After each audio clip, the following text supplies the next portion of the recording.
One thing I've learned while doing this show is how constrained our vision can be. They say where you stand depends on where you sit, and we may need to watch out for that. We are products of our time and circumstance. So I may look around at the people around me, fall for selection bias, and think this is the world. Or I may look further and see a bit more. I may be informed by books or movies. But to truly get a picture of the world where everything is now interconnected, I need to travel not only through geography and look outside of my own setting, but also through time. The world as it is now has been shaped by everything that came before and everything that exists elsewhere.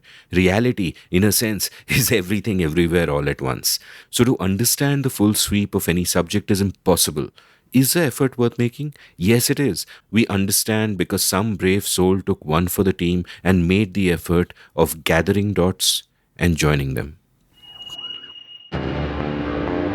Welcome to The Seen and the Unseen, our weekly podcast on economics, politics, and behavioral science.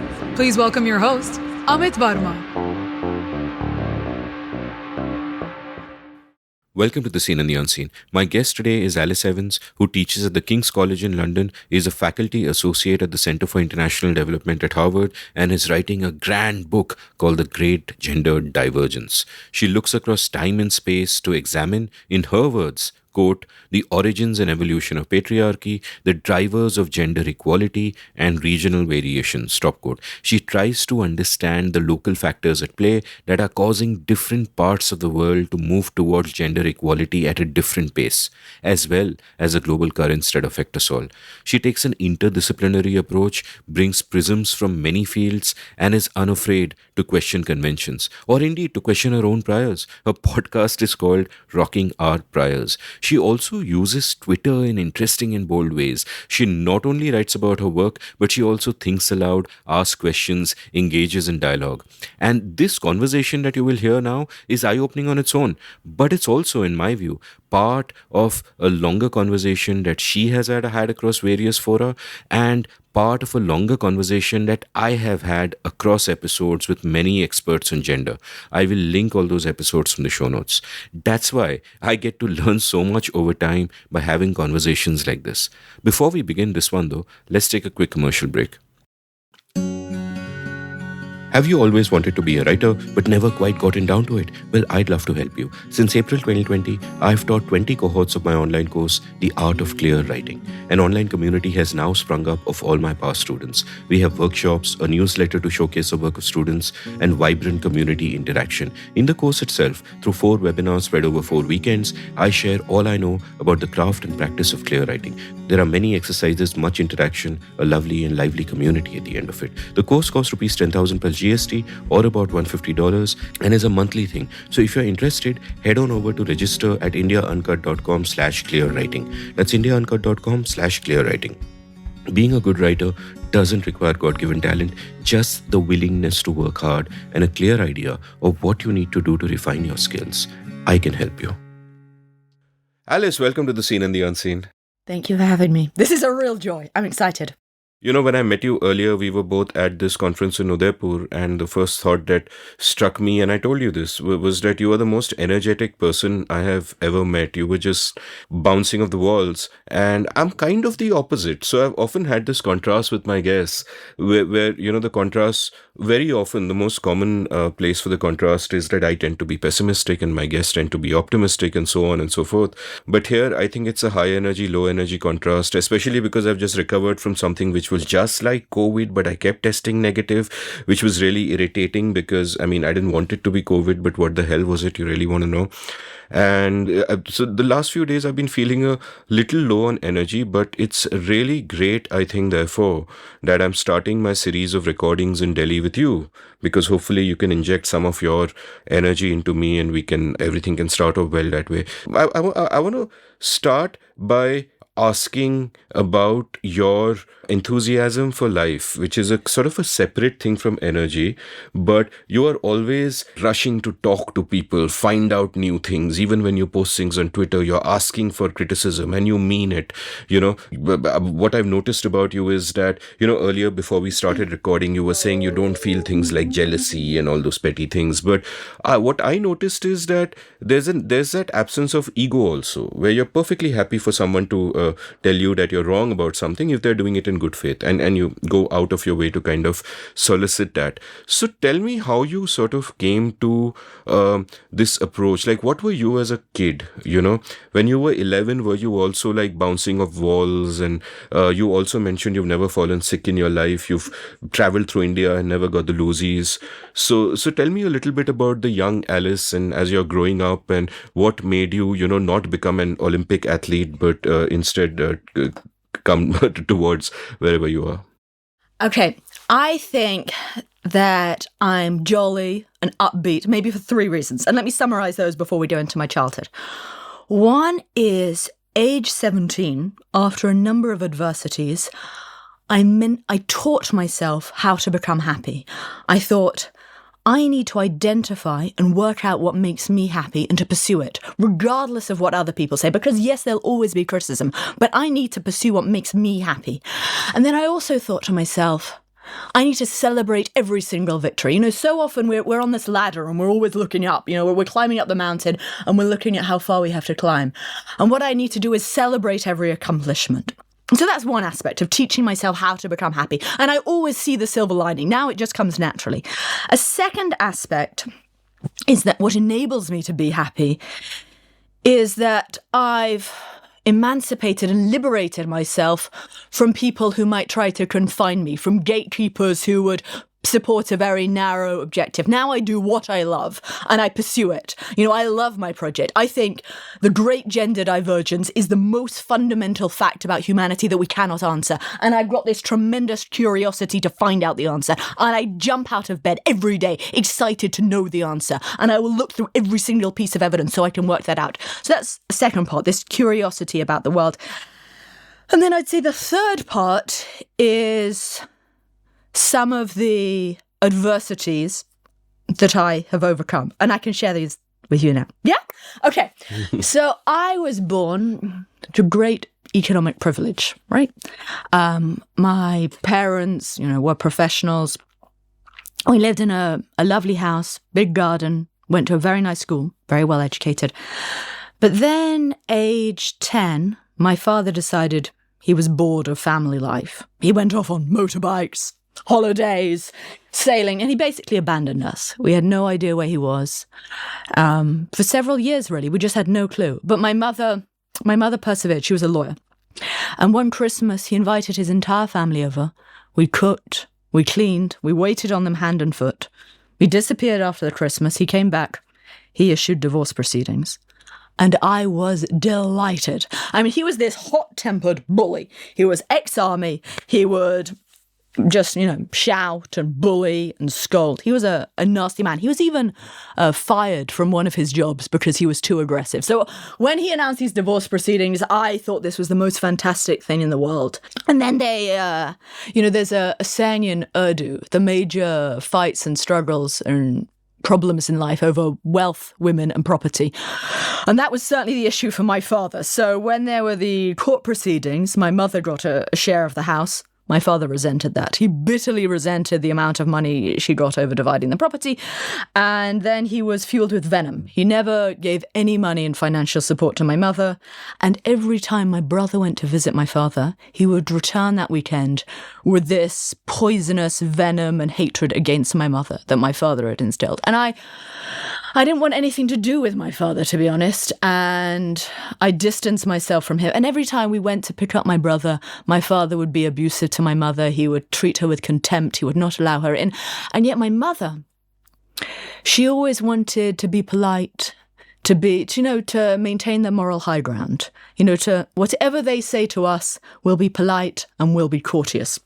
And so she was saddled with 2 kids in this economically privileged environment. I went to the same school as Shah Rukh Khan's son. So a very nice school. That's my India connection early on. So we went to this very nice school. And my mother was worried financially, but she worked incredibly hard. I didn't realize at the time, but her field is very male-dominated, international financial law. She became a partner, incredibly successful. And she made sure we had absolutely everything. So she worked very long hours. She was economically independent. She was focused on work. And I think through that, I realized the importance of pursuing my studies. Marriage would be weak insurance for me. I was going to make sure I was totally fine.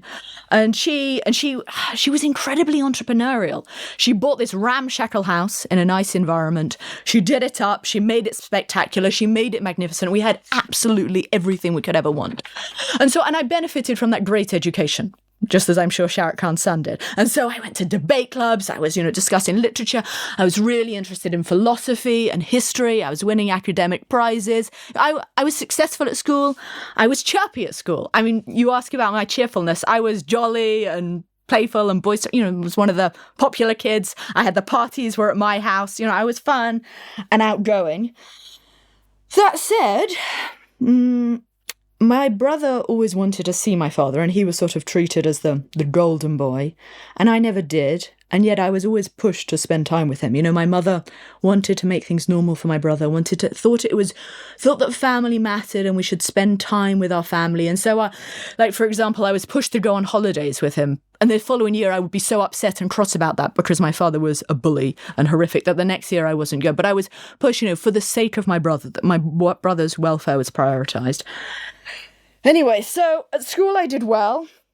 And then, but I was in a very, to be critical of my childhood, I was in a very elitist parochial environment. I was surrounded by a bunch of rich other kids. I had no clue about the rest of the world.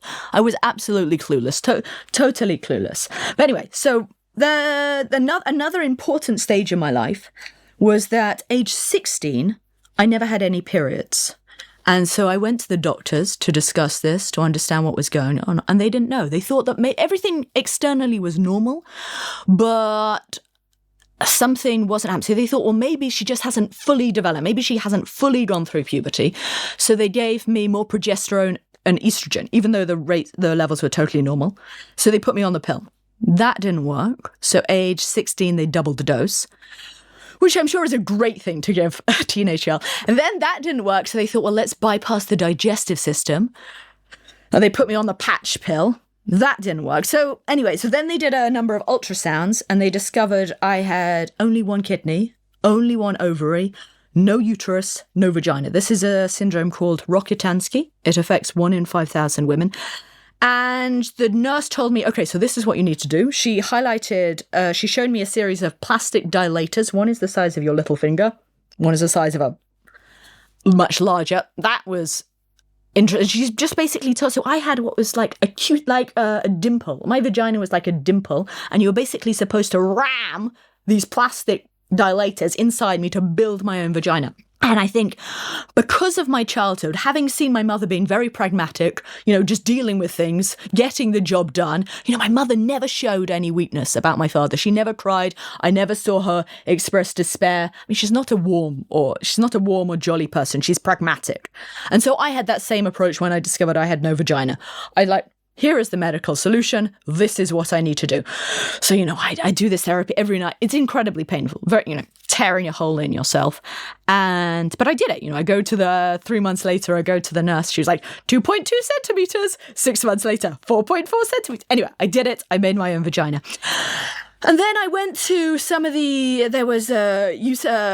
hospital where I was affiliated with in London. They organised an event for many women with the same condition. And we don't know the cause of this condition. So there were women in hijabs, women in hot pants, all typically around like 17, 18, recently diagnosed.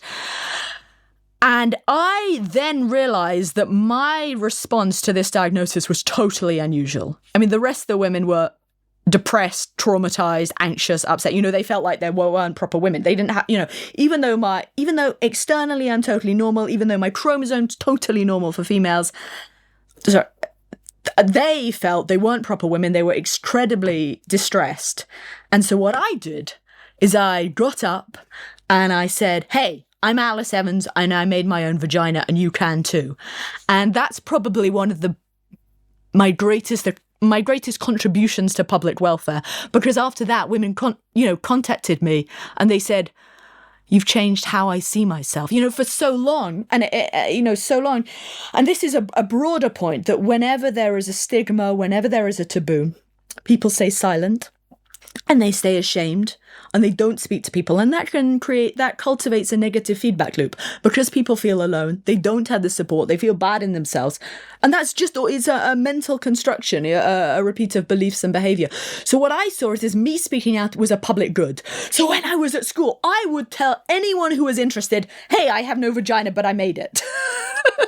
Because I thought people should know, because if I can reach just one person, because it's 1 in 5,000 women. It's not that rare, but it doesn't get discussed. So I went on BBC News about that, etc., etc. Around that same period, and this is just the week before I went to university, my father's ex-girlfriend contacted me, and she said, how's your father? And I said, I don't know. She said, well, how's his wife? Well, I said, I don't know about that either. So anyway, so I asked my mother to drive me to the ex-girlfriend's house. I discovered that my father had taken a BMW tour to Morocco, met a young woman, a little bit older than me, from a poor part of Marrakesh, living in a 2-room flat with her 10 brothers or whatever, and he converted to Islam, paid for her with sugar, chickens, and olive oil, and she was going to come to England. The ex-girlfriend also told me that while living with my father had given her a black eye and ruptured her kidneys. Now, my father had never been physically violent to us, but I believed this. So now I was, given my father's history, I didn't think that was crazy. And the ex-girlfriend also told me that my father had stalked her. So I believed this, and I was really worried about this Moroccan woman. Especially, she didn't really speak English. But anyway, so the Moroccan wife came over, subsequently met her, they had a child. Anyway, so that's one issue. And then my father. But then, so I'll give you a brief story about that. So they moved to France because land is cheaper there. I'm part French. Then they had a child together, but they were so incompatible. They called the child separate names. Then my father tells us, and I don't know if this is true, the Moroccan wife violently attacked him. He claims this is because she wanted a greater share of the divorce proceedings because she was trying to trigger violence in him.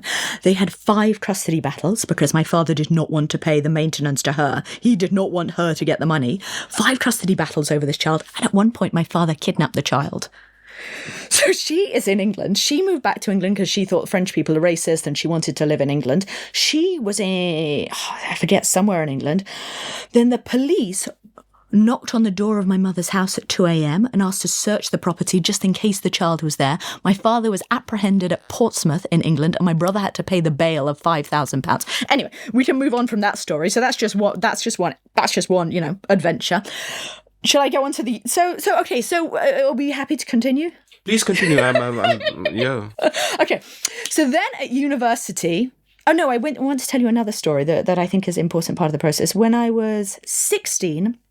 we went on holiday to South Africa, Mozambique, Lesotho, and Swaziland and that was my first encounter with extreme poverty. That was the first time that I'd seen slums and rural deprivation. And I remember we stopped the car at one point, and we got out, and my brother and I and these other kids we were with, and we played with some kids. We were just playing football, and that was the first time that I'd seen extreme deprivation. And after that, I just cried because I'd never, and it really shocked me. It really shocked me. And what was extreme deprivation? What did you see? Like seeing slums, seeing sewage, seeing kids living in ramshackle houses, just dilapidated houses, having very, very little. We had friendship, we had humanity, we had we played together just as kids do. But I just had never encountered that level of deprivation before. And I cried. I really cried. I just didn't know that kind of deprivation existed at all. So I think that was an important point. Anyway, so then I went to university and I studied philosophy.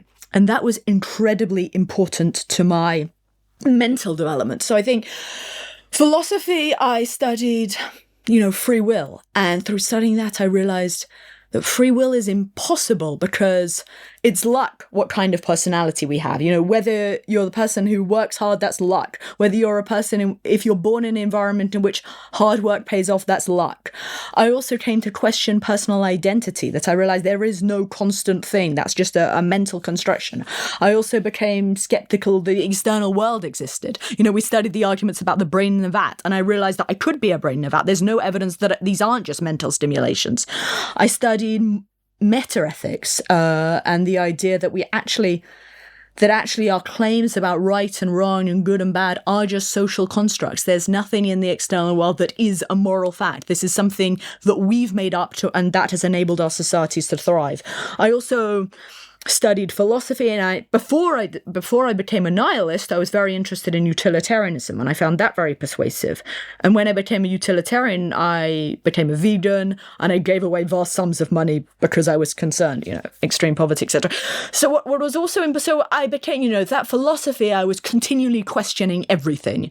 So it's that intense questioning that, no, there were no sacred truths. There was nothing that would be taken for given. From now on, I would be questioning absolutely everything. I should say I started philosophy in school, but it was exaggerated at university. And I was also madly in love with formal logic. I would spend my evenings studying formal. I found it thrilling. I found logical propositions, just sledgehammer logic. I loved it. I mean, I should say, I did dabble in university life. So my first week of university, they have this thing called Freshers Week where people go, and I thought, right, I'm going to try this out. I will go out every single night and party until 5:30 a.m. I will try the student experience. And this is my sort of empirical experiment. At the end of the week, I reviewed it. I decided it did not make me happy, and I never went out in the entire university life again. I just loved philosophy and formal logic and this analytical rigor. I enjoyed that. I also did a couple of courses in the philosophy of sex, in feminist philosophy. So yeah, that was all important for my mental development, analytical rigor, questioning everything. Also at university, I joined university debate clubs. So I would train twice a week in debate. Every weekend we would go to debate tournaments, and I went to European debate championships, world debate tournaments. I became president of the debate society. I did that for a year. But then I decided that actually debate was not good for my mental development because the goal is to destroy the other person. The goal is to demonstrate such oratory that you just destroy them, embarrass them so that people think you're right. It's not about working out the correct answer. It's not about you and I learning from each other. And just before this, you and I were discussing something controversial and we had a nice discussion. It wasn't about working out the truth. It was just this artistry. And so I decided that no, this wasn't what I wanted to pursue. This wasn't good for me. So I was going to move on from it. But that practice definitely strengthened my skills. And this is one thing I've come to learn, that no one is born with any innate skills, but we develop them through practice, through good guidance, and also social recognition and reward. The more that those are appreciated. So I was in an environment where I was praised and rewarded through doing well in debate. So that was important. But I would say one more thing that helped me become more confident, because I am confident, is also working in different environments. Like from age 15, I was a waitress, and that teaches you how to get along with different people. So I was, quite confident about that. I also had a couple of characters in my own family. I talked about my abusive father. There were other characters who gave me other sources of inspiration. My uncle is an interesting character. Age 30, so he was doing an office job. Age 30, he decided that didn't make him happy. What he really loved was skiing and hang gliding. So he quit his job. He went off to be a ski rep, because that way he could do as much skiing as possible. He lived in a caravan in the summer doing hang gliding. And I love that. This is someone who thinks, I'm happy if I'm skiing and hang gliding. So whatever social convention, let me do that. Age 45, he then realized he needed a pension. So he started up a business and they did tremendously well. And he's fine. Then we have my grandfather, who was this pioneering physicist. He was at Cambridge, then developed radar during the Second World War. My grandmother was a historian. She is probably the one person in my family who showed warmth and care. You would enter a room and she would make you feel valued. She would make you feel cherished. And actually, when she died, 5 years ago. This is, I'll be interested in your thoughts on this. So often at funerals, at least in England, people mourn the dead and mourn their departure and that loss. And they also say nice things about them after they've died. And so people never get to hear those nice things. But I took a different approach to my grandmother's death. I thought, well, let me identify her virtues and let me try to inculcate them in myself so that wonderful things that she did can live on through me. And so I try, in my interactions, albeit imperfectly, to make people feel valued. Like, one thing I like to do is give credible compliments. So I think so many people, they're trying their best, but might not feel appreciated or recognized. And I can give several. For example, earlier this year, I was in Morocco, where I was doing research for my book. And this wonderful family invited me for iftar, to break the Ramadan. And the mother made the most glorious spread. There were so many different dishes and they were all delicious. And I sat there with her family and I noticed that not her husband or either of her sons said anything nice. They didn't say how delicious the food was. They didn't praise her. And that's common the world over, that women's care work is not recognized, is not valued. And I wanted to tell her how much I enjoyed the food and this is delicious and this is like, and not just to say it's delicious, but to explain why. And afterwards, when we were washing up in the kitchen, I said to her, I noticed that other people didn't comment on the food. And she said, yeah, they treat me like a maid. And I think that's not a uniquely gendered issue, but there are so many people, whatever they do, they're trying, but people might not say what we appreciate and what we recognize. And I like to compliment people. I don't do it in a insincere, it's not just a fake claim, but I like to identify and highlight and explain what I see in the other person that's brilliant and fascinating, because everyone has these unique draws. And that very much comes from my grandmother. And so that's something that I try to inculcate. And I want everyone to leave an interaction with me feeling better about themselves and feeling happy about that interaction. So that's important for me. So even though I'm a nihilist, I do try to, spread joy in a sense. Okay. So now we come to, so let's say we've done the undergraduate degree in philosophy. Then I did a 3-month internship with an NGO working on poverty reduction because I'm now interested in that. I initially wanted to be a human rights lawyer, but through this experience, I realized actually I wanted to understand the causes of underdevelopment. So I was going to the LSE and I switched to masters to study international development. They would allow me to come, but I had to wait a year. In that intervening time, I had a year to kill. What was I going to do? So in walks the country director of ActionAid the Gambia. She walks in and I introduce myself to her. I say, hi, I'm Alice Evans and I'd like to come and work for you. And so off I go to the Gambia. And that was fun. And while I go to the Gambia, I do a search of all the professors at the LSE. Is there anyone who's studying the Gambia? And I find a professor who is. I volunteer to be her research assistant. And we do a research project on gender. And I realize the importance of social esteem. So I even before my master's, I was doing this 6-month qualitative research project. Then I went to the LSE. And I was so excited. I thought, now I'm going to find some brilliant minds who I'll be able to discuss these topics as we talk. I'm very curious. I'm eager to discuss. So I went in and I had read everything. I had studied everything and I was eager to chat. And I was so disappointed. People could regurgitate the 2 basic readings. And so that was disappointing. I think throughout my life, I've always wanted to find people who might want to share and discuss these ideas.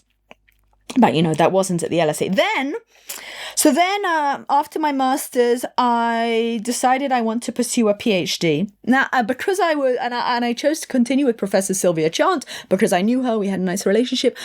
So I was interested in gender merely because she was interested in gender. It wasn't like I had this strong feminist zeal. Many of the studies on gender at the time were often short-termist studies, microfinance. Does it change gender relations in 6 months? No. I thought, well, actually, gender relations take a long time to change, generations. And so what we need to study is the longue durée.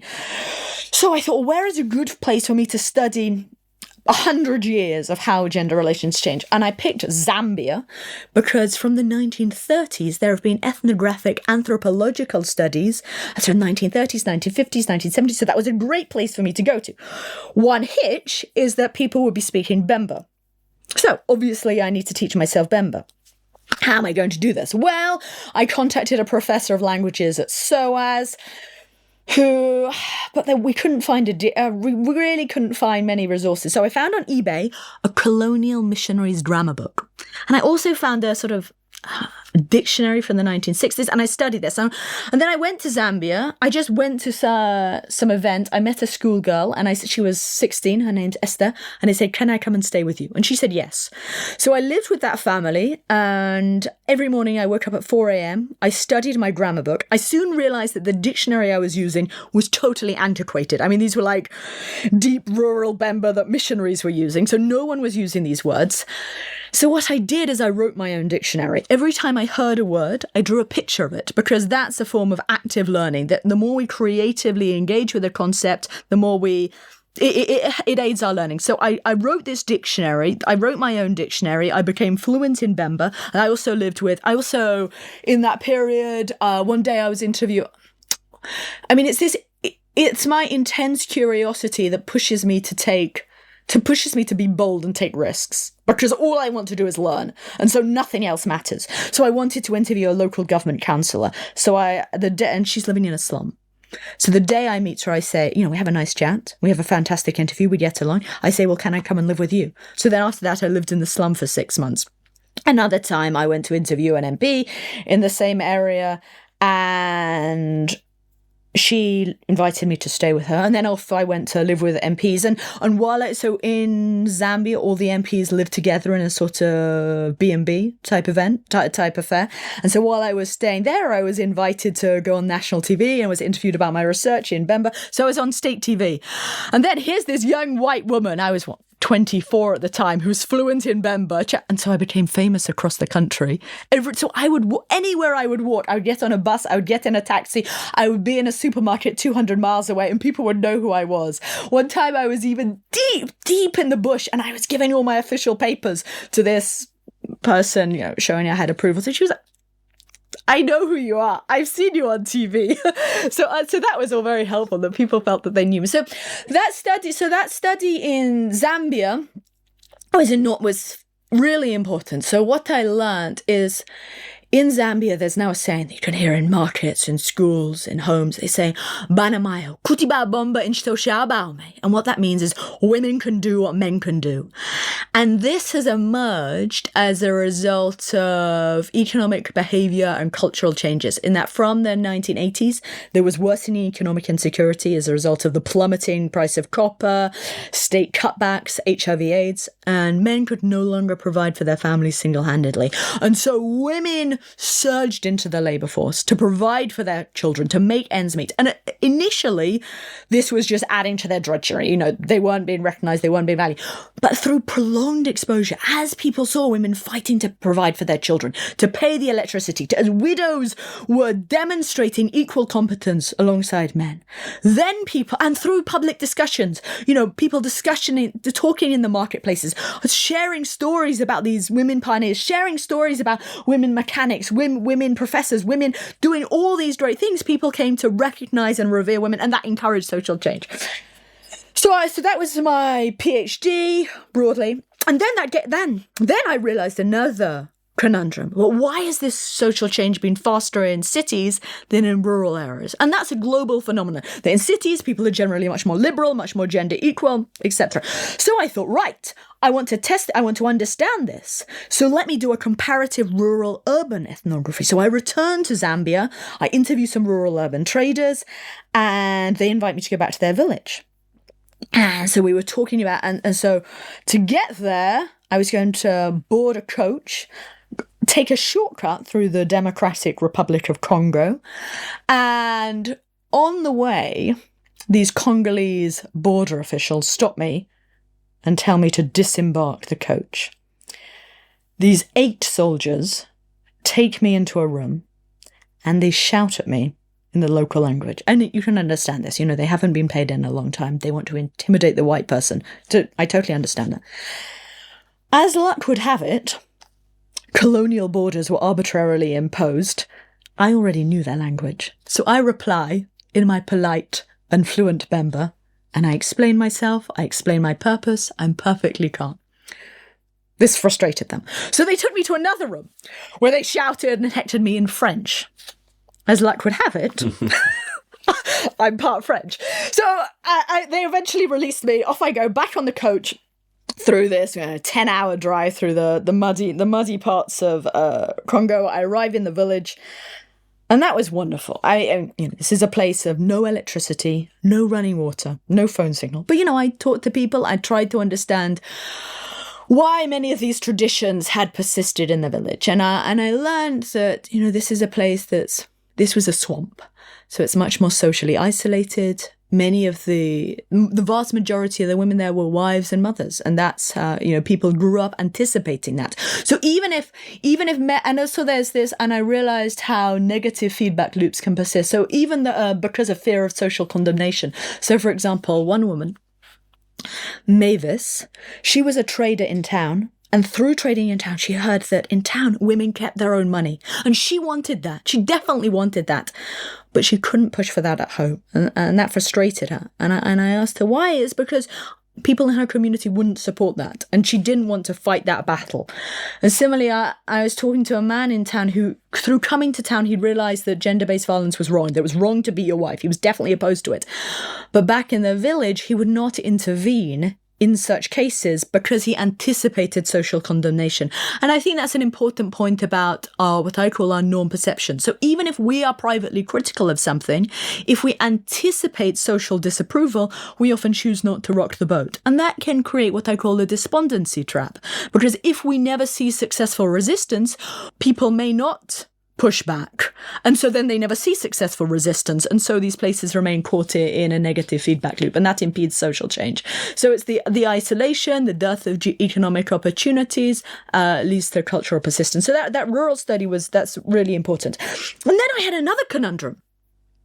Well, I wanted to test my hypothesis because what I'm ultimately saying is that it's cities catalyzing social change. It's the diversity, the heterogeneity of people, or it's, that myriad exposure. In the Zambian copper belt, you'll board a bus and you'll see a woman going off to her office. You'll see a woman driving a truck to the mines. It's all those myriad exposures, those associations, seeing the different things going on, talking about them, debating things. Just yesterday, I was at JNU chatting with female students about their same experience, that they're sharing ideas, and I was thinking that cities themselves are catalysts of social change. But maybe I got it wrong. Maybe it was just about women having economic opportunities. So I thought, well, let me test this hypothesis. What I need to do is look for a rural labour demand shock. I need to find a village where there's suddenly been female employment. In a rural environment that's isolated, that doesn't have those diverse experiences and exposure, could female employment catalyse a change of its own accord? So I think, where in the world is a rural labour demand shock? I know. Cambodia. Because of rising labour costs and land costs in China, many factories have relocated to rural Cambodia. So off I go to Cambodia and I start learning Khmer. I contact a family and I do rural-urban comparative ethnographic research in Cambodia. And that was enormously fascinating. So every morning at 5:30 a.m, I'm chatting with the factory workers.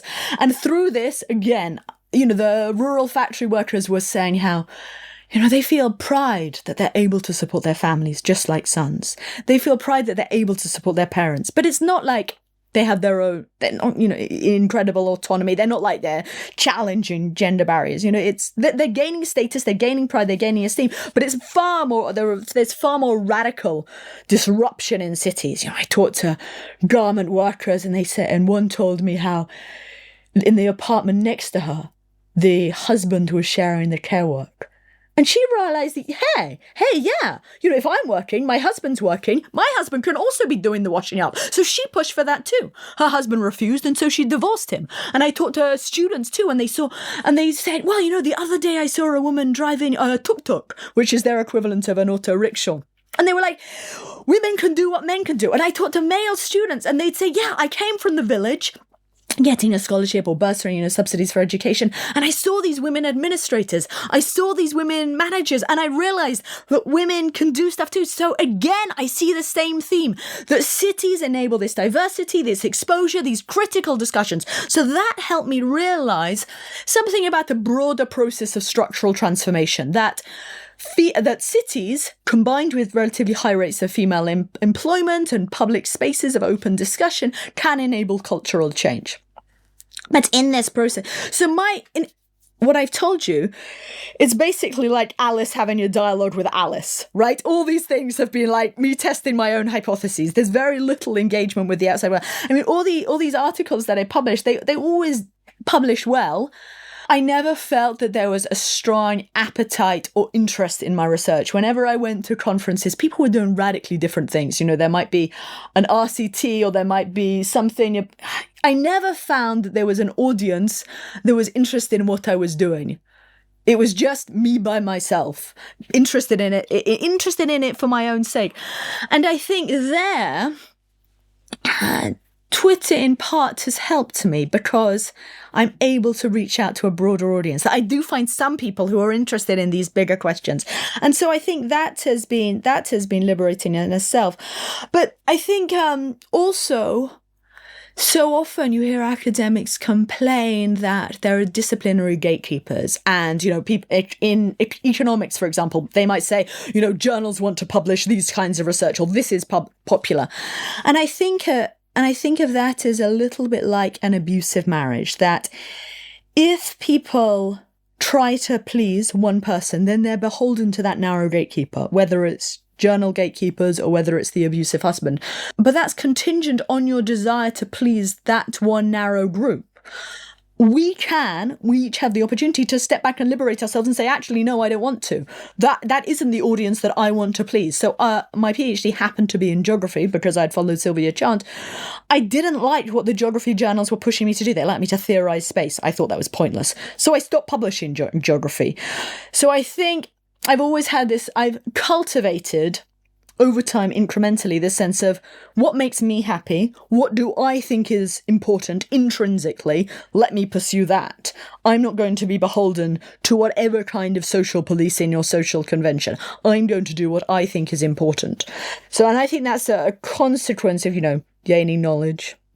But I think then another, in terms of continuing this theme about my research, 2019 was a major step change, because that's when I really engaged deeply with a debate around what's called the Great Divergence. So this is the rise of the West, the economic divergence in how some nations became rich and democratic and others didn't. And I found this fascinating. I liked these big comparative questions. I was totally engrossed. And through maybe 3 months of reading this literature, reading absolutely everything, I was struck by something. I realized there was also what I call the great gender divergence, in that in all countries are patriarchal, but we also see, if we look at objective, nationally representative indicators, that in the Middle East, North Africa and South Asia, it is men who go out of their homes primarily to run family businesses, organize politically, and make the laws of the land. In post-communist countries, Russia and China, women do work, but they're excluded from politics. Russian government and Chinese Politburo almost exclusively male. Whereas in Latin America, there's been this radical feminist transformation, soaring rates of female employment, massive feminist rallies against gender-based violence. 11 legislatures now have gender parity, so it's converging with Europe, even though it was much more patriarchal. And now today, Scandinavia is one of the most gender equal places in the world. But for much of human history, it was far more patriarchal than bilateral and matrilineal Southeast Asia, the Andes, the Gulf of Guinea, and Southern Africa. And so this is what I call the great gender divergence, this cultural heterogeneity across the world, notwithstanding, And so I started to study why exactly that had happened. And so broadly, my argument is that the great gender divergence occurred primarily in the 20th century as a result of the enormous economic and political divergence, because with technological change and job-creating economic growth, women seize those economic opportunities. So you see soaring rates of female employment and advancement in both Europe, North America, and also East Asia. And by going out to factories, to jobs, women form friendships, and they start to challenge and criticize many of these patriarchal ideas and traditions. They develop a politics of solidarity, and these female friendships are the foundations of feminist activism.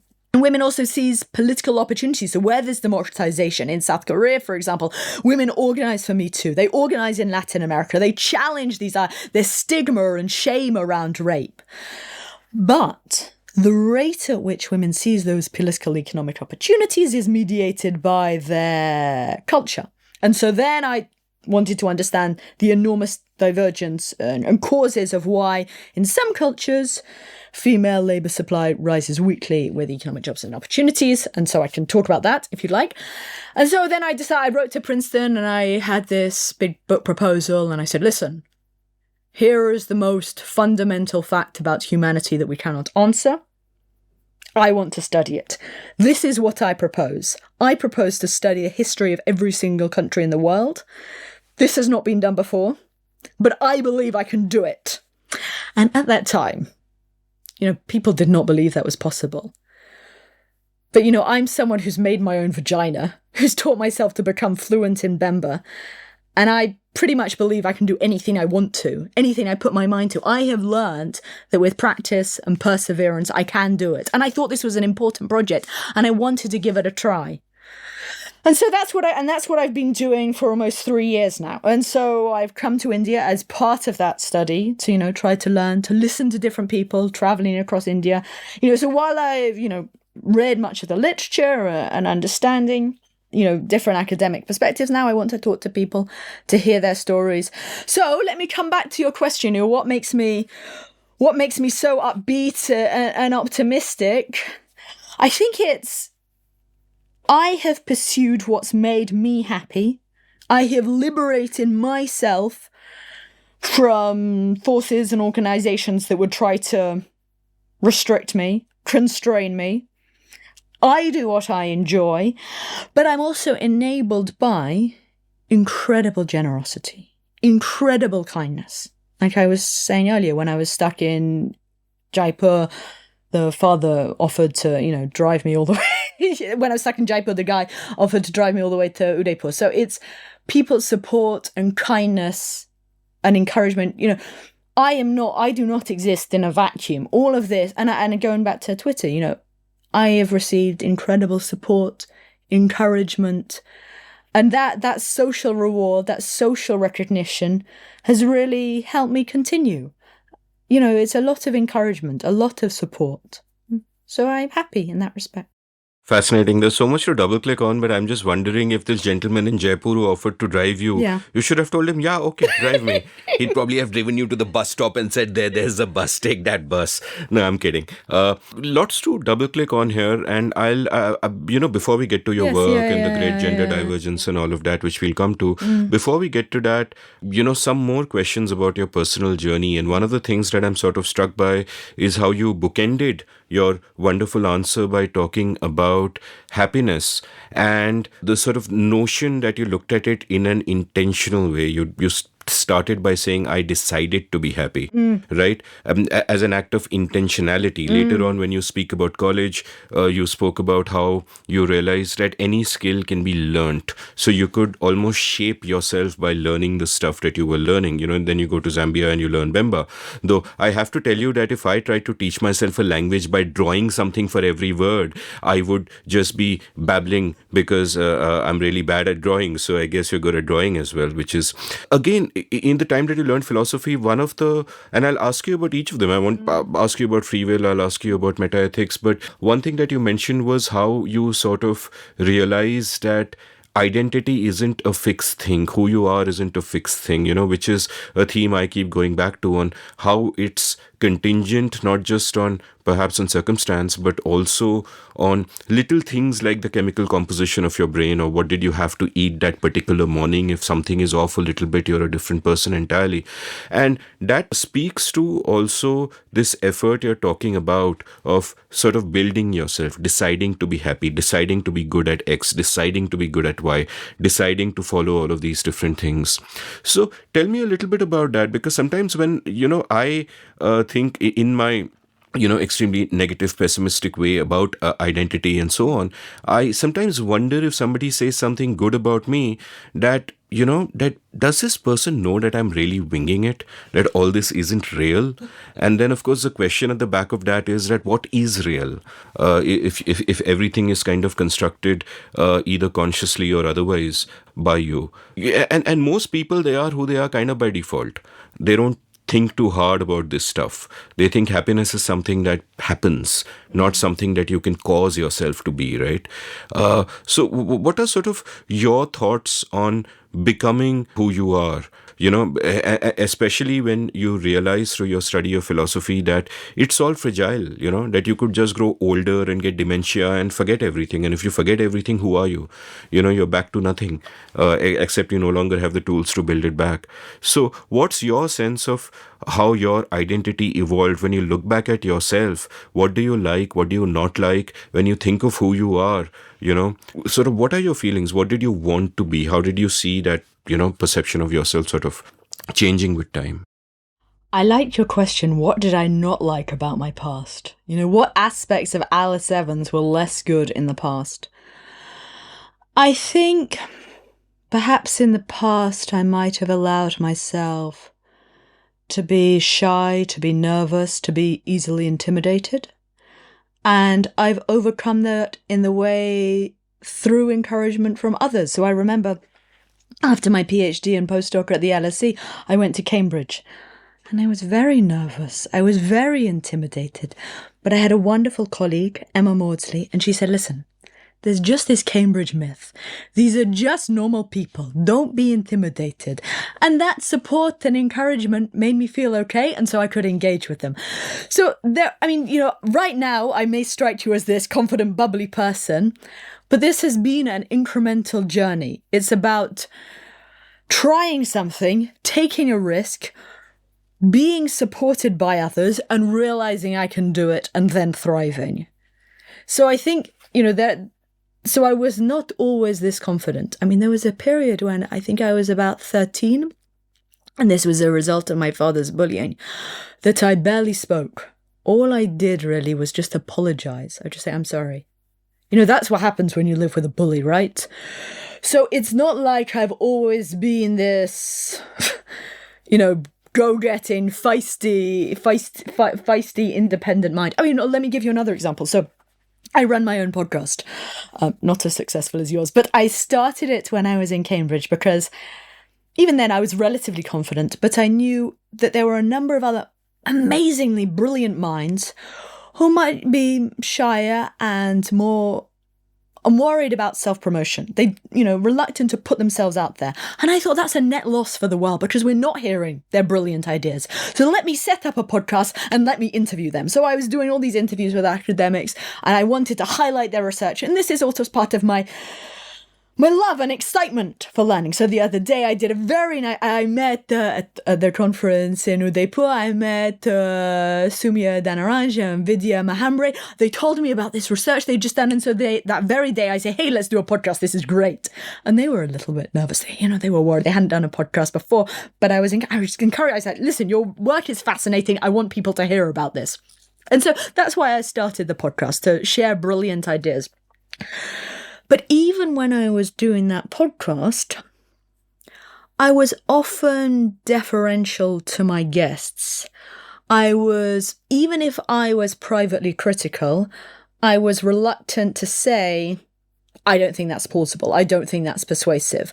I didn't want to embarrass them in that spot. I didn't want to be too aggressive. I've always been, and this is possibly a consequence of my father, I've been incredibly uncomfortable with conflict. I don't like personal conflict. It makes me tense up. If someone is abusive or horrible to me, I'm just silent.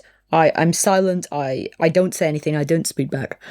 And I in my podcast previously, I did not in my earlier episodes of my podcast, I did not challenge my guests because I didn't want to be too conflictual. I was worried they wouldn't like it.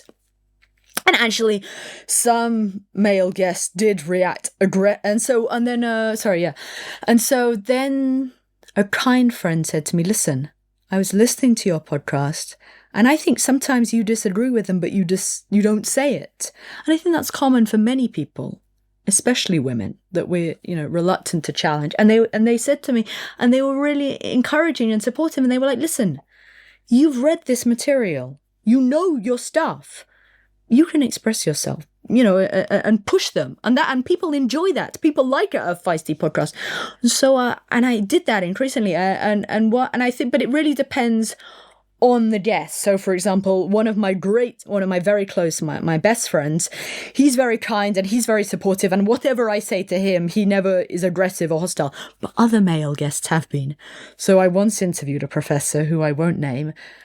And I challenged him on this podcast, and afterwards he sent me this hostile email. He did not like that. He was like, "Well, I didn't know about your views, and why were you taking me to task?" And I was like, "Well, you could have read about my research." Anyway, he was upset, and there was a backlash about me challenging him. But anyway, so my rambling point is that I was initially, even despite all those debate clubs, despite all that independent travel, I was previously much more cautious, much shyer, much less more reluctant to rock the boat and challenge things, more, quieter. But it's something that I've learned that many people may try to, assert themselves.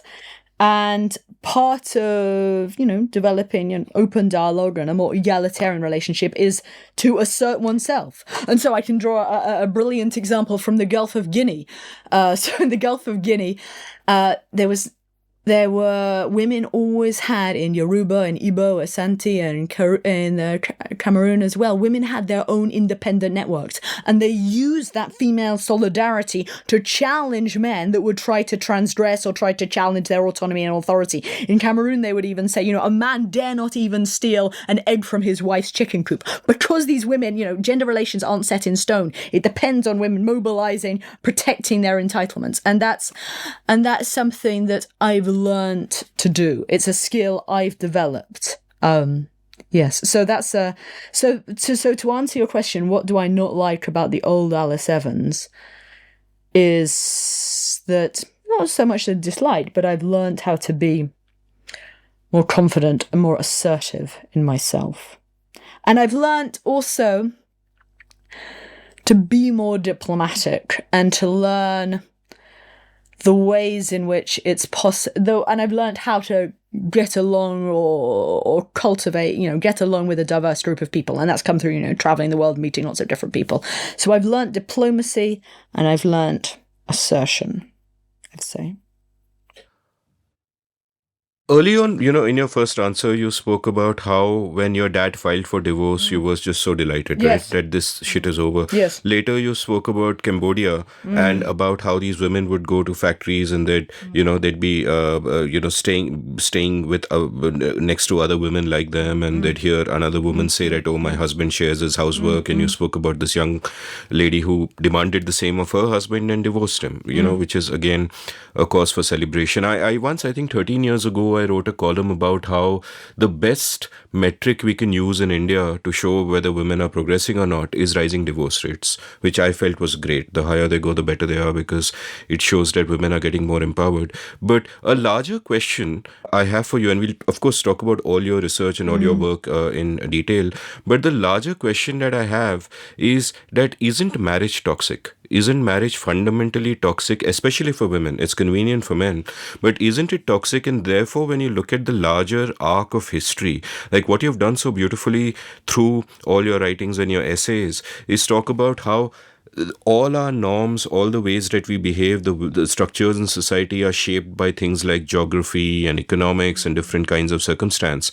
And so the change that we see through the decades and centuries seems agonizingly slow, extremely incremental. But I'm going to ask you to take a leap now and imagine maybe 200-300 years later. And it seems to me that marriage in many ways, especially in the ways that we think of it, is already redundant.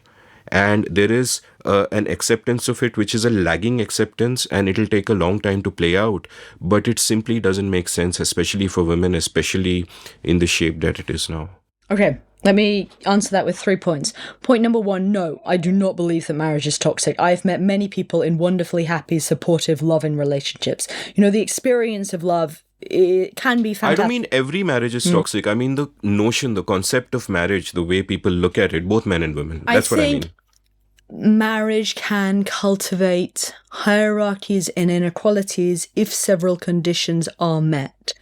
One is the cultural valorization of marriage as the most important endpoint for a woman means that women can be constantly striving and desperate for that marriage. So Shrayana has a wonderful book, Desperately Seeking Shahrukh, and she highlights how, and also there's a fantastic book on India called Chup, and it's about, women being socialized for marriage and believing that, going to marriage is the most important thing. And if women who fail to achieve that are somehow defunct and flawed, and that can trigger, that social policing means that women might, opt for someone who doesn't make them happy and remain in an abusive relationship.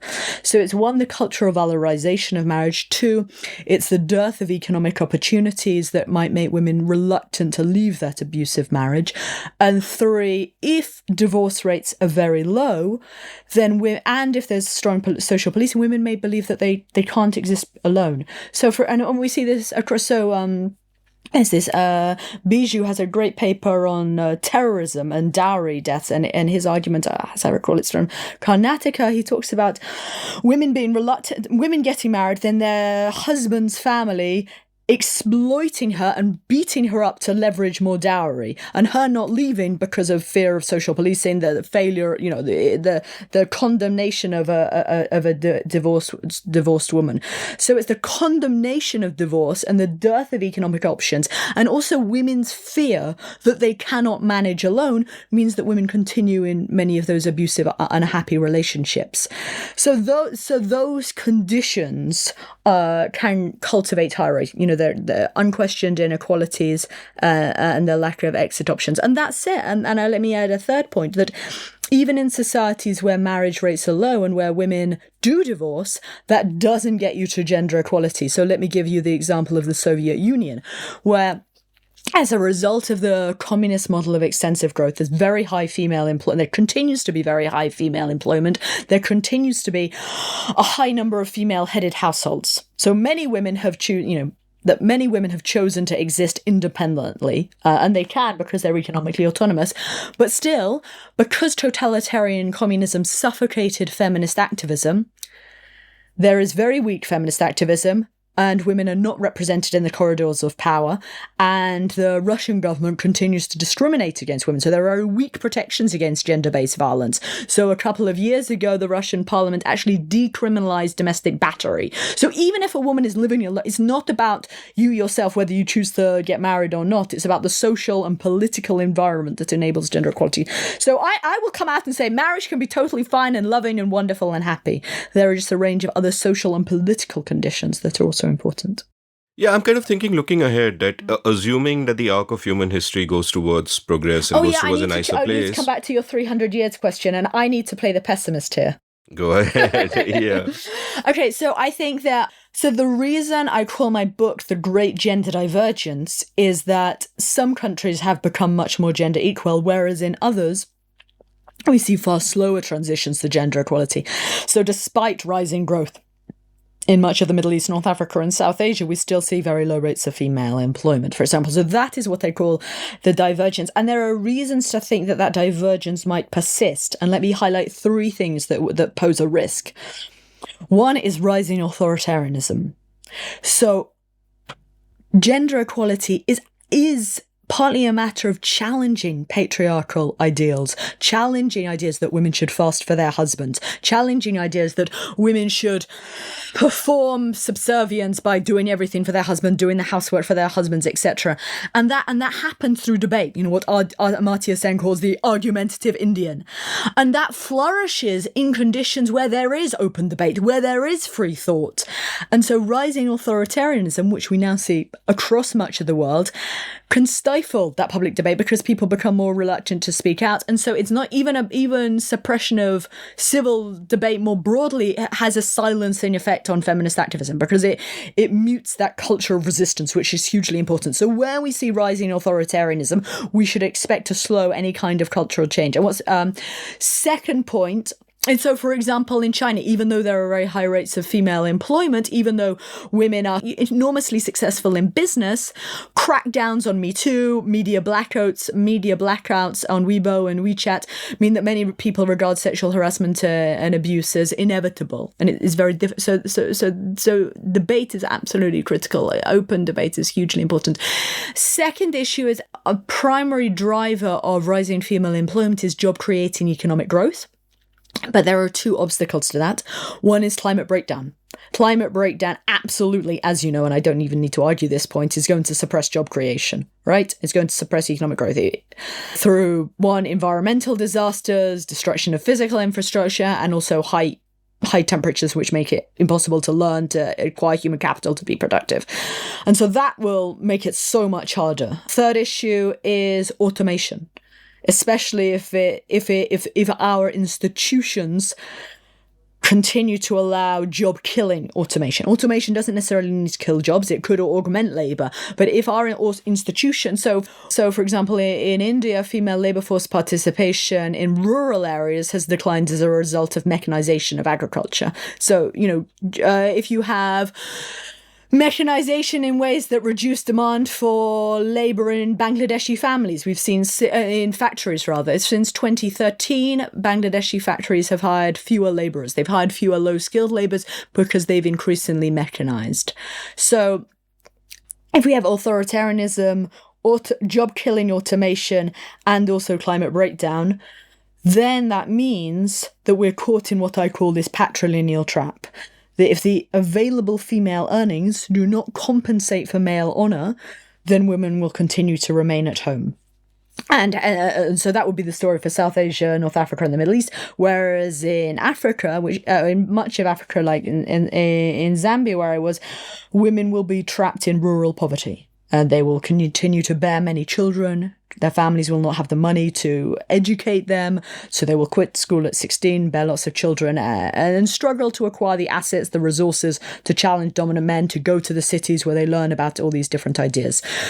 I am not going to, everyone wants to know what will happen in the future, and that's alchemy, right? We cannot know. There's so much chaos and contingency. But there are three reasons to think that great divergence will continue.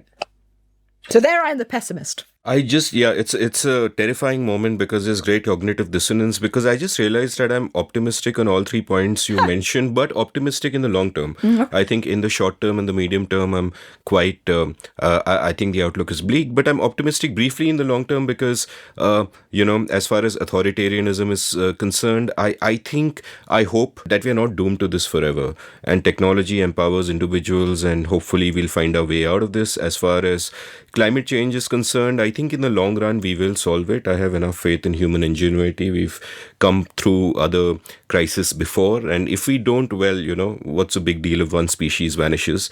Adapting nuclear energy would just go a long way. I mean, the campaign against nuclear is, utterly daft, and I've spoken about it very often on this podcast. I'm not so worried about, economic growth either. Yeah, and I'm not that worried about automation either, because that's been a common concern throughout history, that machines will take away the job of humans, but any disruption is temporary, and in the end productivity goes up, and it just works out for everybody's better. But even if I were to agree with you on all of these, so I just clarify, I would not want to say what I think will happen. All I'm posing those is 3 risks. Yeah. Those are 3 risks, and other people can assess whether or not they will happen. All I'm saying, if those 3 things happen, then you should not expect a greater gender. I get it. You're not forecasting, and neither am I for that matter. But even assuming that these risks were to hold us back, it's an argument against, that perhaps we may not progress to where we hope to progress. But my question was more like, if we do progress to where we progress in a thought experiment where, the gender divergence sort of ends, that you get more or less equality between genders, then I think a concept like marriage, the way we look at it today, along with various other concepts, just it looks like one fixed template for a relationship which is skewed in one particular way, and we need not follow this conventional template. There are many other templates for how people relate to each other. In India, for example, people talk about the need for there to be a uniform civil code, and my point is, no matter what you feel of a uniform civil code, your ideal end state in a thought experiment is where there is no civil code, where people make voluntary contracts with each other with and voluntary agreements and live according to that. Now, obviously, that's never going to happen. It's at least not in a future I can foresee, because society is just structured the way that it is, right? And because of that, you do need protection for women, for different oppressed classes within society. But leaving that aside, moving on from sort of the question of marriage, which we normalized. Tell me a little bit more about your academic journey. That when you get into academics, you've taken a very unconventional route to where you are, in the sense that you haven't been formally trained, as it were, in these fields. And we'll talk about Twitter later, but you were set upon by a mob. And I noticed one tweet from somebody saying, oh, she calls herself an ethnographer, but she hasn't studied ethnography. She's done geography and this and that. To which my reaction, I just hate that kind of credentialism. My point always is you have to judge people by their work. I haven't done a PhD in podcasting either, so fucking what? And your work in that sense kind of speaks for itself. But how did you navigate your way through academia, as it were? Like earlier, you've in different episodes, I've spoken with academics about the great academic circle jerk, where it's like you're caught in what Indians would call a chakravyuh. That once you're playing that game, you're stuck in that game. You've got to get published in certain journals, speak a certain kind of language. There are topics and themes that are fashionable, and some subjects will get you funding, other subjects won't. And once you get stuck in that, it's just academics talking to other academics. You're not going out and engaging with the world. Right, but that's an active choice. So lots of people complain. So let me speak to 2 points. Firstly, I would say my 3 formal degrees are 1 philosophy, 2 international development, 3 geography. And the geography was, geography is a broad field, and then I studied qualitative research methods, and that entire year was ethnography. I was living with families, I was fluent in that. I think that counts as ethnography. Let me say one more point. So each of the transition from philosophy to international development, that's a big change, because you're going from questioning the meaning of life with 0 empirical content to suddenly starting social science. That's a transition, yes, but I could do it because I was just going to read absolutely everything. I devour. One friend said, you take to books like a combine harvester in a field of daisies, right? And it's also important is the way that I read. And this is something, so I did a postgraduate certificate in higher education where I learnt about active learning. And this is the idea, passive learning is just reading a book, but often my students might get to the end of the chapter and have no idea what they just read. And part of active learning is creatively engaging and questioning and raising questions about it. And that's how I try to approach books, by asking questions or thinking what this prompts. So I've always been actively, so it's not just about the volume of books I've read, but also about the way that I read in a critical style, thinking about it. And Twitter really helps, because sometimes I try to explain, etc. And then to go back to your question about being beholden to narrow gatekeepers, yes, absolutely. Some people complain that each discipline privileges a specific kind of research. So the geography journals wanted to talk about space, for example, and they complain that they're constantly jumping through hoops. But that in itself is a choice that we're making. We're saying, I want career advancement, and so then I will do what these people want. And I have decided that what's important to me is not my job title. If I'm senior lecturer or reader, so what? So what? Like, that's not the most important thing to me. If my department thinks that it's just not important to me. And this goes back to, my fundamental idea that I need to work out what's important to me. And by pursuing that, I can liberate myself from these social conventions, which we can question, which we can emancipate ourselves from. So I have incrementally realized that I do not need to be beholden to conventions. And it's also other people encouraging me and supporting me. So there was this, I saw this prize, this blog prize that I'd never blogged, but I saw there was a prize for blogging. And so I thought, hey, I'll go for that. And then I started blogging and I enjoyed it because that was another way of sharing my research with the world. And I've increasingly realized that that can have value and a use because there are many economists who might, not read all that huge volume of anthropological quality literature, but can quickly go to my blogs and find something interesting. And I can synthesize these literatures and I can share these ideas and I can communicate with a far bigger audience. And I came to increasingly realize that, journals,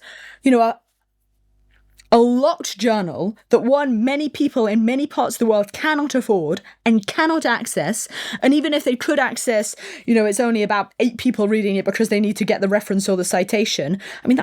I don't understand why so many brilliant minds, enormously clever, brilliant minds might be spending all their time, all their resources publishing things that no one's going to read. That I don't get that. That model doesn't appear to me. But now there's blogging and writing this book. Yeah, then I can actually be sharing ideas. And what I'm trying to do now, this isn't what my goal now is really not the mission of Alice Evans. I'm trying to build a new field and I cannot do that alone. I absolutely cannot pretend that I will get the answer absolutely right by myself. So what I really want to do is for others to be excited by this project and join me. And, everyone has got their different skills and interests, and whether it's a comparative study of Bangladesh or India, or whether it's looking at the impact of automation, or whether it's looking about, marriage, whatever. I want to share this research so that other people realize, hey, this is a big fundamental question and we want to answer it too. We want to take a stab at that bit to look at what's happening in Spain. So the more that what I'm actually trying to do is lower the barriers to entry. I want more I want to create this field, help people. So I'm building the jigsaw, but I want to make it easier for other people to study these questions in a way that they find exciting and tantalizing. So I'm not remotely territorial. And this is I'm deterritorializing my own terrain. I'm saying, hey, come with me. And so 3 weeks ago, I was in Boston and I gave a talk with economists who were great. And we were talking about these ideas. And I'm also giving a talk to anthropologists. So I want to speak to all these different disciplines because there are so many people with so many brilliant tools and techniques and their own ways of analyzing these things. And I want everyone to jump on board because there have always been many books on the rise of the West, economic divergence, but not on gender. And so now I think, hey, let's take a crack at it. And I'll take the first stab. I'll get out the broad outline, but there'll be a lot of things that I'll get wrong. So, let's all hands to the deck, I say. It is a different model. It is a different model of academia. And another thing I would say, another way it's different. So one, I try to reduce the barriers to entry to studying these questions and to share research between different brilliant minds, whether that's through my podcast or through my blogs. Another aspect is academics have historically spent a huge amount of time applying for grants. So they'll write these long documents. So, for example, earlier this year, I spent ages, maybe 3 months, applying for 2 million euros in funding because I wanted to get 5 PhDs and postdocs to study my research question, comparative histories and gender, in their own languages. So in Arabic, in Mandarin, I thought, hey, let's get more Alice Evanses, but in their own languages, because there's a huge amount of data. I can't access it. I'm flawed. Let's have other people with their own knowledge doing what I'm doing. Let's multiply Alice Evans, but in their way. I didn't get that funding, but it was an enormous cost in my time. So that was a total waste of time, and I got nothing out of it. And many academics do that. They spend their time chasing grants that they don't get. So now what I'm doing is actually trying to cultivate an alternative way of academic inquiry. Let me share this research, and other people of their own volition will find it interesting and choose to do it. So we're not going through so some complex bureaucracy. It's not that I'm applying for grants, then recruiting and hiring RAs who are then under my management. What I'm saying is I'm making, here are these questions. If you like it, come aboard of your own independent volition and we'll do it. So there are numbers of ways in which I'm offering or exploring or experimenting with different ways of doing things. No, I love the kind of open source inquiry that this is headed towards. And I appreciate what you said earlier about it being a choice, whether you play the academic game or not. But the incentives are all tailored in one direction. And this is a common lament I hear even from people within academics that, listen, we don't have a choice but to play that game. So, one, are you an outlier in that sense that you have chosen not to play the game and you walked away and you're trying to do something different? And two, when you talk about building a new field, do you mean building a new approach to doing the kind of work you're doing, or do you also mean building a new field? And can you elaborate upon that? So I just mean the great gender divergence. So no one has ever. So the most fundamental fact about humanity that we don't know is why some countries have become so much more gender equal than others. All of patriarchal, but we can't explain that. So that's the field, that the great gender divergence. That's what I want people to explore alongside me. Now, why am I not beholden to career incentives to such a degree? I would say two things. One is it's this intrinsic love of learning. And that matters more to me than any title people can give me. So I just want to know the answer. I jump out of bed each morning because I'm excited by a book. And this, yeah, right. So what is this intrinsic quest? I mean, it's like, sometimes people ask me for productivity hacks or, what's your routine? And all that is endogenous, because what's underlying all this is like this intense, creative, obsessive lust and passion to understand the answer to stuff. So that drives me absolutely, and that's what I think is important and that drives me. So that's my fuel, and the other aspect. So one is my goals may be different. Another aspect is perhaps money doesn't matter to me that much. And that may be in partly because of my background of economic privilege. There are many people for whom they have children, they have financial responsibilities, they may want to acquire more wealth. But money's never been that important to me. Money is not something, what am I going to do? Buy more books? I already get, I spend a lot of money on books, but, there's only so many books I can read. So one is I have the economic luxury of not caring that much about money. And that's a privileged position. I totally accept that. The third aspect that I would say is incredibly important, and I keep coming back to this, is that I have been enabled to do this by other people having faith and confidence in me. So Princeton University Press, when I explained this project to them, I told them I would need 8 or 9 years to study the global history of gender. And they accepted it on my terms. And so they gave me a contract with that long time horizon. So whereas other academics might be under pressure to publish every single year, I have this contract. So Princeton University Press, I absolutely thank and support them.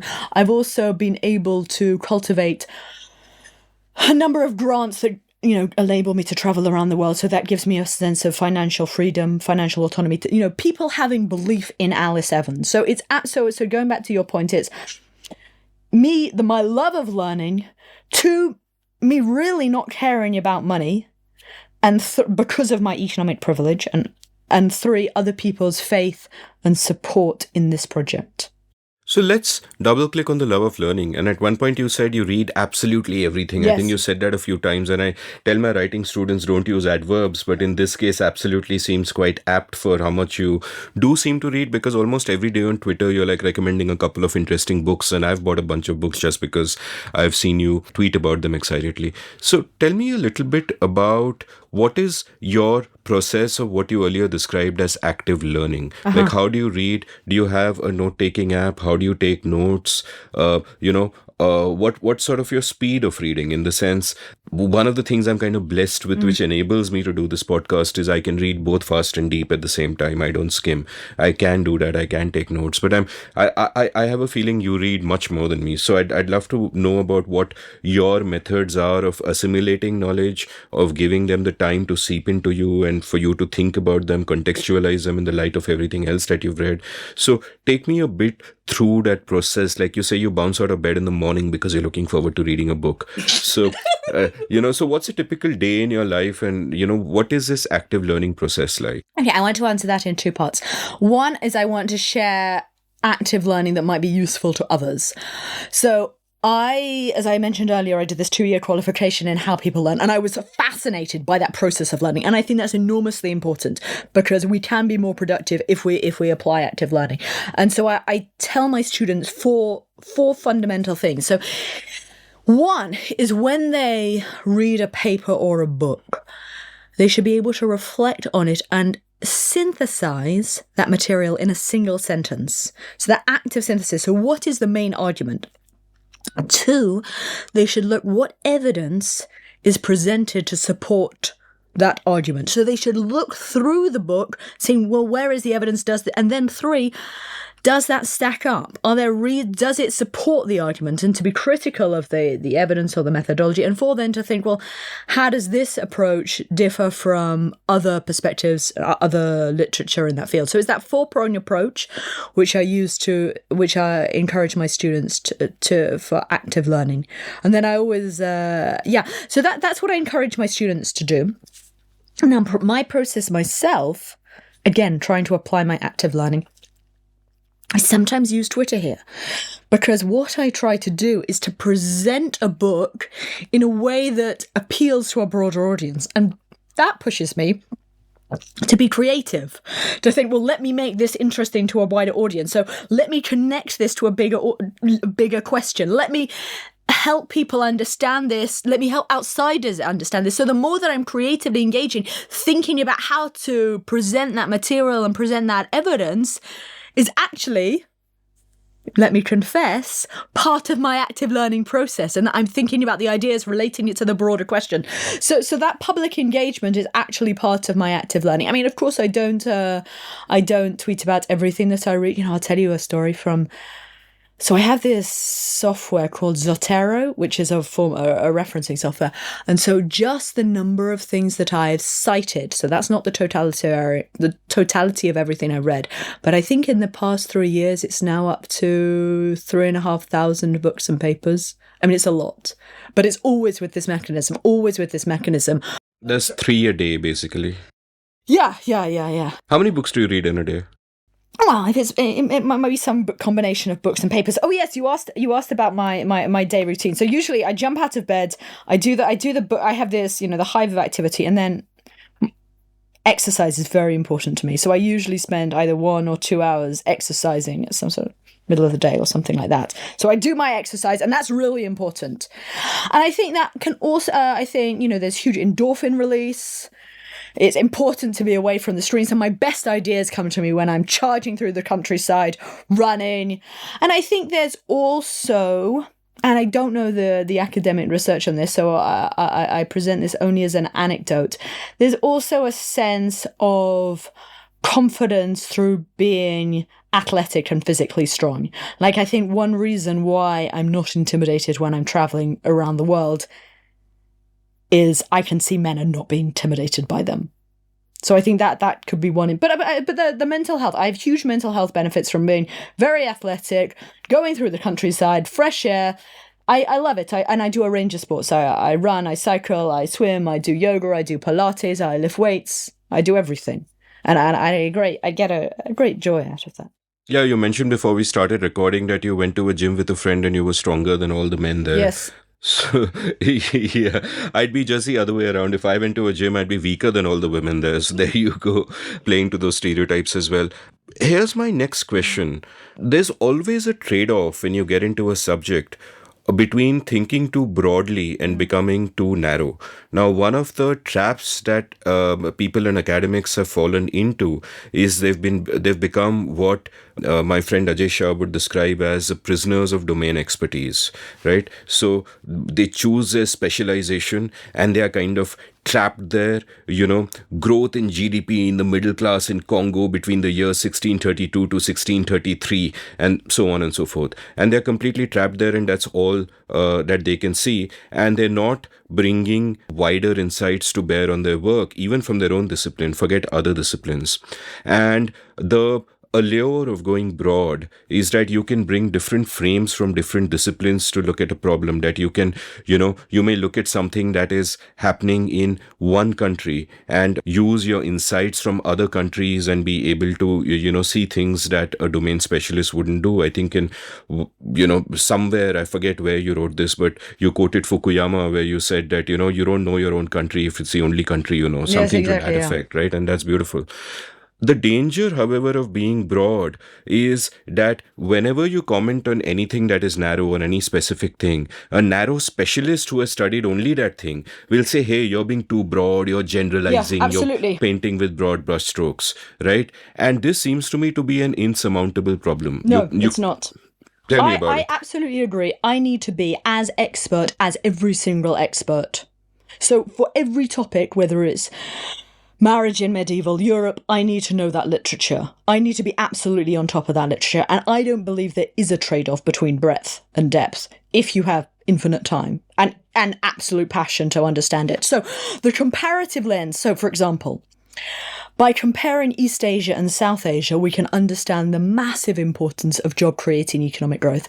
So back in 1900, both of these places were extremely patriarchal. So Korean women, Yangban elite Korean women were veiled. They even had this seesaw whereby behind the walls of the household, girls would play so that one could jump high and see over the barricades. So there were patrilocal marriages in East Asia. Women were, into arranged marriages with very little autonomy. Confucianism had the three obediences: be subservient to your husband, your father, your son. Chinese women, their feet were broken and bound. Literature in China always celebrated female sacrifice for male honor. But through job-creating economic growth, mass manufacturing, at first families might be reluctant for their daughters to go out to cities because they were worried about losing honor, about losing faith, that other people would talk and their daughters would become unmarriageable. And all this resonates with what's happening in India today, right? That families are reluctant to allow women to go to the cities because they worry about their daughters becoming unmarriageable, and they only do it in cases of economic desperation. But in East Asia, job-creating economic growth was so intensive that flocks of women were going to the cities, that it became a normal, expected part of adolescence. So no family needed to worry about sticking their neck out and others gossiping because it became so normal. So that big comparative lens really enabled me to see the importance of job creating economic growth. So that breadth helped. Now I'm in India to understand the depth, right? So I've been to Rajasthan, I was in Jaipur, I was in Udaipur, I went to a small village near Bharatpur. I'm also going to Bangalore. I'm going to Chennai, Mumbai, and Calcutta. I've been speaking to Dalit journalists, Dalit politicians, Muslim families, students at JNU, housewives, domestic workers, all these kinds of people, because I need to understand the depth, right? This is getting at the depth. This is understanding people's stories. This is understanding the nuance. This is understanding every single life and people's diverse struggles, their aspirations, their beliefs, how they see it. So I am, and I admit, I know my project sounds outrageously ambitious. I'm trying to do breadth and depth, and I believe, and I may not get it perfectly right, but I'm trying to do it all because I believe that one should do it all. And so that's why I want people to help me too, to help me, where I fail, they should try. I'd like them to come and help me. The two keywords in your answer were infinite time. You said it's possible to combine these two. There is no trade-off if we have infinite time. But of course we don't. That is a fundamental scarcity, right? Princeton gave you 8 years or 9 years or whatever, and you think they are being generous. But when you're in your 9th year and you realize you need another 18 years more and they're knocking at the door, that'll be interesting. I would say that Yeah, at some point you can perhaps reach the stage where, while you're coming at it from a broad perspective, you're not making major errors on any particular domain. You can get that kind of depth. I accept that. But at the same time, I think that given that one doesn't have infinite time, I would imagine that at some level that there is a trade-off. But I'm guessing by saying that you can do both breadth and depth, you mean that you can get adequately deep, that you're not making any big mistakes. Well, let me at least try. So Sure. I'm not going to pretend that my book is going to be perfect. There will be things that I get wrong, and other people should rightly call me out, and I welcome them calling me out. And even in this journey of research in the book, there are major ways in which I've revised my beliefs because I'm constantly learning. So there were things that I previously didn't understand that I've revised every single day. I'm revising my beliefs. I'm learning. My learning curves are astronomical. So let me not say that I think I can get it perfectly right. Let me just say that I agree we should try to master both breadth and depth, and I will give it my best shot. Yeah, no, absolutely. I mean, one of the things that struck me while I was reading all your essays, I mean, you call them blog posts, but they're all these wonderful essays, most of them, is that, one that I found that I have something to learn, not just from the content of it, which of course I do, but also from the approach, which is an approach where you're constantly rocking your own priors, as it were, to, take the name of your podcast. Like you wrote this piece about three things you got wrong about patriarchy. And the first of them is, quote, when I lacked globally comparative knowledge, I was blind to country specific characteristics, stop quote. And there are two others. And you're kind of talking about all the things you got wrong. And this brings me to your fascinating use of Twitter, which I absolutely love, by the way. Now, here's the thing about Twitter, and a lesson that I learned early, is that not everyone is there for the same reasons that you might be there for, right? So my imagining of Twitter was that, okay, you go out there, you put your links out there, you do all of that, any conversations that happen in good faith, and this is like a very 12-year-old view of it. And obviously, it's not like that. There are different games being played on Twitter itself. There are ideological tribes being formed within which you have people trying to raise their own status by attacking others, and, passing judgment on others always makes you feel more virtuous because you're automatically on a pedestal if you're passing judgment on others. And that's like a toxic face of Twitter. Now, by and large, I love Twitter because it's a great, if you curate your feed well, you have access to the finest minds in the world thinking aloud every day for your benefit. This is such a bloody privilege, unimaginable 40 years ago, right? Now, what I see you as doing is that on the one hand, you're talking about the things that you've learned and the research that you've done, all of which is very rigorous, which has come through reading many books. In fact, whenever one reads a blog post by you, clicking the links is, a source of learning by itself. So on the one hand, you're doing that. You're presenting all of that. On the other hand, you're thinking aloud. You're walking through a town, you're talking to the bus driver, you're talking to this person, you go to a wedding, you talk to three people, and you're putting that out there, right? And you're thinking aloud, and it's a very open source kind of way of thinking. And these two are happening in the same account. And even if they weren't, it wouldn't matter because, people could still get after you. And the thing is, this is not a space where everybody is going to give you the benefit of the doubt and figure out that, oh, this is what she's doing. And most people, and I believe that the silent majority out there has goodwill, appreciates this process of seeking knowledge and refining knowledge. Most people are like that. Most people are good.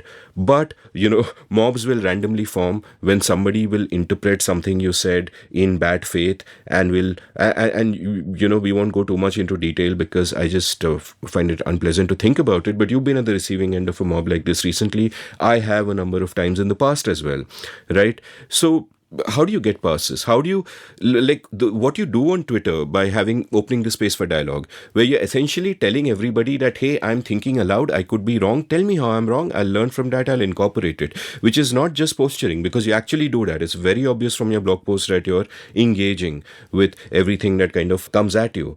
But how do you sort of then deal with this kind of toxicity? Because, you can't, and I remember having this conversation once with our mutual friend Shruti Rajgopalan, and And I was kind of telling her that everyone's looking at you so closely. They're so determined to misinterpret every damn thing that you say that you almost have to be idiot proof. And her argument was, and I now feel she was right. And her argument was that you can't be idiot proof all the time. If they want to find something, they'll find something. All you can do is be intellectually honest and say what you have to say. So, what are your feelings on this? Given that it's such an important part of your process of active learning, like you pointed out. Thank you. So one, I would raise another way in which Twitter has been incredibly useful is that so many people, knowing that I'm traveling through India, have contacted me saying, hey, Alice, would you like to meet up? And they've been incredibly kind. So the other day, let me give you a story. So I'll come to answering all your questions in due course. But I received a message from this anonymous account with the name of a white male European. And they said, hi, Alice, I'm in Jaipur. Do you want to meet up? And I was like, sorry, not to be rude, but who are you? It's just like this anonymous account. And they said, oh, I'm 23. I'm an MPhil student at JNU. I was like, so you're female? Because I have, I need to be a little bit careful before, jumping on every opportunity. And they said, yes. And so we met. And she was tremendously fast. So she came from a Hindu-Muslim family. She told me all about her life, her student politics at JNU. And the following day, she invited me to meet her family. And they were incredibly warm and welcoming. Then we went to the village the day after that. And we met many of their extended Muslim relatives. And so I learned so much. And we were traveling together and we're meeting up, I think, tomorrow, in fact. And so I learned a great deal through her. And there have been so many other interactions like that. So just yesterday for breakfast, a guy who was involved in JNU student politics around the time of the 2012 gang rapes and how he became involved in the protests for resisting the impunity for male violence. So many people have contacted me through Twitter. So many Indians have invited me to their homes. So, for example, I posted data on Ahmedabad asking about, why is the rate of female labour force participation so low, 13%? And then someone contacted me. She said, oh, I live in Ahmedabad. Would you like to visit? So, and people have asked me invited me to Calcutta. I'll raise a question, well, what's going on here? And people invite me to their homes. And so that's great. And so Twitter has enabled me, a total outsider, and because of people's warmth and their generosity and their kindness and their support and understanding for this project, that would not be possible without Twitter. And so I'm so grateful that Twitter has enabled so many different people. Now, I, of course, grant that many of those people using Twitter are enormously privileged, economically privileged, often Brahmin, but also through Twitter, people see that I have they see my profile, they know who I am. So I've also been able to contact Dalit journalists, Dalit politicians. So, it's having your name, people saying, oh, that's that person they've been tweeting. So that helps. And also through many of the people that I meet, I'm able to expand their network. So for example, the woman I met from the Hindu Muslim family, it was her who invited me to the villages where people were living in a state of, not prosperity. So I am able to use these networks to access more and different people. So one is Twitter has been enormously beneficial and maybe, let's say, in several ways. One, reaching different people, learning from them. Two, the critique. And because Twitter is so enormously valuable for something that I privilege, which is learning, that almost any cost is worth it. So after a couple of Twitter mobs, I did protect my account. And I did lock it, but I unlocked it for two reasons. One is I saw someone celebrating the fact they cancelled me. And I thought that was so disgusting. And I thought if someone is celebrating, gleefully suppressing my speech, that I thought was dangerous for other people. I did not want to perpetuate an environment that someone thought, yes, we've cancelled her, primarily because I was worried about, I thought I don't want to be part of that. If they think they're going to, no, let's not. But I also realized, because I privilege my research, because I prioritize learning and because I realize the gains to Twitter, I wanted to unlock my account to allow some abuse. That's a trade-off, right? I was willing to endure some abuse because the gains to my learning are so huge from Twitter. Well, so that's the second point. And the third point that enables me to... Third point is that I have been very lucky that I have many kind friends that when they do see nastiness, they reach out, So, and they express kindness, and that helps me realize, that and gives me some support and feeling that, it's very upsetting when people say hateful things. That's hurtful. And when friends reach out and they say they understand and they think that that it's unfair, that legitimizes us, and that actually relates to a broader point in terms of feminist consciousness and the consciousness of marginalized groups more broadly. That many people may be privately critical of something, but they can be emboldened to resist once they have the support and encouragement of others. And so that's why I always emphasize this point of friendships and peer support. And Shruti has always given me support, and you did too. And I'm grateful for that. And then a final point. So I think those. And so how do I? But I won't deny that. I won't deny that these things are hurtful. But particularly because I would never want to hurt people. Like, I would never want to upset people. Like, I do care about people's feelings, so I wouldn't want people to feel hurt by things. And I also need to learn. I need to learn to be more careful in how I present things. So I'm not going to blame trolls for getting it wrong. I shouldn't even call them trolls. I should be more careful in how I present my research, and that's absolutely on me. And that's something that I learned through trial and error and occasional trolling. I'll push back a little bit at that very last thing you said, because the truth is, no matter how careful you are, if people want to come after you, they'll find a reason to come after you. I mean, a lot of what has been said about you has really been said in bad faith. And if bad faith is your starting point, then it doesn't matter specifically what you say. But yeah, I mean, sort of, I kind of get where you're coming from, and it's always disturbing. Like, my way of dealing with it also is a way of providing dopamine to myself, in the sense I realized at one point, and this was a right-wing mob which attacked me after I criticized demonetization, that my strategy was just to block everyone, not just block people who were trolling me or abusing me, but block anyone who was being rude. So my habit is block anyone who's being rude, who's engaging in bad faith, either with me or with a friend. Just block. And after a point, I realized that days which were quiet, I was sort of missing the dopamine hits that each block gave me.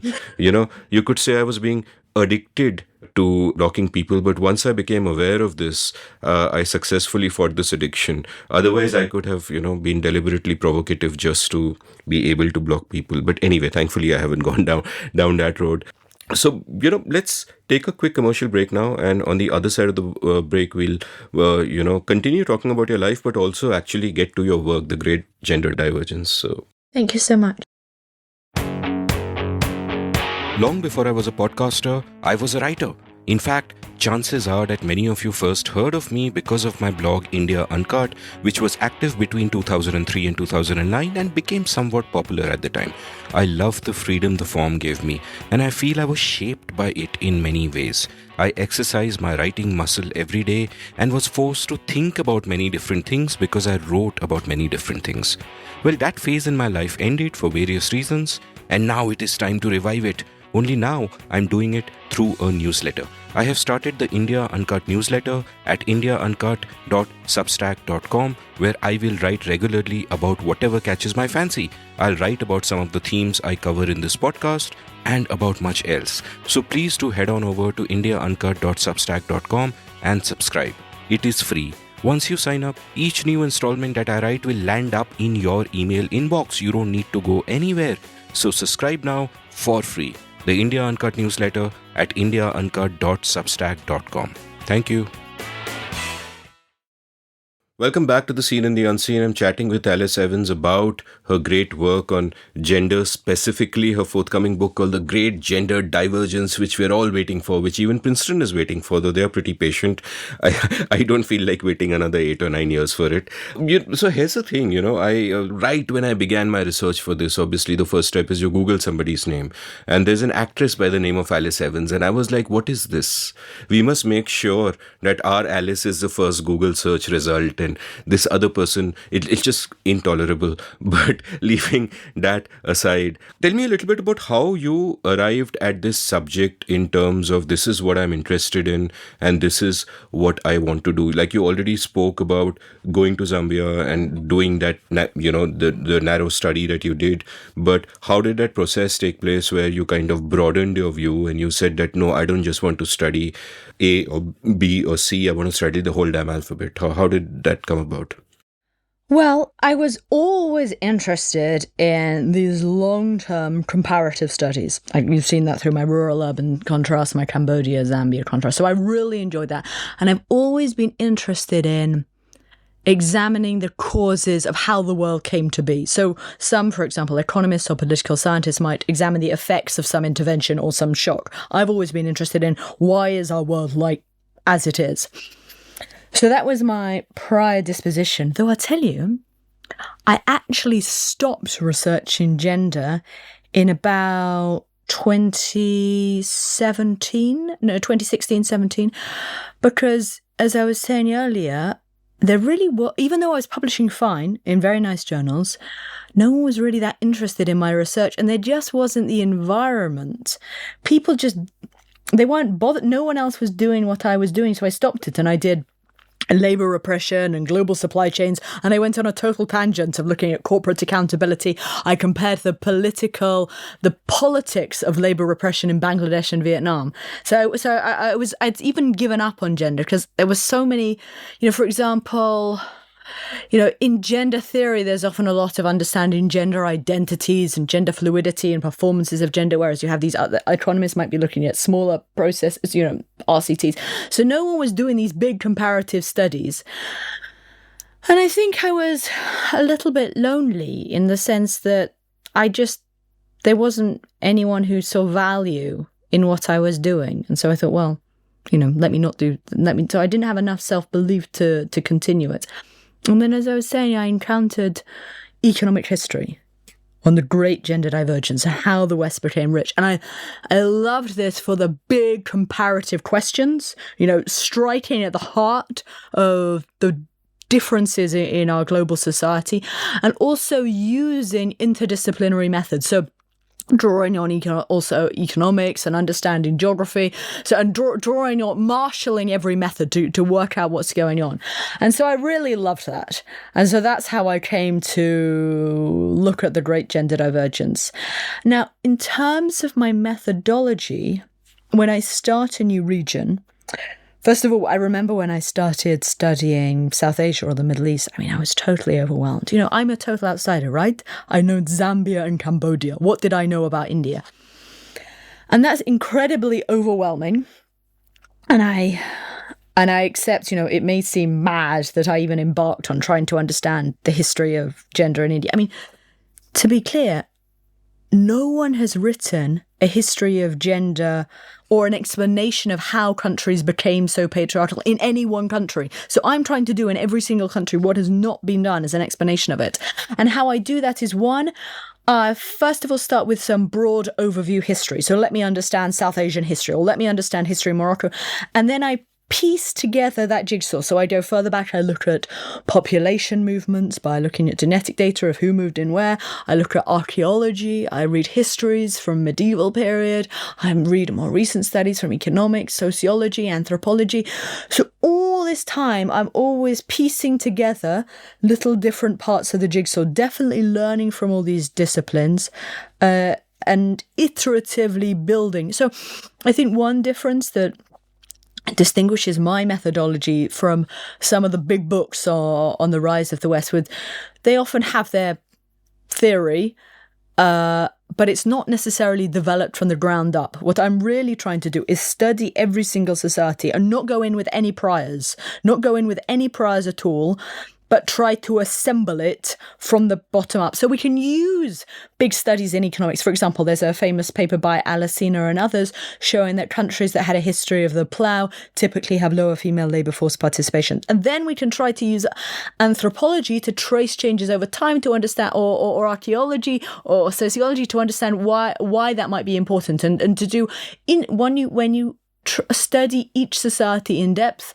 you can try to understand, well, why might the plough be associated with lower female labour force participation? So it's all a sort of, it's an act of assembly. It's an act of working with a 4D jigsaw that's continually in flux, and everything should be up for grabs. And this goes back to my philosophical training, that there are no sacred truths, that I should be questioning everything, and that I should be rigorously interrogating things. So, for example, so there are many beliefs that I now hold that I didn't go in with. So, for example, as a very secular atheist nihilist, sort of left-leaning, my prior was not that, Christianity was some great force for the world, right? That's a position that would be taken by a centre-right who I definitely do not agree with.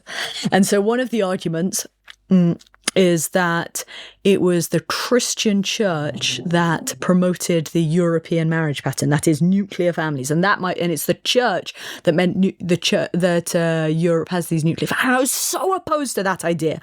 I really did not want to accept the idea that there was something good in Christianity. There are so many patriarchal aspects to the Christianity, and I associated it with the right that I just didn't like. And so I really studied all the literature on medieval Europe. I considered all the different hypotheses. I looked at the evidence.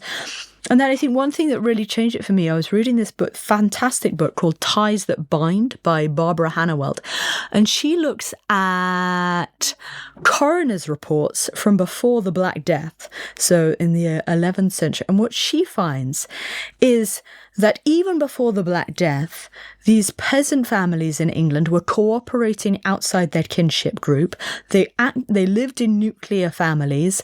Women were working, and she shows that the nuclear family existed long before the Black Death. So the other geographical theory is that the Black Death led to a far deeper labour market, and it was those jobs in service that enabled people to live apart from their families, and that broke down these kinship groups.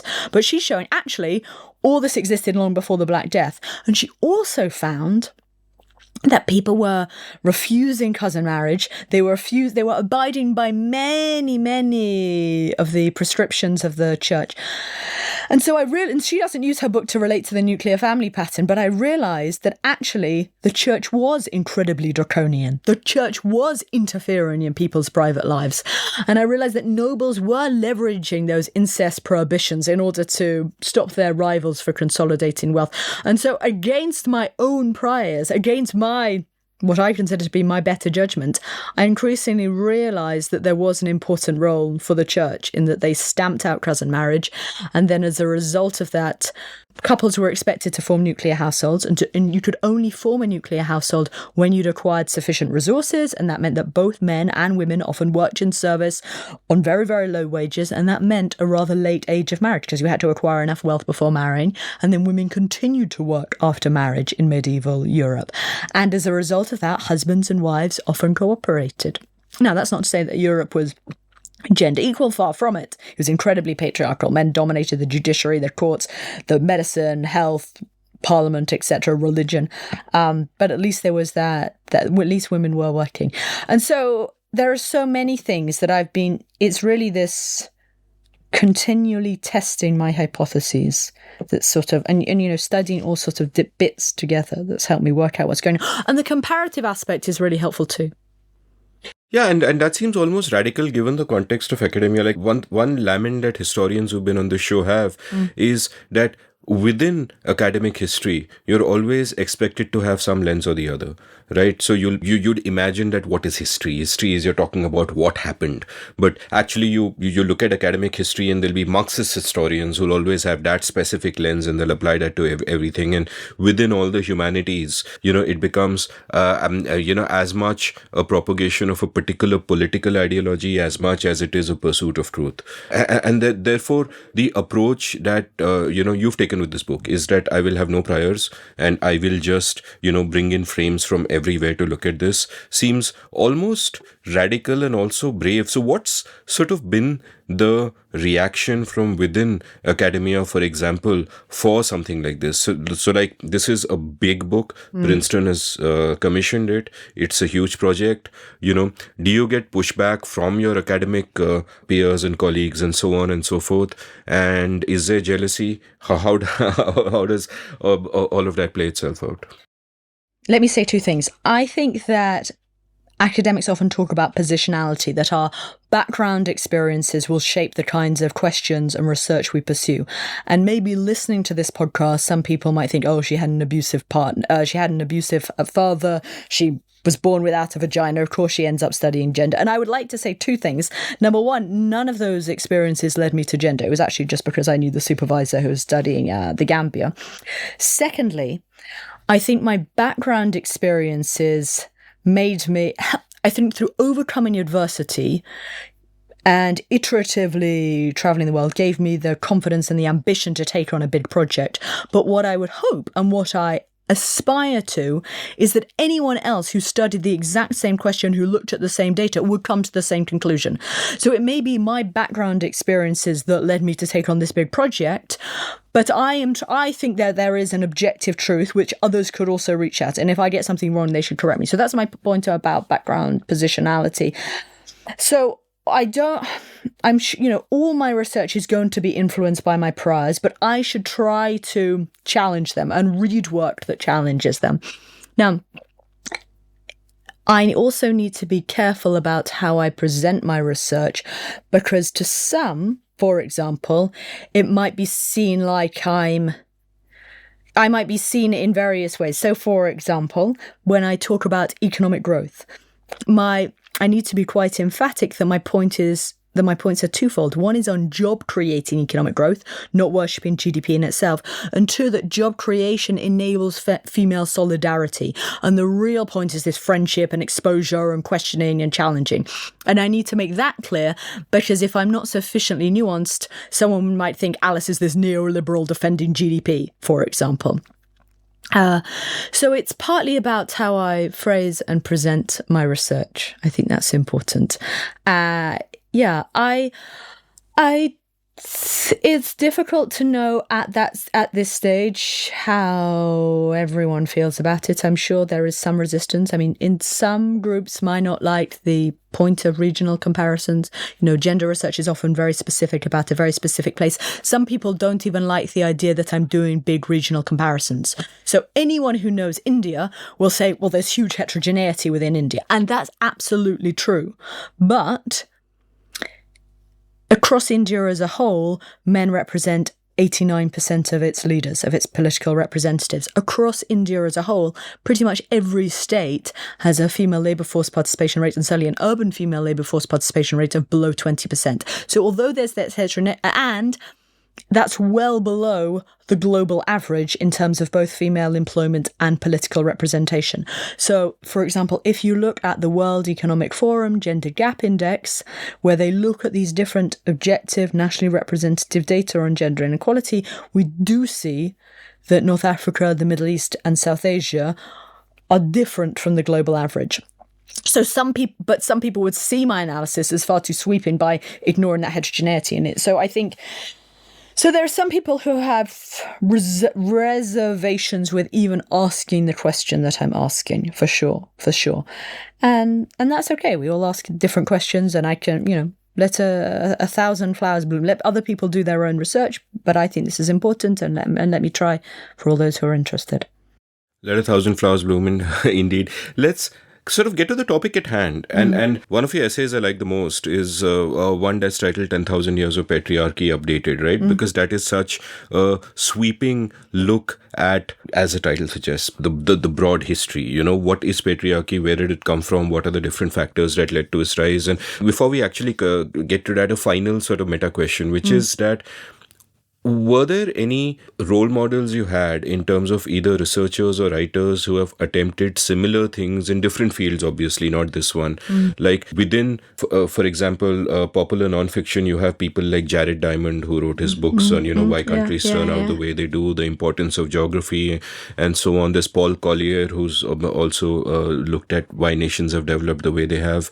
Were there models you have where you said that, yes, this person is great, they're bringing this frame and that frame, and there's something new happening here?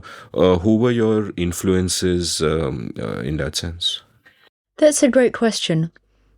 I think in terms of introducing me to economic history, Pseudo Erasmus, who's an economic historian blogger, he was enormously influential, and the rigor through which he looks at different theories and exploring evidence, that was hugely influential. I also have a really great friend who's really supported me, and I share many of my hypotheses with him, Professor Daron Acemoglu at MIT, and he's written a number of big books. Yes. I don't have so many friends with whom I can discuss my research. But he's one person who's really supported me, and I share ideas and we talk about it a lot together. So he's really supported me. I think that, there are a number. I mean, you mentioned all those big names, those big books, those big sweeping books were great and fascinating. All of those were written by men. All of those big ambitious books were written by men. Women tend to be much more focused, much more specific. And among those, I would highlight the work of Professor Naila Kabir. She's a brilliant scholar. So there are many scholars, also Professor Sylvia Chant, my supervisor. So there are many, many brilliant scholarship. Also another person who I have greatly admired, and her insights are hugely important, Professor Claudia Goldin, an economist at Harvard, and by analysing the US labour market, she drew the importance of tightening labour demand, that initially firms would impose marriage bars, that women had to lose their jobs when they got married, but when demand tightened, when firms and factories needed women, they abandoned these marriage bars. And I see that, and I've seen that pattern repeated across the world, that when you have tight labour markets, then firms increasingly want to hire women. And we can talk about that in the case of Taiwan. So there are so many scholars whose work has greatly enriched me, greatly enriched my understanding, and improved my analysis. And it really is a collective project. It really is a collective project of me learning from other people. And I'm always very, very grateful when people message me, again on Twitter, sharing their papers, sharing their research, because that really helps me. It's absolutely, improving our knowledge is absolutely a collective project. I don't want to give the impression that I think I'm this one maverick going at it by myself or alone. It's very much through learning from other people's brilliant research. Let's talk about the history of gender now. And you've written about three major waves of patriarchalism, as it were. Why do you academics use such big words? It makes it so difficult what's a for me. better word? What's a better word? I can't think of a better word for this. Three major waves of... I'd just break it up, male domination or something of that sort. Patriarchy is fine. Three major waves of patriarchy. Patriarchy is better than patriarchalism. Okay, fine. No, I'm just kidding. No, I'm it's just fine. pulling your leg. So you can't offend me. That's great, because that's what I tell people about me as well, that you can't offend me. But sadly, you really can't. I mean, there's nothing you could say that would offend me. Okay, I'm not even going to try to test that. So, yeah, I'm not interested in offending others either. Yes. But no doubt others will test it out. So, give me a broad sweep version of how patriarchy grows everywhere in the world. What are the factors that bring it about? And, what are the traditional kind of explanations? And I know you've, come up with 7 explanations. I'm familiar with 2 or 3 of them. I knew the evolutionary one pretty well because I knew all of that literature. But what you've sort of done is that you synthesized all of that, and this is, beautiful sweeping narrative which takes us all the way through 10,000 years to the present day. So let's start at the very beginning, as it were. I'm ready. Are you ready for this? I'm ready for this. Go for it. Hardcore patriarchy. Okay. So for the 100,000 years in which we are hunter-gatherers, the evidence is pretty threadbare because, they didn't leave that much stuff. But I think if contemporary studies of foragers and hunter-gatherers over the past 200,000 years, over the past sort of 200 years are any guide, Usually, women in forager economies are not secluded, though I don't think we should expect any kind of feminist utopia. Women may still be beaten, raped, forced into polygamous and arranged marriage. I think the real step changes, the three major drivers of patriarchy, were the plough, nomadic pastoralism, and male-dominated religions.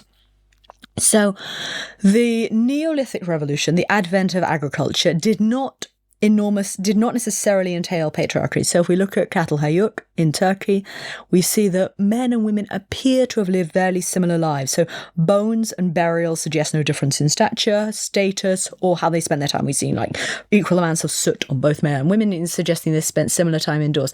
Similarly, if we look at Bronze Age Thailand, we don't see big differences in graves. Likewise, ancient Egypt, women had equal rights under law. They weren't veiled. Women were priestesses to the cults of goddesses. Women were managers in workshops, especially in the Old Kingdom. So women exercised status and had equal rights under the law. The major step change is, one, the advent of the plough, irrigation, and the advent of cereals. Now, what I think occurred is that this raised the value of land because this increased crop yields. Now suddenly land became an important resource that could be inherited and bequeathed down the generations. Now, a man who inherits land is able to attract or otherwise conquer many wives and concubines. So once you have inherited wealth, there's a selective advantage for patrilineal. That land can also become under threat, because other people might want to raid and attack you. So groups would be more likely to survive and flourish if they're what we call patrilocal, if men band together with our cousins and uncles. So that seems to encourage patrilocality. So if you look at wherever there was a plough, irrigation, cereals, we tend to see the emergence of patrilocality in which those tight-knit clans cooperate and share honour collectively. Now, another important process is nomadic pastoralism. So 5,000 years ago, these gangs of young men erupted out of the Pontic steppes, so that's across Eurasia, and they were calling each other names of wolves and dogs. And if we look at the genetic data, we see that indigenous men were slaughtered and the steppe pastoralists raped or otherwise reproduced with women. And so from Spain to Korea, the male line harks back to the steppe. And what they did is institutionalize male dominance. So from both pastoralism and the introduction of the plough heightened. So we see patrilocality and patrilineal.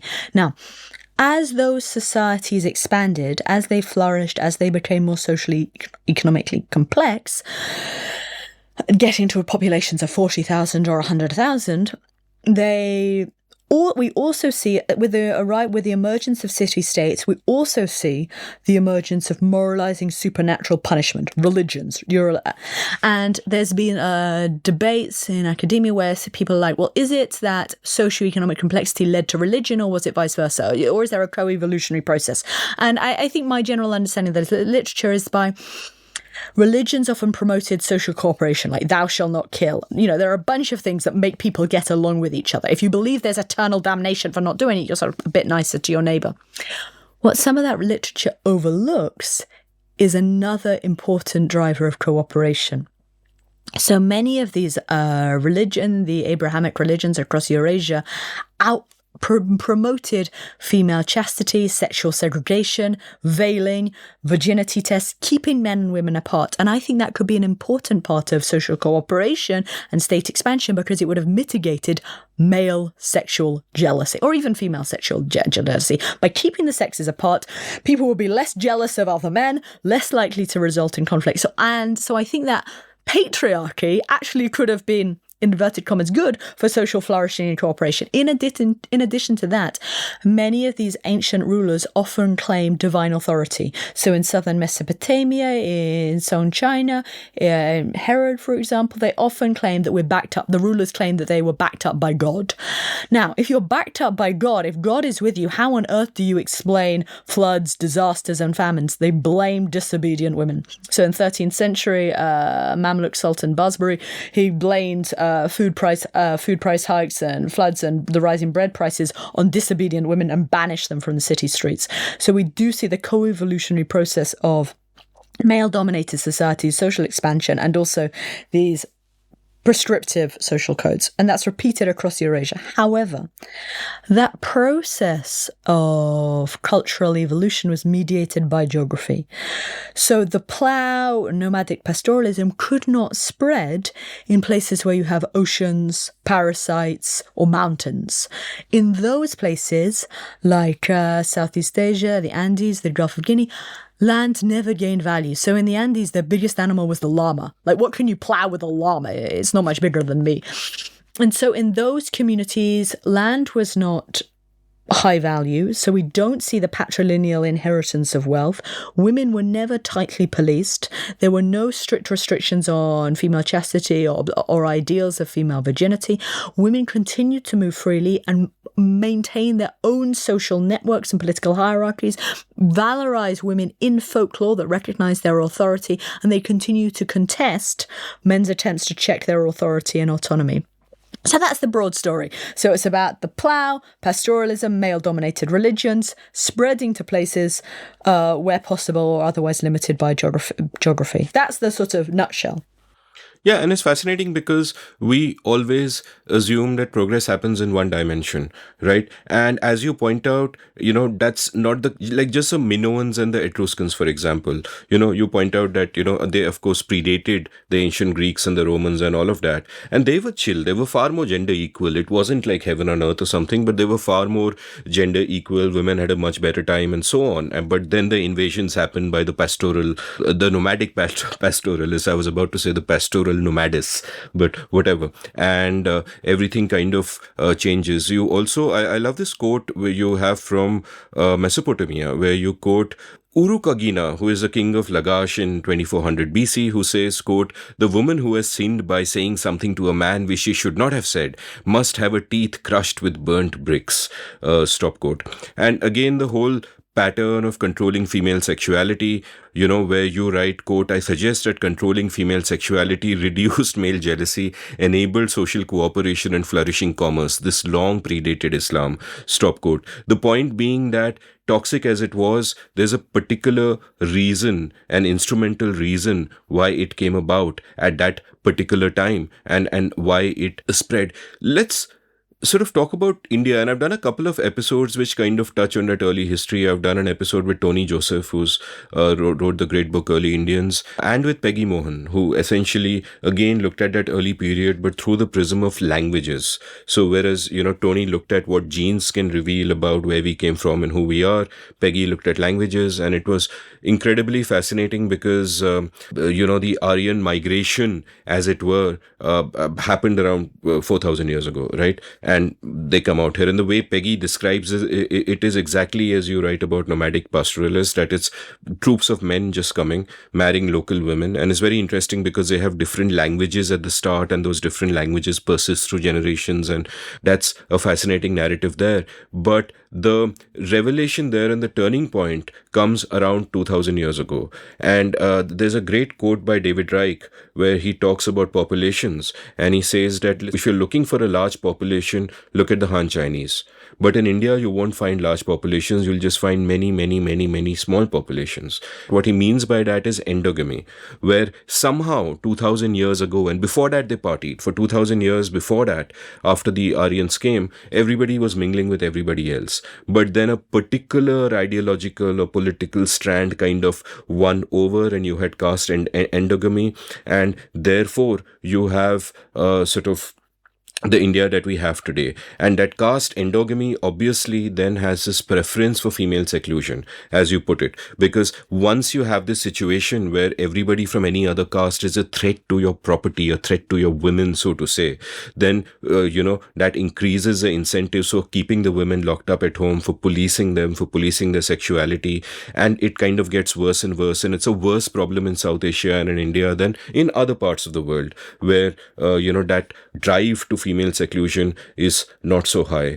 And you also talk about how this is further exacerbated in North India as compared to South India, when you have the constant invasions by Turkic Muslim empires, or the Mughals as we would call them, and they come in bringing Islam, and Islam is again a male dominated sort of religion. They have their own regressive traditions like parda and all of that, which for various reasons it just exacerbates what is already happening out here. So give me a little sense on how we can look at India in the light of all this broad sweep. I'd ask you to then turn your attention to India and sort of tell me a little bit about this, because obviously very heterogeneous, a lot of local variations, there is so much shit happening out there, you cannot generalize, all that is fair, but at the same time looking at it broadly can also make a lot of things clearer. Yeah. So, and again, I'm sure many of your listeners are more knowledgeable on this than I am, and they should correct me. So, absolutely, yes, we know from the genetic data that caste has existed for at least 2,000 years, and that tight endogamy is only possible by strictly restricting women's mobility. So, of course, women did participate in farm work, but that's on your own farms, and so you can limit their contact with outsiders.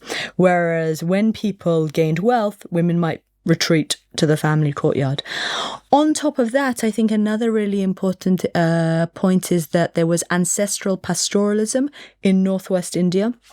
Now, ancestral pastoralism, as we know from work by Anke Becker and also Nathan Nunn and others, is that this is typically associated with higher rates of female seclusion and greater idealization of male honor and violence. And I think a part of that is if you have agriculture, cereal cultivation, then the harvest can be easily taxed and appropriated and stored, and that can enable the formation of states and rule of law and imposition of rule of law, whereas pastoralists can always easily evade the rule of law. And so that condition of anarchy can itself cultivate macho men, because you need to act as super tough so that no one dares fuck with you, right? You need to seem so tough, so violent. They need to anticipate that if they come to you, you will destroy their entire clan. So that itself may cultivate this ideology of clans sharing honor collectively and protecting female clan. And it's especially a wonderful book on medieval Rajasthan looks at how, when one dominant group would take over another, they would often raid and take their women. And it was a way of humiliating their opponent and demonstrating one's mastery. And still today in Rajput weddings, for example, they take this, and I forget the precise term, but it's like a long silver sword type pole that they used to hit the banner that would go over the front of the house. And it's a way, and also in North India, there tends to be that bride givers have the subservient status. And I think that goes back to this history of the conquering clan seizing the women from the others and using them as concubines, sex slaves, etc.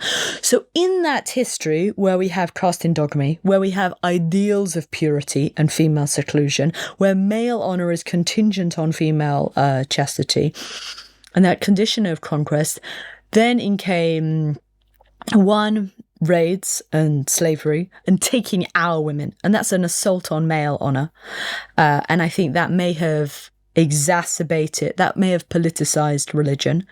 So still today, if you look at Pew data, their religion, people are much more religious in North India than the South. It's like 88% in the North, 35% in the South. There's also far greater opposition to interreligious marriage in the North. And again, that may stem from this history of not wanting an other community to take our women. And again, it's a sense of social policing. These are our women. Also, I think a really important point when we talk about Islam is to understand the cultural evolution of Islam, because this isn't about the Quran per se. Now, the Quran per se has many egalitarian aspects addressing both men and women.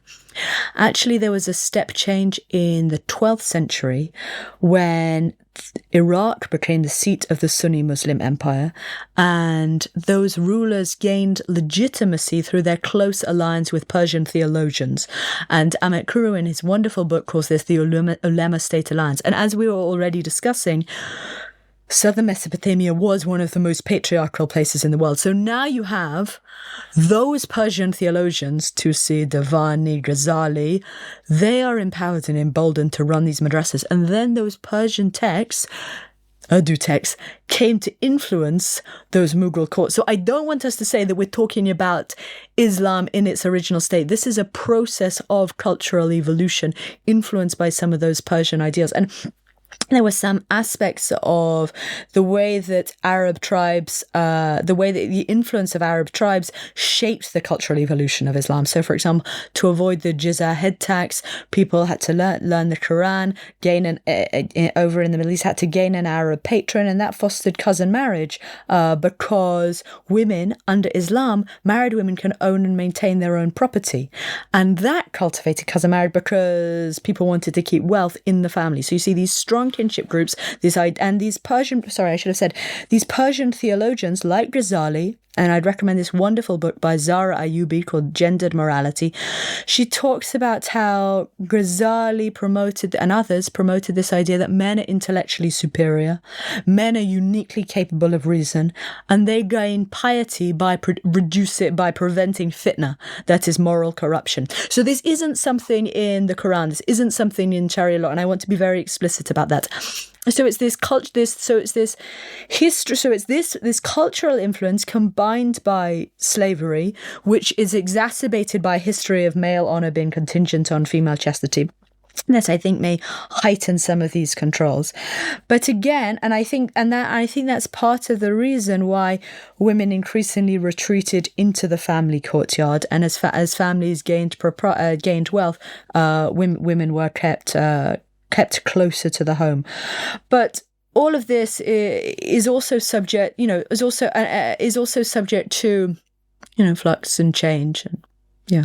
So I think that's my broad understanding of why North India generally tends to have higher rates of seclusion. So, for example, if we look at Rajasthan, the rural rate of female labour force participation is 40%, but in urban areas, in towns and cities, it's 13%. And I think this is what I call the honour-income trade-off, in that families are perfectly happy for women to work in the fields because they're not mixing and mingling with outsiders. But in urban areas, families might be much more reluctant for women to be mixing and mingling in the streets because then they could be mixing with outsiders, and that is a risk to male honour. So even though many women who I've spoken to in Rajasthan would like a job, it's principally a government job because that's a respectable position and there's less threat of mixing with outsiders. Tell me a bit more about the honor income trade-off, Right. as you call Yeah, it, because yeah. it's something that's. We'll come back to we'll come back to history later, where I want to know about the rest of the world Yeah. as well, the way Yeah. we've spoken about India over the last 2,000 years, so to say. But the honor income trade-off is something that seems especially to be a factor in India Yes. and an impediment Yes. to gender equality. So tell me a bit about what that phrase means and So what the are its honour income implications. trade-off is, in societies where male honour is contingent upon female chastity, then female labour supply only rises when female earnings are sufficiently high to compensate for that loss of male honour. And so that's precisely what we saw in East Asia. So, for example, Taiwan had incredibly labor-intensive job-creating economic growth. Small and medium enterprises from the 1980s really ran out of skilled labor. They couldn't hire enough men, so they increasingly recruited women, and the gender pay gap increasingly closed. And Taiwan now today has a smaller gender pay gap than the USA. Its legislature is 44% female. It has a twice-elected female president, and that's partly as a result of the income compensating for the loss of male honour. But let me nuance it a little for India. It's that, in Delhi today, not many people will talk about honour, right? That's not something that's so important. Maybe in rural Rajasthan, but maybe not in Delhi today. But still, this history of male honour has profound repercussions for culture. And so caste endogamy and ideals of seclusion were maintained by keeping women close to the home. And as women stay at home, we come to see the cultural celebration of female sacrifice for men, with female sacrifice for men and the ideal of male dominance. And that's ritualized and celebrated through culture. So the idea of women fasting for their husbands, the idea of women performing housework feminist economists and sociologists often talk about housework as it's a tax on women's time, and this is an asymmetric tax, and women are doing the lion's share of it, and this is unfair, and we need to reduce those time costs. And some people, for example, they look at data on India and they see that married women are spending a huge amount of time on housework, and they think that it's housework holding women back rather. And that's true, but housework is also endogenous to our normative expectations. And the underlying idea, or at least as I understand it, is women performing their subservience to male dominance, that women doing things for men. So mothers doing all this housework for their sons and revering their sons, and, maybe treating their sons as small gods, right? Or treating their husbands as small gods. And that itself has important repercussions, because even if piped water supply, for example, would be able to reduce the absolute time burden of housework, that improved infrastructure, that development, doesn't change the underlying cultural ideal that women are performing subservience to men. And as long as that's happening, then that cultural mindset persists, that women are doing things for men. And I think that culture has emerged through this valorization of, and with the number of ways that culture persists. So, for example, as long as you have this institution of patrilocality, that a woman leaves her household to join the groom's household, which, as I was saying, emerged through a number of traditions, then women are socialized to accept subservience. So, for example, in my interviews with women, they talk about how one woman was saying how, her mother would say, "Don't be stubborn. How on earth are you going to live with your in-laws? How will they manage? How will they won't keep you if you're like this." So women are socialized, and I'd really recommend the book Chup on this, is women socialized, some women socialized not to have their own preferences, not to be independently evaluating things, because if the expectation is that you have to leave to fit in with another household, to be subservient under another family, then women are socialized to take up less space, to adjust, because they're inculcated, because some are inculcated with the fear that they are then dependent on that family's support and favor. And another important way in which this is institutionalized is through the mother-in-law relationship. And this is an important element of gender inequality that Anukriti has written about, for example, is that, in poor patrilineal societies where female employment is very low and women lack economic independence, mothers' prosperity and security is reliant on their sons, right? Women need sons to survive because a son is going to provide for her, to take care of her. So, women have son preference. And that's also encouraged through the cultural idealization that men continue the family lineage. But if a woman is economically dependent on her son, then she may resist and be resentful and be jealous of this incoming wife who's claiming an alternative alliance, because she worries that wife may destroy and fracture her relationship with her son and take him away, and then she'll be left all alone and isolated. So that kind of female jealousy and animosity can lead to bullying and abuse between the women. So earlier you were talking about marriage as a toxic institution, or there are a number of other institutions and relationships between women that can also perpetuate patriarchy in a context of low female employment and dependence on men. And there's a combination of the way that economic dependence builds on the cultural valorization of men. Men treated as better, example. And an unintended consequence of this, this Saas Bahu, this mother-in-law, daughter-in-law battles also is a rash of terrible TV dramas, which we kind of suffered through in the aughties. I mean, not that I watched any of them, but it crowds out better content. But anyway, that is so one sort of common narrative about women's empowerment, and you mentioned it in your book in the context of other places, is that household tech is a big deal, right? Because once you have a washing machine, once you have a dishwasher, your tasks become much easier.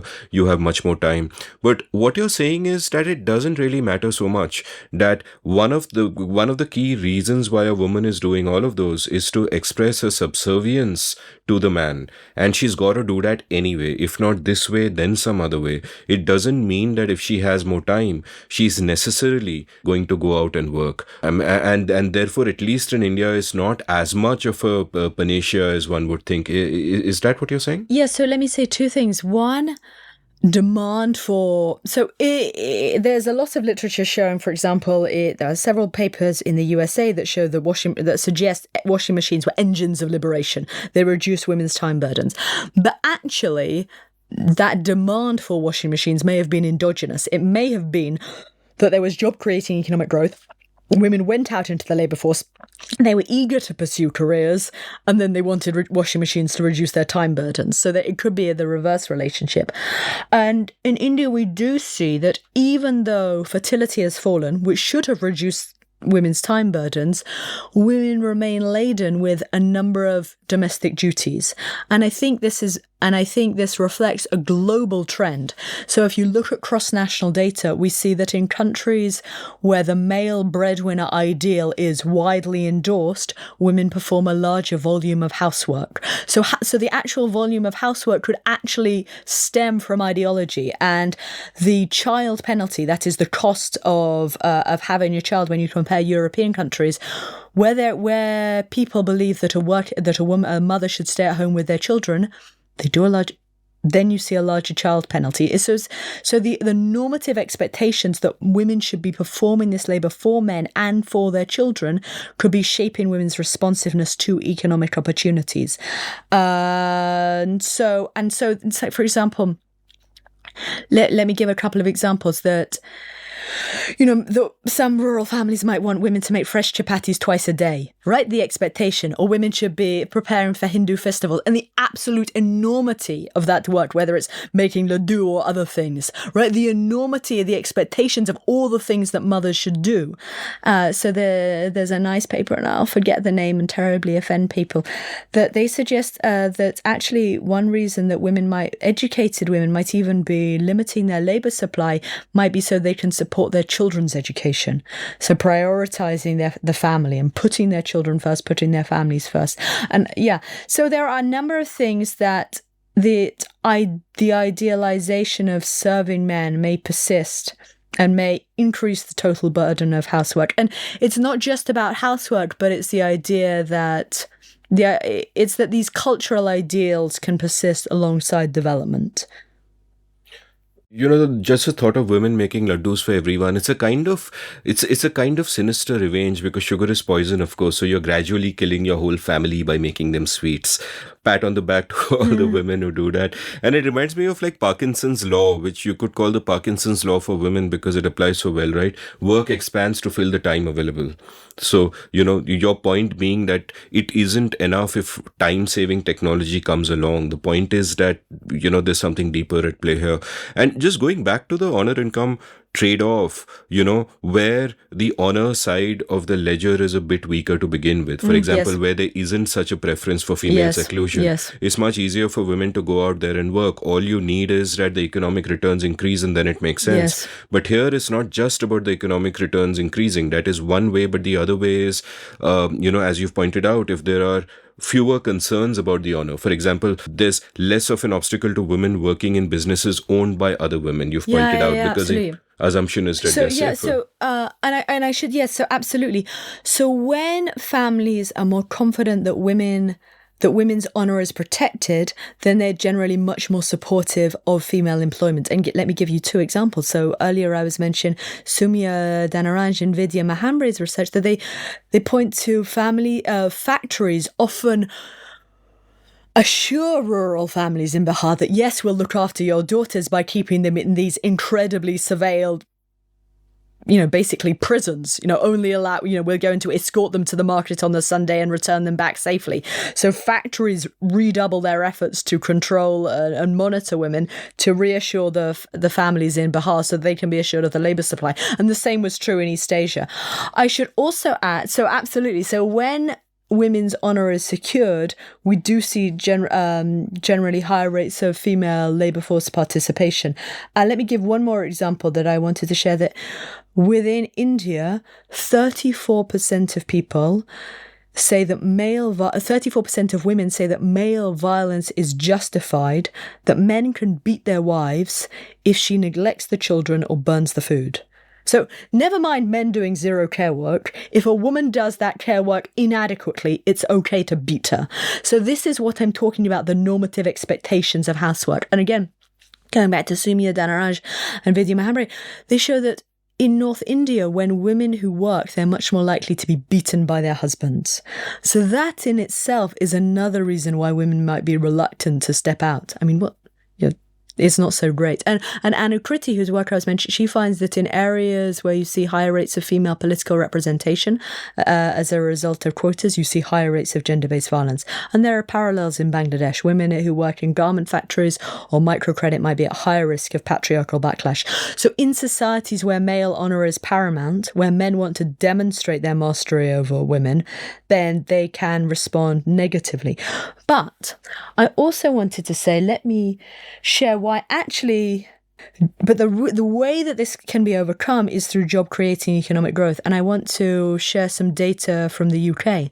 So when Hindu Indian women come to the UK, they do work. So in the UK, the rate of female labour force participation among white British women is 74%. Among Hindu Indians, it's 69%. So when there are job creating economic opportunities and when public safety is assured, women are working. I mean, and in India, in the UK today, Indian families are relatively wealthy and women are thriving, as accountants, in finance, in myriad fields, in accountancy. Many of our doctors are Indian women. So I think that really shows the honour income trade-off, that when honour can be ensured, when their income returns are sufficiently high, so there's no fundamental bottleneck. Culture isn't set in stone. It's this trade-off that that's what I want to communicate.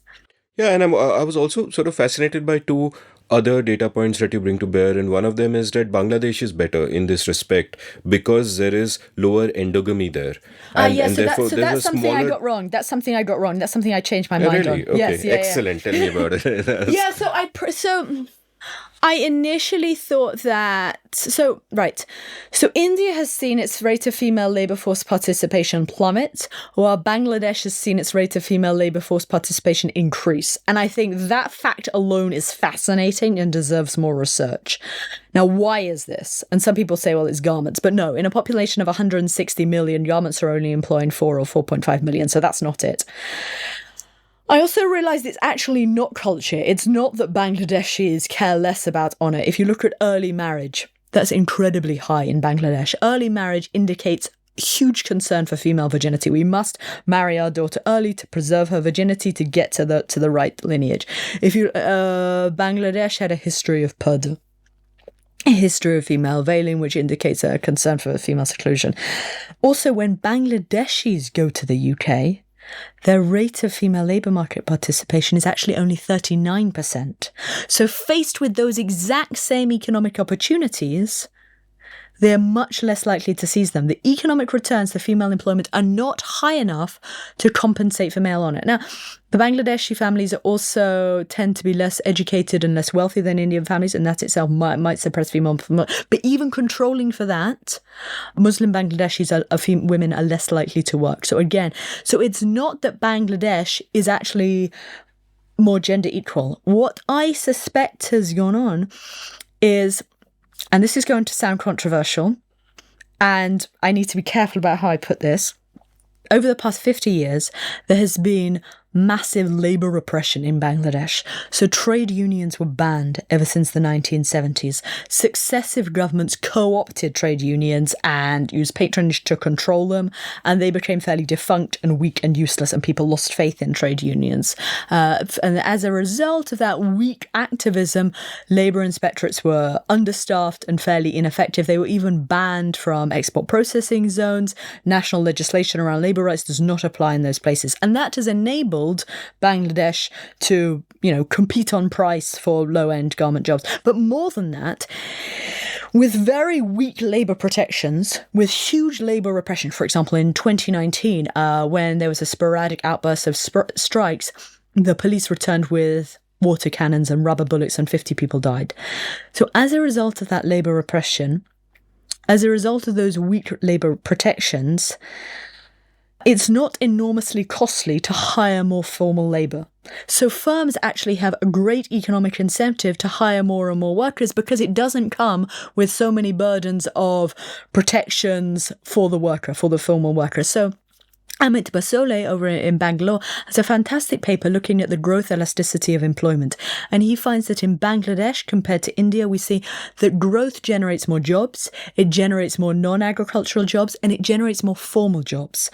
Whereas the difference, I think, in India, and we could contrast West Bengal, for example, in West Bengal, as you know, there's been the left front and leftist agitation since the 1970s, and that raised the cost of labour relative to productivity. And if labour is more costly than productivity, factories closed, and we saw deindustrialization. That also occurred in Kerala in the 1970s.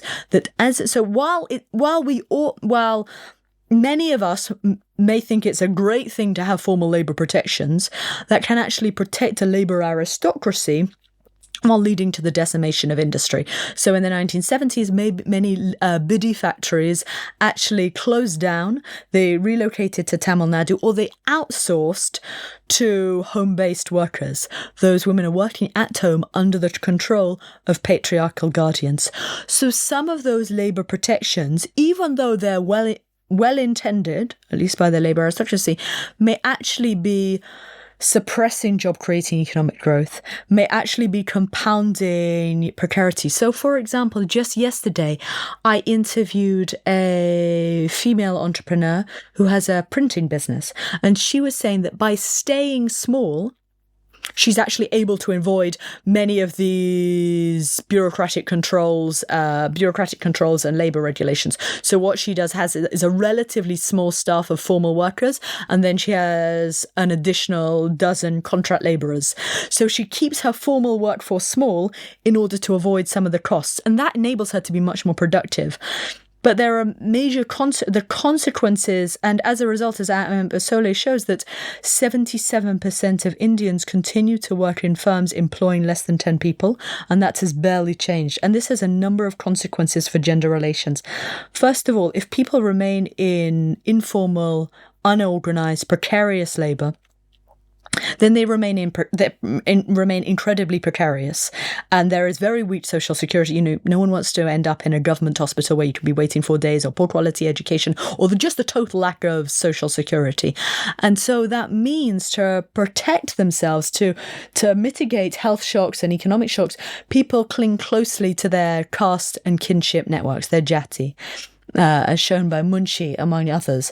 So that precarity tightens reliance on kin. That tightens the incentive, the economic incentive for endogamy. Now, of course, there are also cultural reasons, the ideals of purity, ideals that we should marry within our own kin, but it's also the nature of India's economic development that's reproducing some of those caste ideals. So if we look at caste-based residential segregation, we see that is weakening slightly in thriving cities with more salaried employment. We also see that people are more likely to live in nuclear homes if they work for non-family businesses, if they have salaried employment. So if they're economically independent, then they're more likely to go at it alone.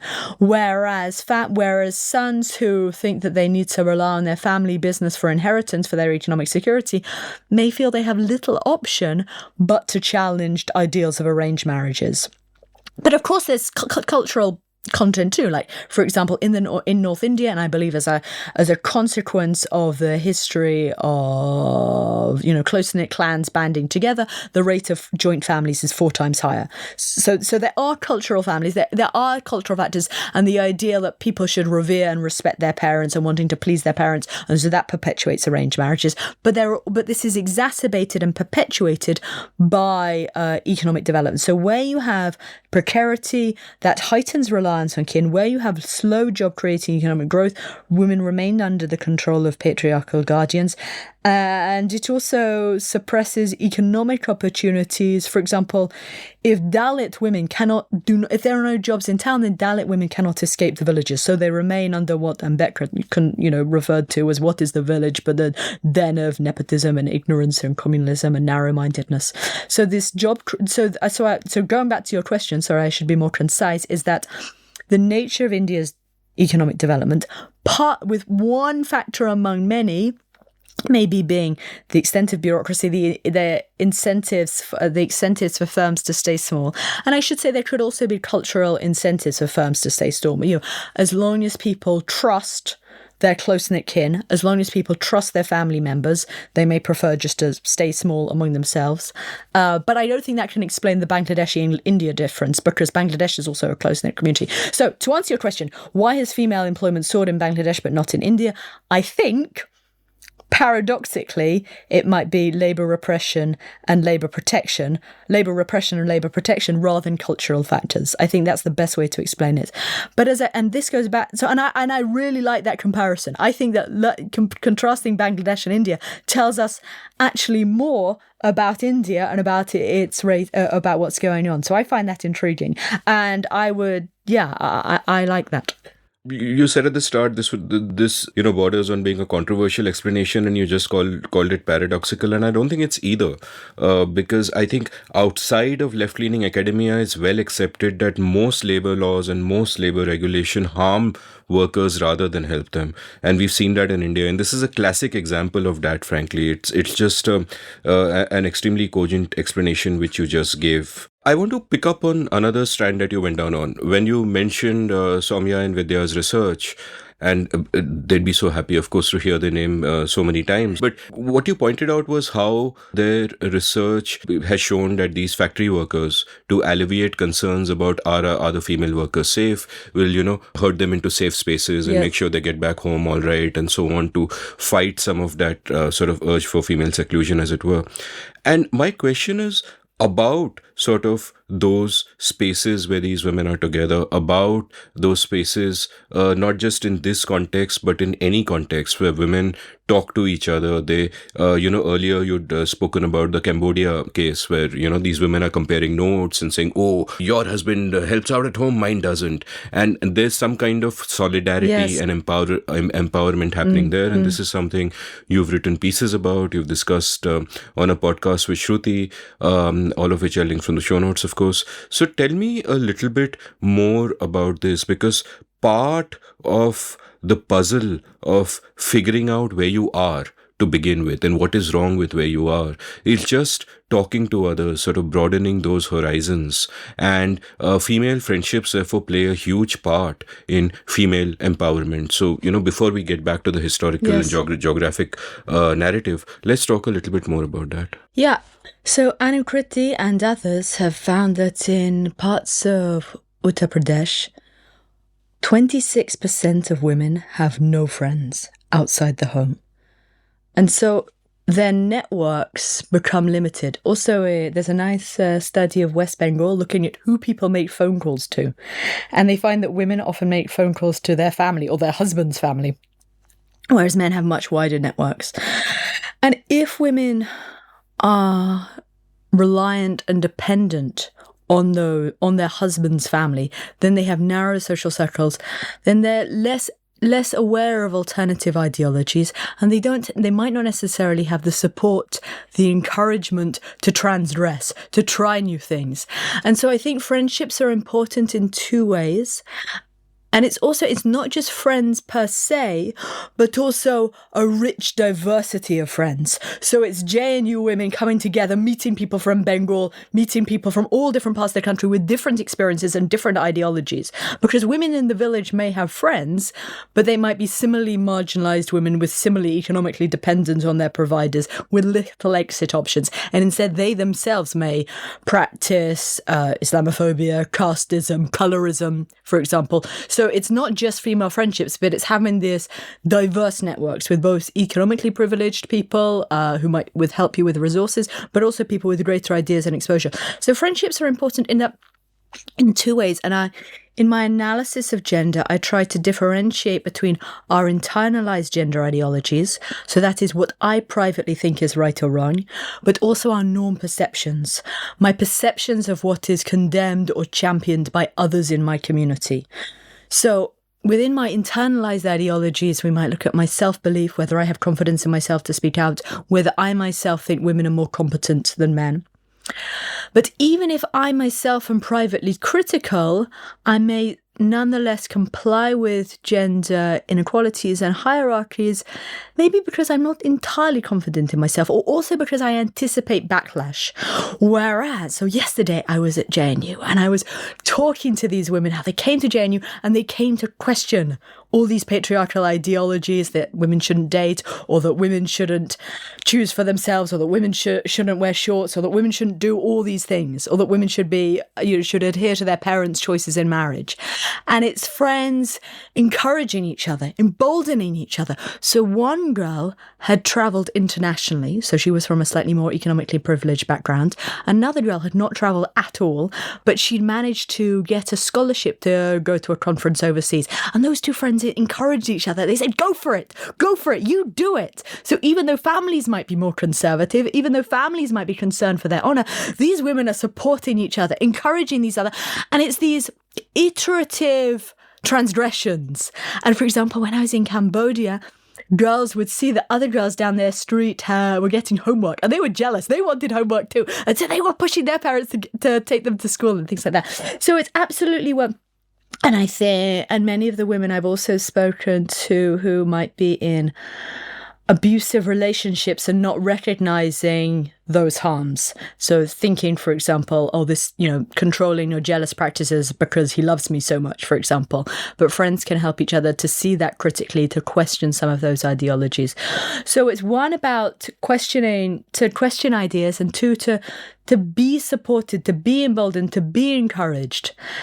That's really transformative. So this is why I say friendships are absolutely the foundation of both feminist consciousness and feminist activism.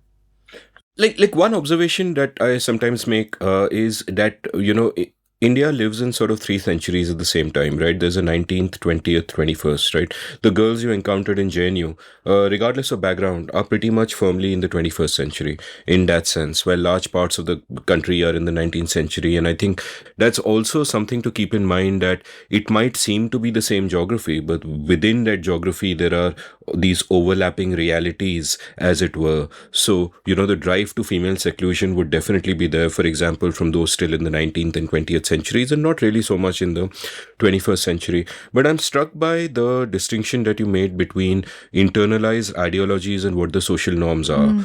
Or our norm perceptions, our perceptions of what. Because as Timur Kuran has highlighted, there can also be pluralistic ignorance. So we may underestimate wider support for disobedience and rebellion. And that itself can create a negative feedback loop, or what I call a despondency trap. So it may be that many other people are privately critical, but as long as they anticipate social disapproval, they won't actually stick their necks out and voice their concerns. And so that in itself traps people from thinking differently, which is like my vagina example. Yeah, and I like Timur Kuran's term preference falsification, yes, right? Yeah. Where, the whole idea is that you feel a certain way, which is your internalized ideology, but you perceive the norm to be something else, and therefore you don't express yourself until eventually there is what he calls a preference cascade, and then people feel emboldened to express themselves. Now, classic example to go back to the Cambodia case would be that, you could have a woman who believes that it is the wife's job to do all the work at home. But then she meets friends and her internalized ideology changes. She thinks that no, men should also share in it, right? But she perceives the norm to be so patriarchal that she dare not question it, so she doesn't. But here there's a sort of a third factor besides these female friendships, which kind of comes into play, which is the way technology spreads a sort of globalized culture, where you could be watching things on Netflix or Hotstar or whatever, where men are actually cooking, where women are actually working outside. So is that something that is a source of hope for you as well, in terms of the norms themselves changing over time? So if you have that internalized feeling that, hey, I shouldn't have to do all the housework, but you're too scared to say it, because of all of that culture around you, does that change the culture at home as well gradually over a period of time? Okay, so let me make 3 points on that. One is that use and adoption of technology is itself endogenous to culture. So, for example, in 2017, there was a Kat Panchayat that actually in Uttar Pradesh that banned women from having mobile phones. There are also instances of surveillance technology on mobile phones, mirroring women's phones, creating cameras to create their surveillance. So the kinds of technologies people use is endogenous to culture. My second point is that, yes, on Instagram, people may see inspirational feminist messages. They may see Bollywood stars doing things differently, refusing dowry, for example. But what is equally important through my interviews is and that is often contingent on a democratic environment. So, for example, as I was saying in China, much of that is blacked out by the CCP. So the advantage of India, there's less surveillance on that. But still, even with the exposure to all those alternative ideologies, people often reflect on them in their friendship groups, and their ability to act them out is dependent on how they think they will be perceived and treated in their own communities. So there were earlier last year, there was the torn jean thing. So some guy said women shouldn't be wearing torn jeans, and then a bunch of women said, hey, I'm wearing my torn jeans and I'm proud of it. But still, even if you saw that living in rural West Bengal, women might themselves not wear shorts in that environment. And so instead, JNU students, for example, were saying how excited they were to come to JNU, where they knew it would be possible to wear shorts in that environment. So it's not enough to see those Instagram inspirational messages. It's about the specific environment, how you think you'll be perceived and treated. So I would not say technology is inevitably emancipatory. And technology itself can spread hateful, casteist, Islamophobic, sexist, racist messages. So technology is always mediated by our culture, our institutions, etc. Sure, I mean, it's not a magic bullet, but at least you're aware another sort of world exists out there. Let's sort of go back to talking about global history. We've looked at India and how India has evolved and so on and so forth. Now, the rest of the world has evolved differently from India and differently from each other. So give me a sense of that, Europe, China, East Asia, Sub-Saharan Africa, Latin America. Give me a sense of the sort of currents that are shaping patriarchy or mitigating it in different ways in all of these places. Okay, well, perhaps let's start with East Asia, because I think that's one really important point in that I think it's important to understand how patriarchal it was historically, because I think that's a really great comparison with South Asia. So the idea that men plough and women weave has this sort of gender division of labor has always been idealized in Chinese literature right through to antiquity. But the idea of the cult of chastity, the idea that the women should be confined to the inner quarters, really took root when Confucianism was popular. So actually, after the collapse of the Han Dynasty in 500 AD, 589 AD, when Confucianism lost favor, actually we saw the flourishing of Taoism, and women were recognized as scholars. Women were recognized as knowledgeable authorities, as moral authorities, and women had exercised far greater freedoms and authority. So what changed, the big step change in Chinese gender relations and patriarchy was the Song dynasty. So several things happened. They introduced a meritocratic civil service exam and also widespread printing. And now what happened is the landed gentry was suddenly in a position of insecurity. And here I'm heavily borrowing from the work of Yuhan Wang, who's over at Harvard, and he's got a new book out on this. And so meritocratic civil service exam means that you have to massively invest in your son's Confucian education in order to get that elite spot everyone wants a government job, right? What's true in India today is also true in Song China, right? That was your pathway to prestige and power, etc. So people heavily invested in their sons, but that also that heavy motivation to invest in sons cultivate a desire for intergenerational reciprocity. So if you're massively invested in your son's education, you need to make sure they pay back, and you need these close-knit clans to cooperate to ensure basic survival, whether it's irrigation, social services, health.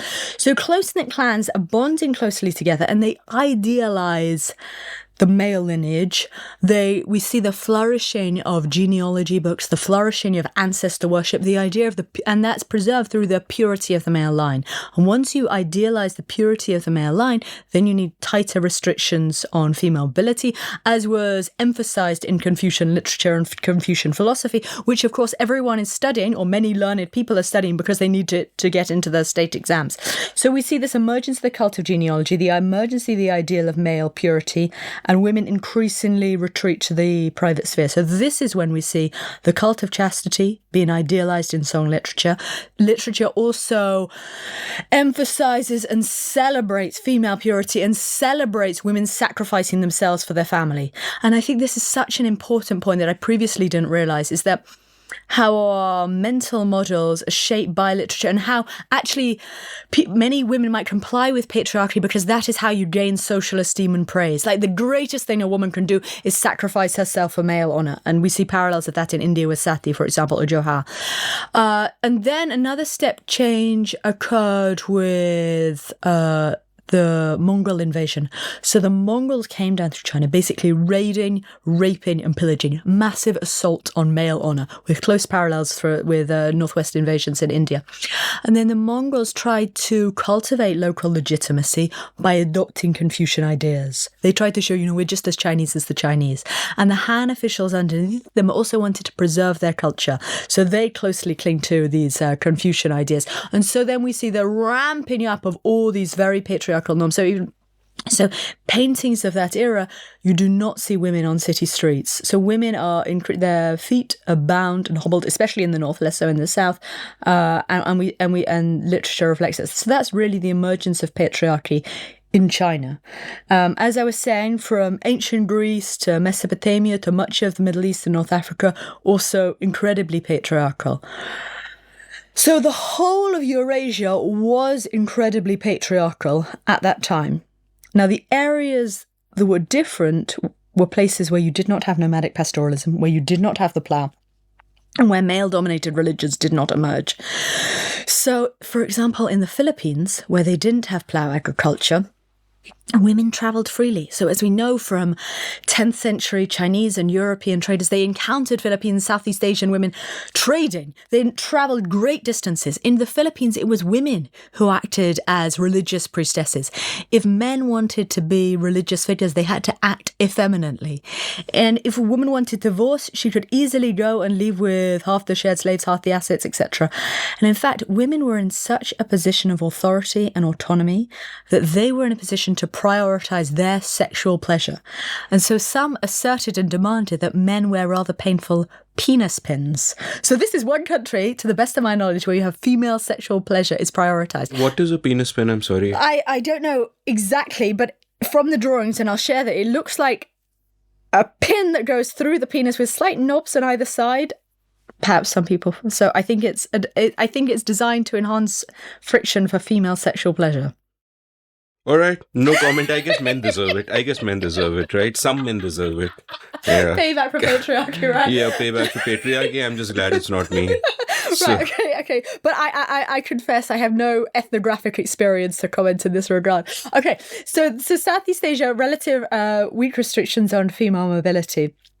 And the Andes also really interesting. So although we don't have written scripts, so we have to be careful in inferring and understanding what these societies were like. If we look at iconography, if we look at art, if we look at artifacts, we see this strong ideology of gender complementarity, that we see men and women working together. And I suspect in the Andean civilization, well, they didn't have money, and instead it was a tribute redistribution economy, in that people paid service to the empire. So women contributed cloth, men contributed labor. And so women's work was recognized as equally valuable. And we did not see this patrilineal inheritance of wealth. There are relatively weak restrictions on women's mobility. They even recognized and celebrated trial marriage, premarital sexuality. They had this idea of bilateral descent, so that women descended from women and ultimately from the moon goddess. So there's this idea of gender complementarity running right through the Americas, with relatively weak restrictions, and that's celebrated through folklore, etc. Now, Africa is also incredibly fascinating, and I think this is a great example of how geography mediates cultural evolution. So maybe 5,000 years ago, much of sub-Saharan Africa might have been matrilineal. But this changed with cattle and pastoralism. So one, we have the Bantu expansion, and that led to the spread of cattle. Cattle raises the value of land, patrilineal inheritance. Also, we see nomadic pastoralism. So again, it's gangs of men, gangs of young men raiding, raping their way through the Horn of Africa, down into southern Africa, as we know through the genetic data. And they institutionalize patriarchal dominance and ideology. So if we look at the Maasai or Swana, these are male-dominated village assemblies. Women are minors without a voice of their own. And there's also for the Swana, for example, men are revered. They are buried in the cattle corral. There are numerous sayings and proverbs saying, women cannot lead. Men are the ones who are autonomous. Men are the ones who are the good leaders, etc. So that's the institution of patriarchy. But the spread of pastoralism and cattle was mediated by geography. So around the Gulf of Guinea, for example, they had and I mispronounce this every time, tsetse fly. It's pronounced differently. I've buggered it up, but you'll forgive me. This fly causes a sleeping sickness in cattle, and so it was not possible to have cattle there. So instead, land never became a valuable source of inheritance. So although many of the communities in the Gulf of Guinea had patrilineal succession, it was only men's control over the children. So through bride wealth, their men are getting the children. There's not about inherited wealth. So as a result, these communities, women are moving freely. Women have their own networks in the Yoruba and Igbo, and I especially recommend Professor Nwando Achebe's book on this. She highlights how there were women exercised authority and spirituality. So you see that Lesa, the name for God, is neither male or female. You see oracles and deities and women exercising spiritual authority. Queen mothers also revered. Women across West Africa, women are traders, they're merchants, they're running West African markets. And because they have this mobility, they were able to protect their own turf. Now, on top of this, Islam spreads via networks of trade, but also amongst pastoralists. So there's another element in which geography mediates cultural evolution. And then fast forward a little bit to the 18th and 19th century, we have fuller jihads. And these fuller jihads are led by pastoralists. In northern Nigeria, they institutionalized Sharia law. And at that same time, we see the emergence of purdah. If you look at architecture, for example, that is when women are increasingly confined to the inner quarters. And families gain respectability by secluding their women and differentiating themselves from slaves used in labor. So it's this process of both geography and cultural evolution that are really important. So we have patrilineal, patrilocal Eurasia, and then we have these matrilineal and bilateral communities. Then there occurred an important divergence within Eurasia, and that is what I was talking about earlier, the emergence of nuclear families in Western Europe. And so that created a latent asset. So Europe was not gender equal. As I was saying, every institution was headed by men. I don't want anyone in the world to think that I'm saying that Europe was ahead, Europe was more gender equal, we had some great culture. No. In fact, women... So let me explain this. So one, even though women were working, before the modern era, women spent 60% of their adult years either pregnant or nursing. So their mobility was hobbled, whereas men had far greater ability to capitalize on the transition from feudalism to commercialization. And as this occurred, men built guilds. So these are organizations that preserved existing privileges and locked out other groups. So they tried to disadvantage their competitors and prevent other groups for competing against them or undercutting them. So in places where there was weak economic growth and slow demand for labor, those were especially patriarchal. So, for example, in Western Germany, women had no rights. They weren't allowed to compete with the guilds at all. They also discriminated against immigrants for the exact same reason. But where you see greater prosperity, like the Netherlands and parts of France, Paris, then women could actually be included in guilds. So there was so when the pie was a little bit bigger, people might be a bit more prepared to share. So the guilds discriminated against women. So the discrimination in Europe was not coming from within the household, it was primarily coming from outsiders who didn't want women competing against them. But women still had very weak social capital. So when Protestant and Catholic churches competed in their Counter-Reformation, in their struggle for bums on seats or pews, they wanted to demonstrate their superior power to vanquish the devil. And they did so by burning witches, primarily women. So women's social capital was weak. Now let's fast forward to the Enlightenment. Now the Enlightenment was an age of great innovation and discovery, and men, whether they're engineers, scientists, entrepreneurs, they gather together to hear the latest innovations, to hear about scientific advances. And this enables collaborative creativity. That brilliant people, like when we went to our conference in Udaipur, brilliant people come together, share ideas, encourage each other, support each other. And Joel Mokia has a wonderful book on the enlightened economy talking about why collaborative creativity is so important. And these groups are amplifying each other, they're supporting each other, they're amplifying each other's ideas on megaphones. Freemasons go to court to protect each other's reputations. Whereas in the English-speaking world, 95% of these associations are male, discriminating against women. And so there were brilliant women, but they're toiling in solitude. I mean, there were a few Dutch Masonic lodges. London had a few women debating societies. But for the most part, women were locked out. So they're not getting that kind of support and encouragement and peer feedback, etc. So they're not able to benefit from this enlightenment. That said, we do see slightly higher rates of female writing and female writing in Protestant countries. And that's partly as a result of sola scriptura, the idea that every person should understand the Bible for themselves. And that led to a reduction in gender gaps. So we did have a little bit of women's writing, especially in Protestant countries, but still, all the institutions are predominantly male dominated. So now, okay, let's make it so Europe, patriarchal, but with this latent asset of participatory institutions, nuclear families, and state institutions. Contrast that with the Middle East and North Africa, and these Ottoman towns are much more gender segregated. But women were by no means passive. So because married women had these property rights, if you look at court records from Aintab, from Cairo, Damascus, you see women litigating in court. They're pursuing thieves. They're hounding people. They're pressing for their inheritance rights. They're pressing for their claims on property. They're owning various houses, assets, gardens, orchards, donkeys, etc. However, we tend not to see, but elite and wealthy women tended to send emissaries on their behalf. So, so they could maintain seclusion because that was respectable. But again, we don't see, I still would not say that the Middle East was especially patriarchal at that time, because at that time, the vast majority of people across the world are peasants.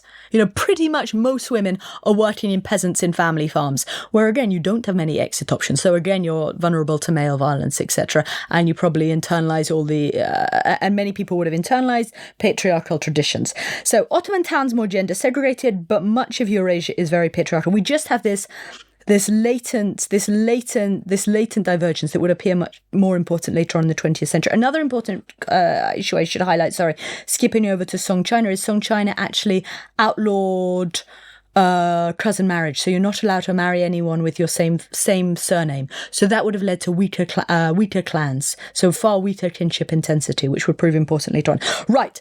So now we have the vague map of the world. Oh, I should also talk about colonialism. So the impact of colonialism. So many scholars raise concerns that colonialism could have perpetuated patriarchy because, of course, the Europeans were incredibly patriarchal at that time, undeniably, and they often emphasize. But I do not think that colonialism is responsible for the contemporary divergence in outcomes by pressing for their patriarchal beliefs. So let me give you the example. But we have to take each region in turn. So if we look at colonialism in Latin America, colonialism was horrifically impressive. They spawned disease, millions of people died. They also butchered and enslaved Native Americans. There was horrific violence, rapes, etc. That said, indigenous people fiercely maintained their own traditions. So while Catholics might call trial marriage diabolical, Andean civilizations often continue to practice it. In fact, in 1789, there was an indigenous people's rebellion. 44% of those leaders were women. So they continue to practice their ideal, and still today, Peru has very high rates of female labor force participation. And for the most part, across Latin America, they had fairly weak ties of kinship. In that there were fairly weak marital bonds. In Sao Paulo in the 17th century, in Mexico City in the 19th century. You'll find lots of single women working by themselves independently. It was really only the very, very tiny elites, landowners, that would practice cousin marriage and female seclusion and chastity and confinement in order to preserve their important land holdings. So Latin America, though, I'd say one more important aspect there is the spread of Catholicism. Catholicism promoted this idea of the cult of virginity, the idea of shame. So Catholicism definitely a regressive religion for the most part. But there's the whether people adopt that and how they adopt it is mediated by their indigenous culture. Now I think I'll come back. I want to talk more. Let me put colonialism on hold because I'll come back to it in the case of Africa. But I can talk about colonialism for any reason. So I'll come back to that. Okay. Now what I want to do is to talk about industrialization in the 20th century. Now this was phenomenally important. And this is where we see the honor income trade-off taking off, because with technological change, reducing the domestic drudgery, and also job-creating economic growth means that employers who might initially prefer to hire men eventually run out of men. And here I'm borrowing work by Professor Claudia Goldin. And they run out of men, and increasingly hire women. And so we see this in every single country, even more recently in Turkey, where we have strong job-creating economic growth, or at least before 2018. Then we see rising female labor force participation. Same in East Asia, Taiwan, and much of Europe. So in Europe, where the restrictions on female mobility are relatively weak, then, when you get higher female education, then when fertility goes down, women seize economic opportunities in their droves. And this is because of the latent asset of nuclear families, where there is this weaker concern for honour, and where a woman's earnings make a massive difference to household survival. Then we see in the 1970s, there's liberalisation of divorce laws, both in the USA and Europe, and women cease to believe that marriage offers decent security and insurance, so they become much more committed to the labour market. They pursue careers, and they become much more independently minded, and through that they generate friendships. So that's the really important. That's why the great gender divergence occurred in the 20th century, because it's the culture is responding to economic changes. Now, another really important dimension is communism. And here again, I can say something controversial, and this that I think communism, totalitarian communism, may be the world's greatest intervention for women's economic empowerment. And let me explain. So totalitarian communism is run on a model of extensive growth, that central planners set wages low and demanded very high productivity targets. So consider yourself in the position of each firm. It's very cheap to hire in labour, and you want to get as much labour as possible in order to meet your production targets. So what do? You recruit lots of men, and you also recruit women. And women themselves have a strong incentive to seek those jobs because male wages are very low. The male breadwinner model would not exist because male earnings were so low. And also that jobs with a passport to social security, so social services, holidays, amenities, everything, apartments. So post-communist countries have very high rates of female employment. It's not just that women are working, but also labour market advancement. So in Russia, 44% of economists are women. We see much smaller gender gaps in business ownership, business management in post-communist countries. Also, post-communist countries have very small, they're the smallest gender gaps in competitive chess. So in terms of the economy, the gender gaps are smaller. However, Because totalitarian communism suffocated activism, we do not see the emergence of feminist activism, as I mentioned earlier. So we don't see strong pressure for reforms in government, for female representation, and also protections from male violence. However, and this is where my comparative lens is important, if you compare post-communist countries to their peers, you see that generally people in post-communist countries are more sexist, but there's one exception, Central Asia. So Central Asia, we're talking about Uzbekistan, Kazakhstan, Kyrgyzstan. Now, in Uzbekistan, in Fergana Valley in the 1920s, women were marrying at 13. They're fully veiled.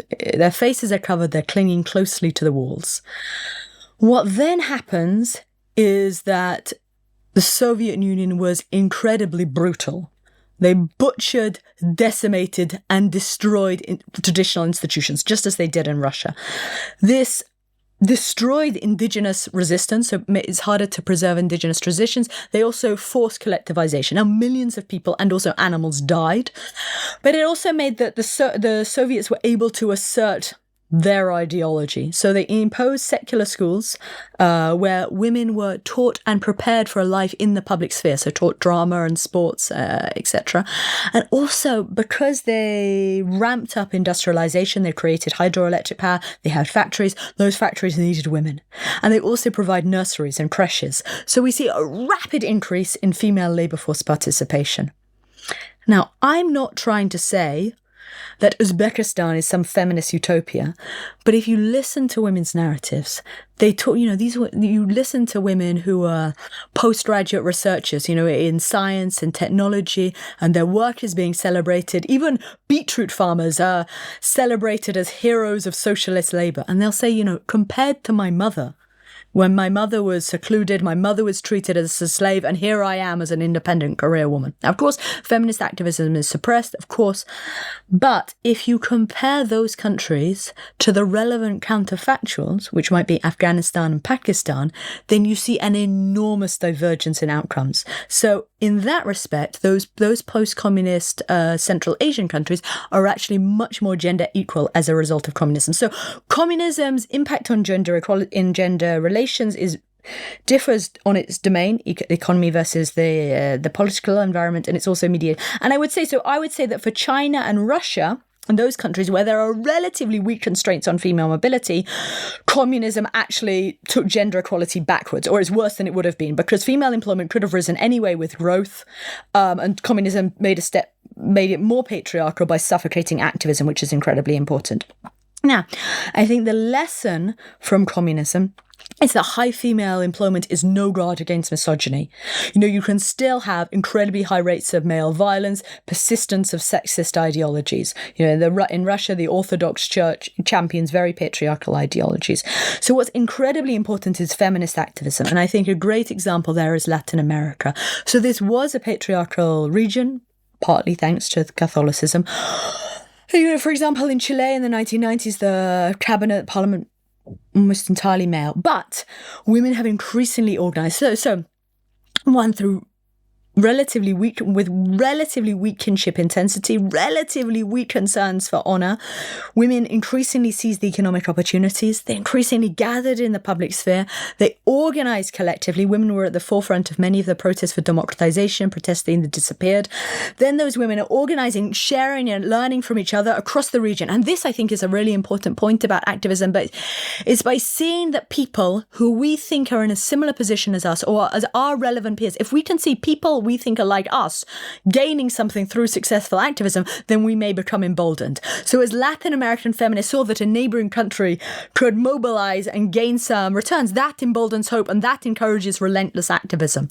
And so we see these encuentros across Latin America whereby women are increased. So in 2015, one woman tweeted, "Ni una menos," and that means not one woman less. Not one woman less should die from male violence and femicide. And so 200 100,000 women took to the streets of Buenos Aires. So now in an environment of democratization, urbanization, social media, these ideas can spread like wildfire, and they're celebrated in street murals, and people are, challenging ideas of shame, challenging the idea that if a woman is raped, then it's her burden, it's her shame and her stigma, and she should keep it to herself and she should be quiet.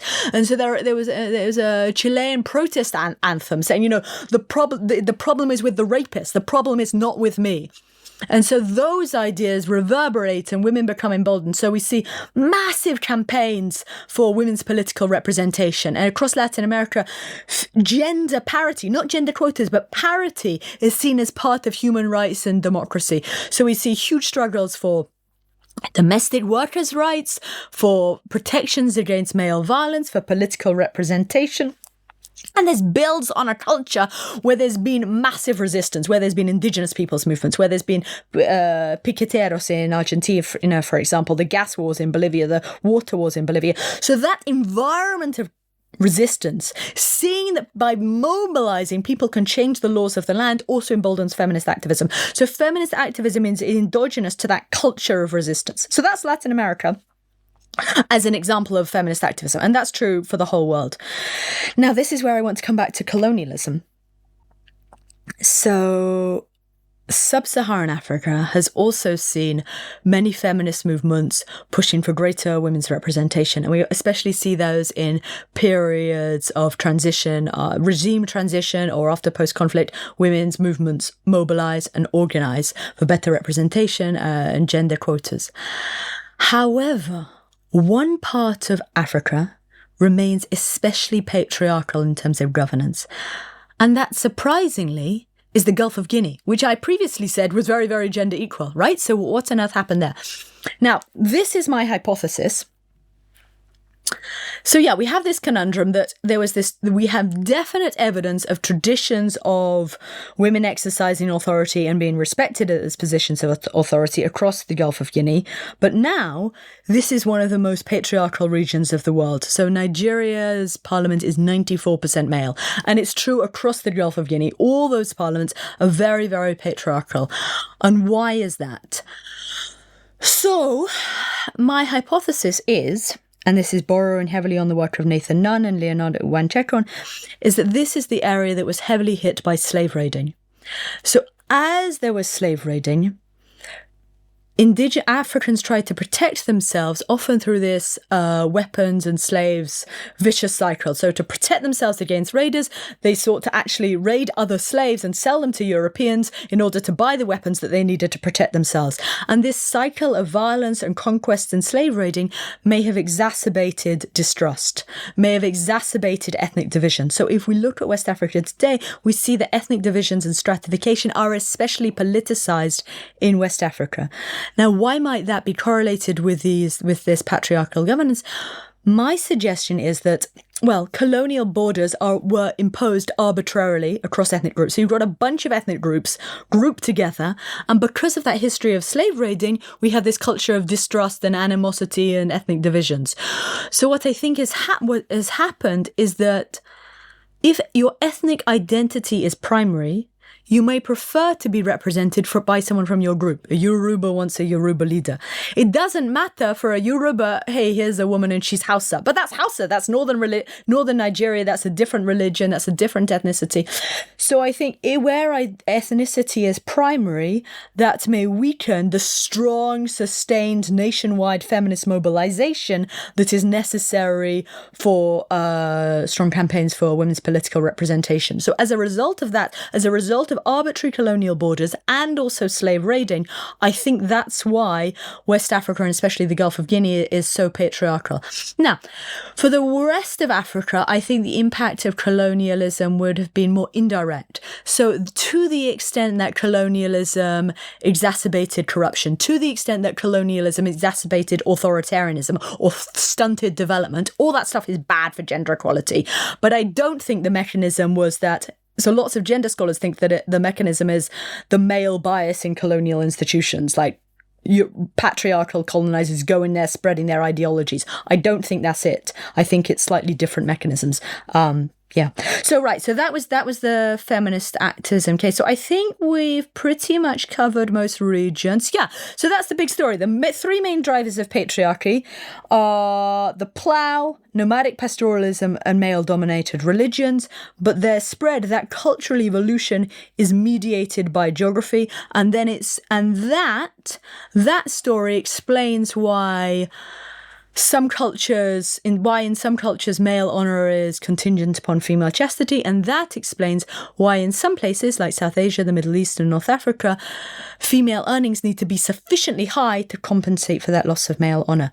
And if the earnings remain low, if you have a situation of jobless growth or indeed no growth at all, then women remain trapped in their homes, dependent on patriarchal guardians, lacking the exposure or friendships to challenge some of those patriarchal ideologies. So that, I think, is the story of the great gender divergence. Wow, I feel like you just gave me such a masterclass, so thank you for that. And by the way, on the point of the gender gap between chess players, I think today the countries where the gender gap is the least is perhaps China. But having said that, the former Soviet countries are close, India is close, and there are so few women who are above 2,600 that it's really, it's hard to tell between these. But certainly the gender gap has reduced in all of these places, and I'd say overall. And by the way, we had a coffee break just before this, and I'm sure you know this, but the coffee break happened because of a women's labor movement. Are you aware of this? Tell me. So there's a video by Michael Pollan on this. I think he came on the Joe Rogan show, and it's about coffee. And I'll share it in the show notes. And Pollan's essential point was that both the Enlightenment and the Industrial Revolution, as per him, were enabled by coffee because caffeine helped people work longer hours and better. So what happened, and I think this was perhaps in the 1860s or 1870s, whatever. I'm sure I'll get the details wrong, but the link is in the show notes. You can see it there. Is that in that second half of the 19th century, there were factories which were replacing male workers with female workers because the female workers were more diligent and could focus on the work and so on and so forth. No surprise there. But even they would run out of energy towards the middle of the day. So then the female workers got together and they went on strike, and their union or whatever it was, they had exactly one demand, and that demand was for a coffee break. Because they felt correctly, as it turned out, that coffee would give them energy and they would be able to work longer hours and therefore make more money. So that's where the coffee break comes. So every man who ever takes a coffee break, you owe it to a woman. So the interesting part of this entire history that you've shared, and you've obviously, to make it fittable into this podcast, you've also sort of painted broad strokes. If you wanted to, I'm sure you could, break up the continents into countries and into regions and so on. Yeah, so for example, if you wanted to, I could explain the difference between the USA and Europe, for example, and the US's recent restrictions on abortion. Like, that's one thing we could discuss. You can pick any country and I can talk about it, really. We'll come to the US, but my larger question first was that while we can look at the different ways in which, the divergence has taken place, we see a host of reasons that are deeply complicated. But when we speak about coming out of it, about women getting empowered, it seems that there the story is fairly simple. Economic growth is a big part of the... Job-creating economic growth. Job-creating economic growth is a big part of the solution, and structural transformations are a big part of the solution in terms of getting rid of some of these incentives towards female seclusion, as you point out, which are strong in some places and not so strong in others. And so broadly, tell me about, if we look at job-creating economic growth and the social changes that lead to a change of incentives, therefore being the way out of this for everybody, then it seems to me that it's a cause for great hope that sooner or later it will happen. Now, I know at the start of this episode, you said that no, there is climate change and there is automation and there are authoritarian dictatorships and all those worries are there. But assuming we get past those worries and there is, growth, then even if we regressed in different ways, we can progress in the same ways. What are your thoughts on that? Yes, so my model is, if there's job-creating economic growth, then we should anticipate rising female labour force participation. Yes. It's as simple as that. Yes. Okay, let's talk about the US now. Right. Okay. Why is the US going backwards? Why don't women own their own bodies anymore? Okay, so I think it was persecuted religious minorities who fled Europe and went to the USA.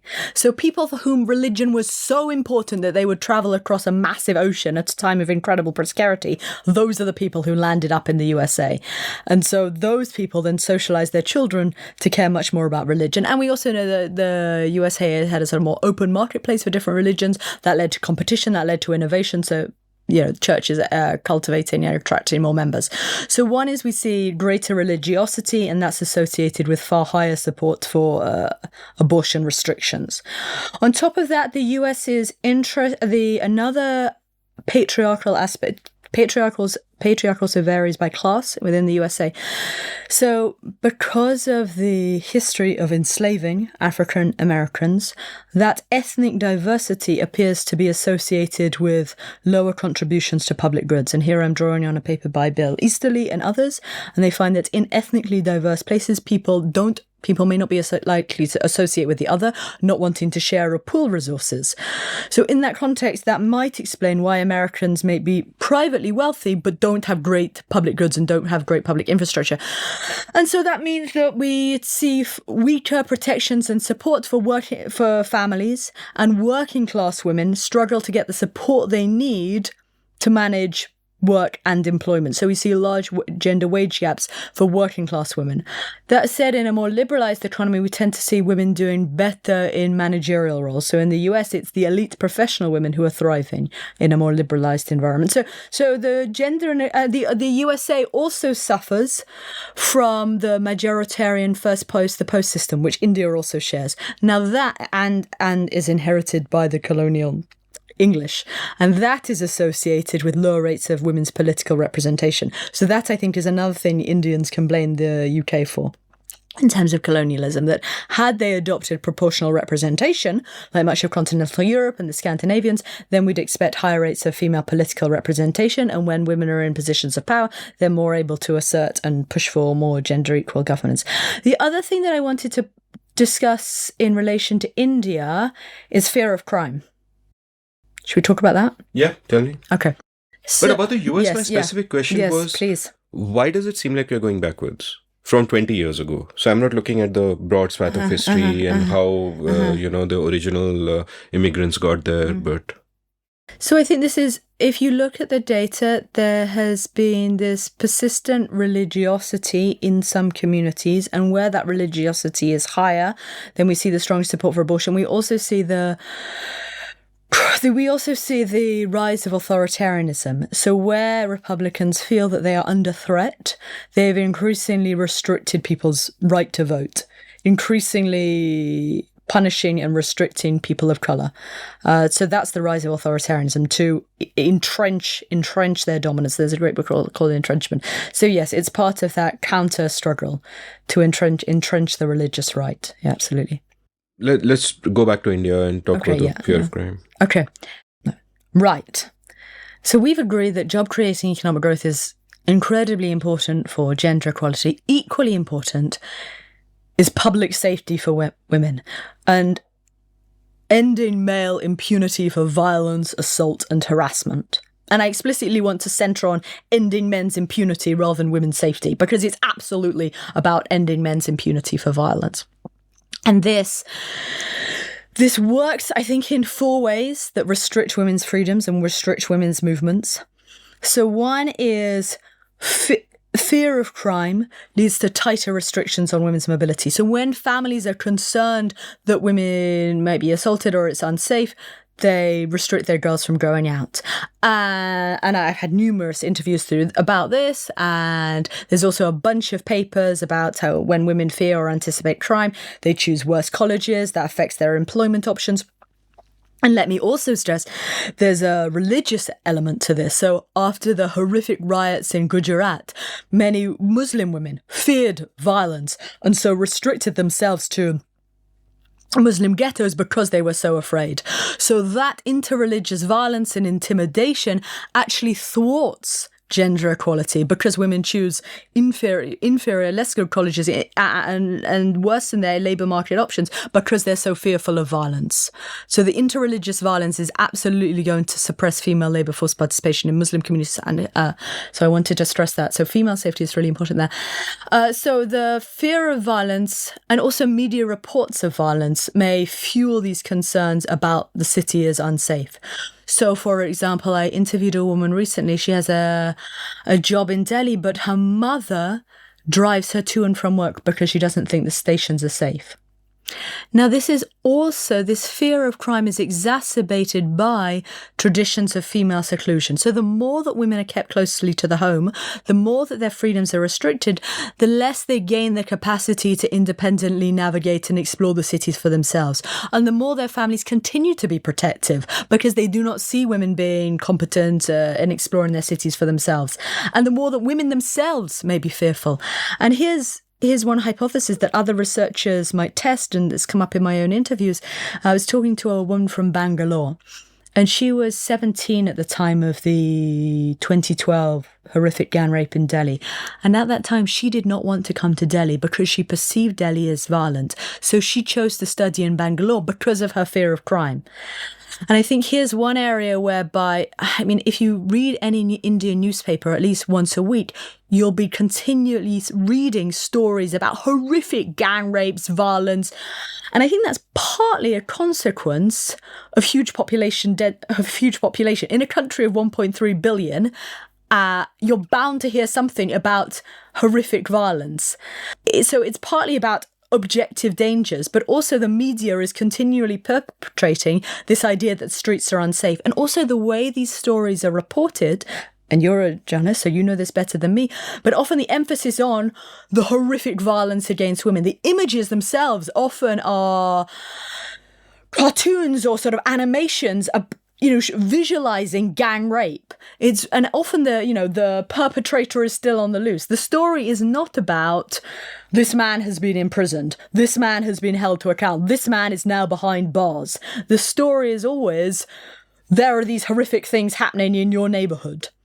And so I think that itself may be inculcating fear among women. So it's one, the fear of crime, exacerbated by this media reporting, and the more that families fear that, the more they restrict women, the more that women never gain those opportunities. And we know those opportunities for independent mobility are so important. So in my interviews here in India, when I talk to entrepreneurial, go-getting, independent women, the way they've developed their autonomy and confidence to is through iterative exploration. The more that women travel independently, the more they explore different areas, they realize they can do it myself. Indian women's story is just the same story that I told you, right? It's about trying stuff out, seeing you can do it, and gaining confidence, and parents gaining confidence in you. And let me draw a comparison with a woman I interviewed in Marrakesh. Her family was initially reluctant about her working in tourism because they perceived this as unsafe for women because she had to deal with so many different men.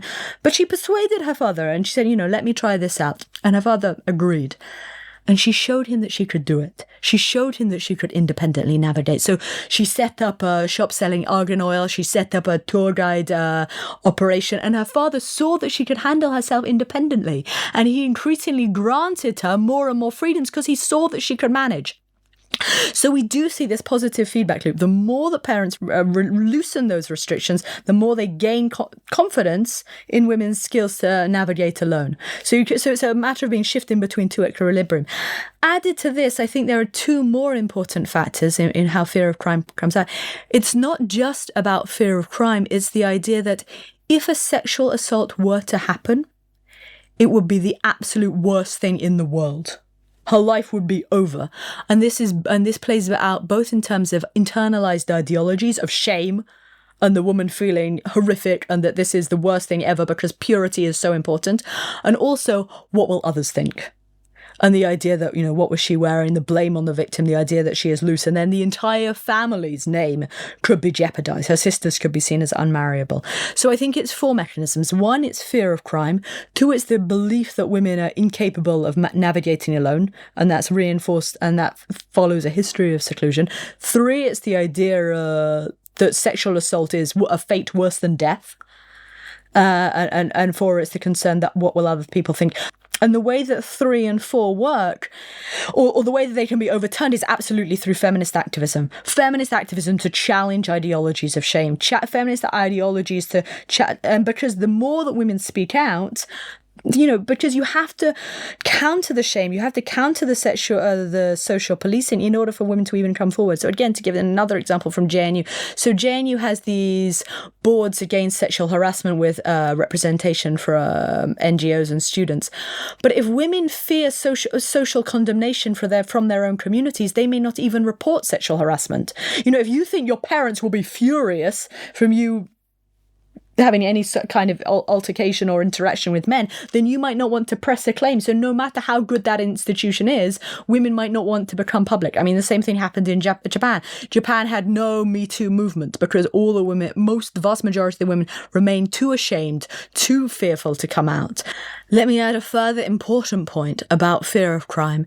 If Muslim women anticipate violence from Hindu men, like horrific rapes, and if the state allows male impunity for that violence, as we've recently seen, then Muslim women may be increasingly fearful, remaining increasingly close to their own communities, not seizing educational or employment opportunities, and then remaining more dependent on patriarchal guardians.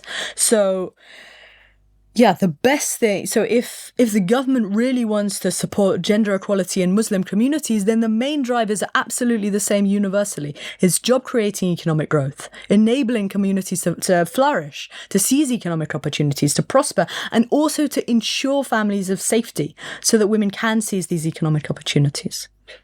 A lot of great points, and I'm especially struck by the tragic vicious cycle that women can get trapped in, where they feel that, hey, it's not safe outside because there's so much news of crimes, and therefore they don't go out, and because they don't go out, they don't develop the capacity to deal with whatever might be out there, nor the recognition that perhaps what is out there is not quite as bad as the news makes it out to be, and they just get stuck in that equilibrium, as you pointed out. And also there is, when you speak of the media, I mean, that's again a dilemma, right? Because as Steven Pinker has put it, we have a bias for bad news, right? Man bites dog is always news. Dog licks man isn't news, Some horrific thing happened to a woman somewhere is news, and at the same time, millions of women travel to and fro from office to home and nothing happened. That's obviously not news.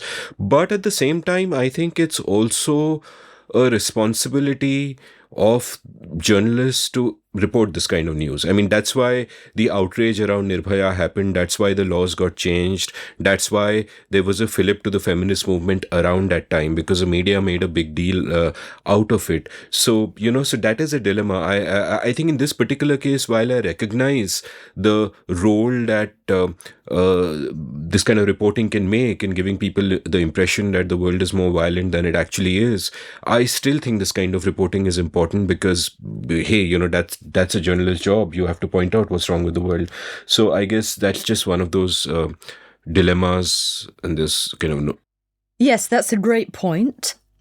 Let me caveat, I don't want to give the impression that I think fear of crime is entirely in people's own minds. What I want to say is how it leads to heightened restrictions on women, and then fewer women in the streets, then those streets feel increasingly unsafe. So if you're the only woman in the street, then you feel much more frightened, then you're much more afraid because you don't have that solidarity and that support from other women. Now, what's the best way? And I also, there are also cases, and I want to also give another example of why silence can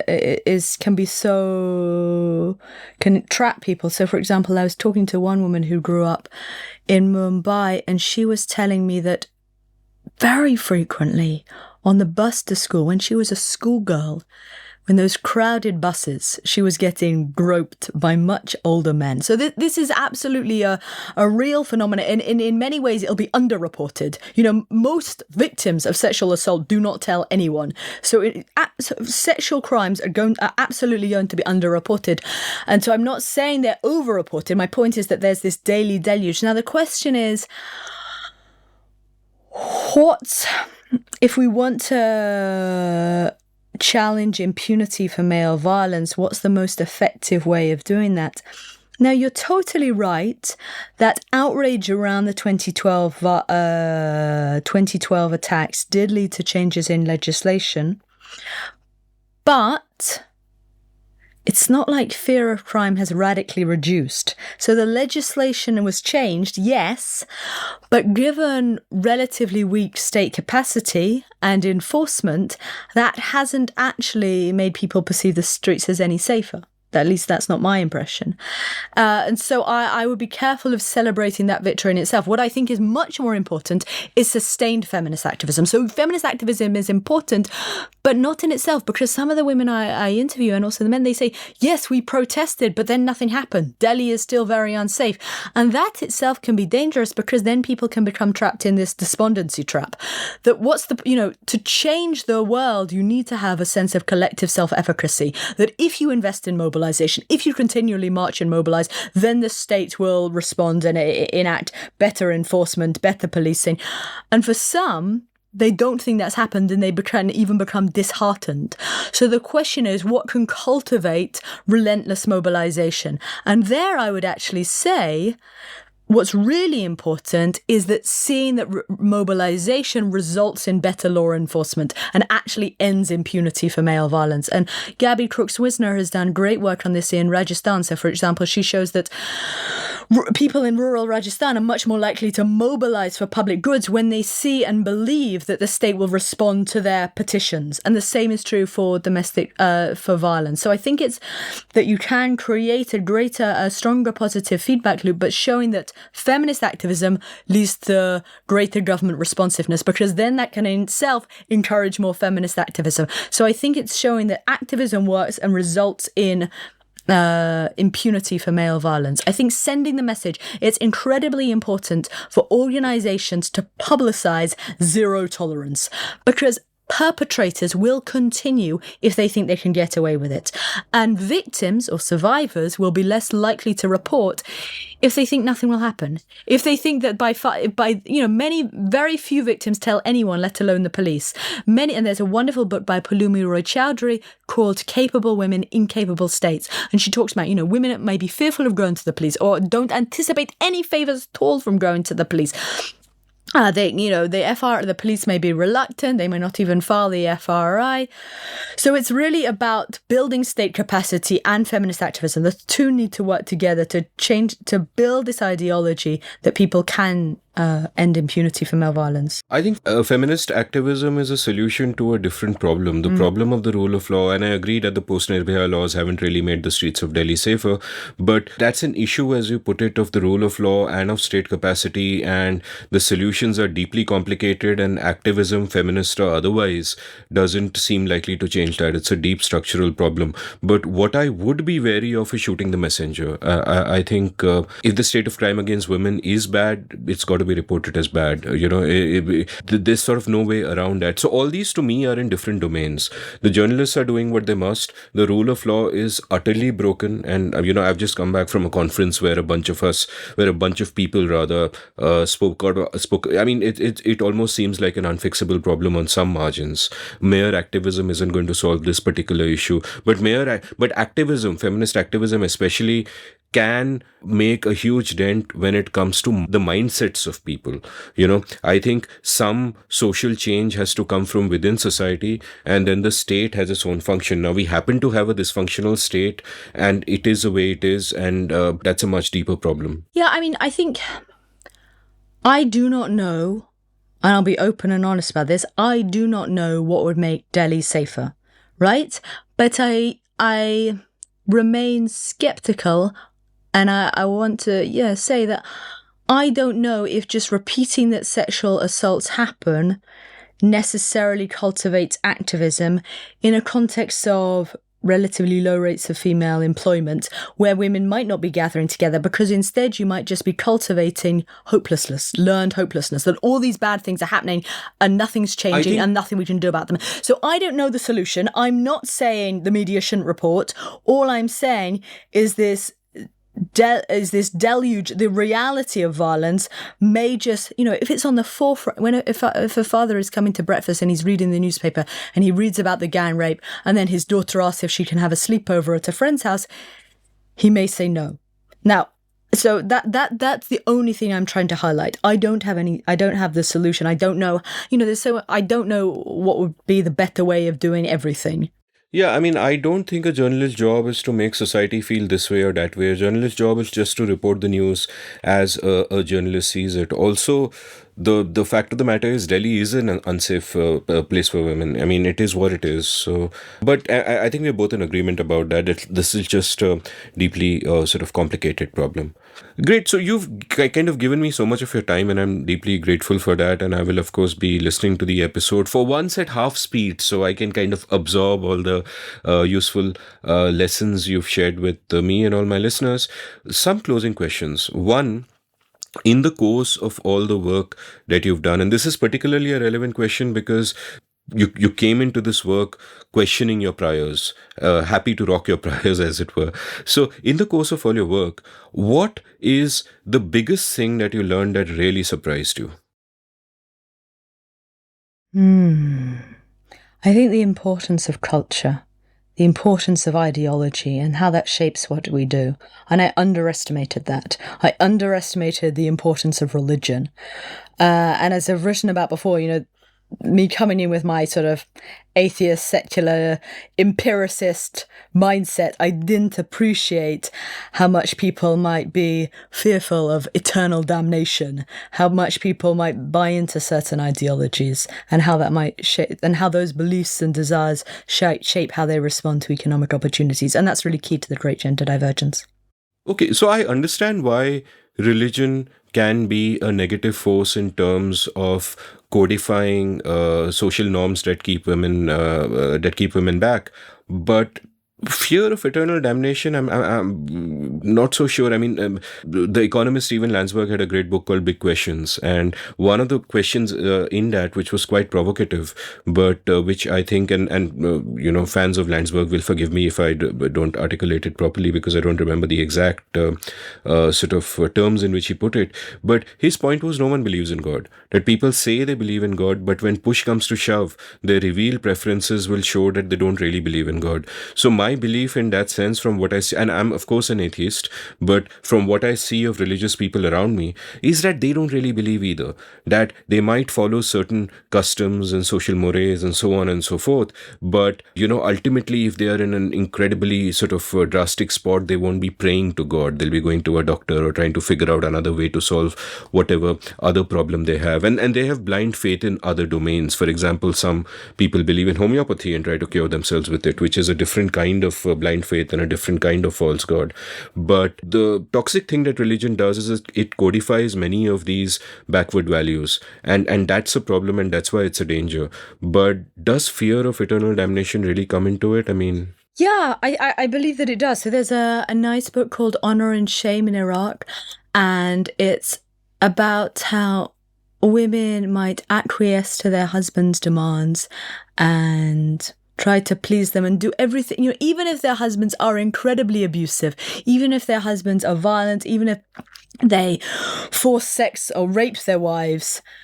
Many of these women genuinely believe, according to this excellent ethnography, that, if they don't have sex with their husbands, then they will be punished by angels, that, they will have, and there, even in Christianity, also in early Christianity, there were these tours of hell where people talked about the torment, the way that sinners would be tormented in the afterlife.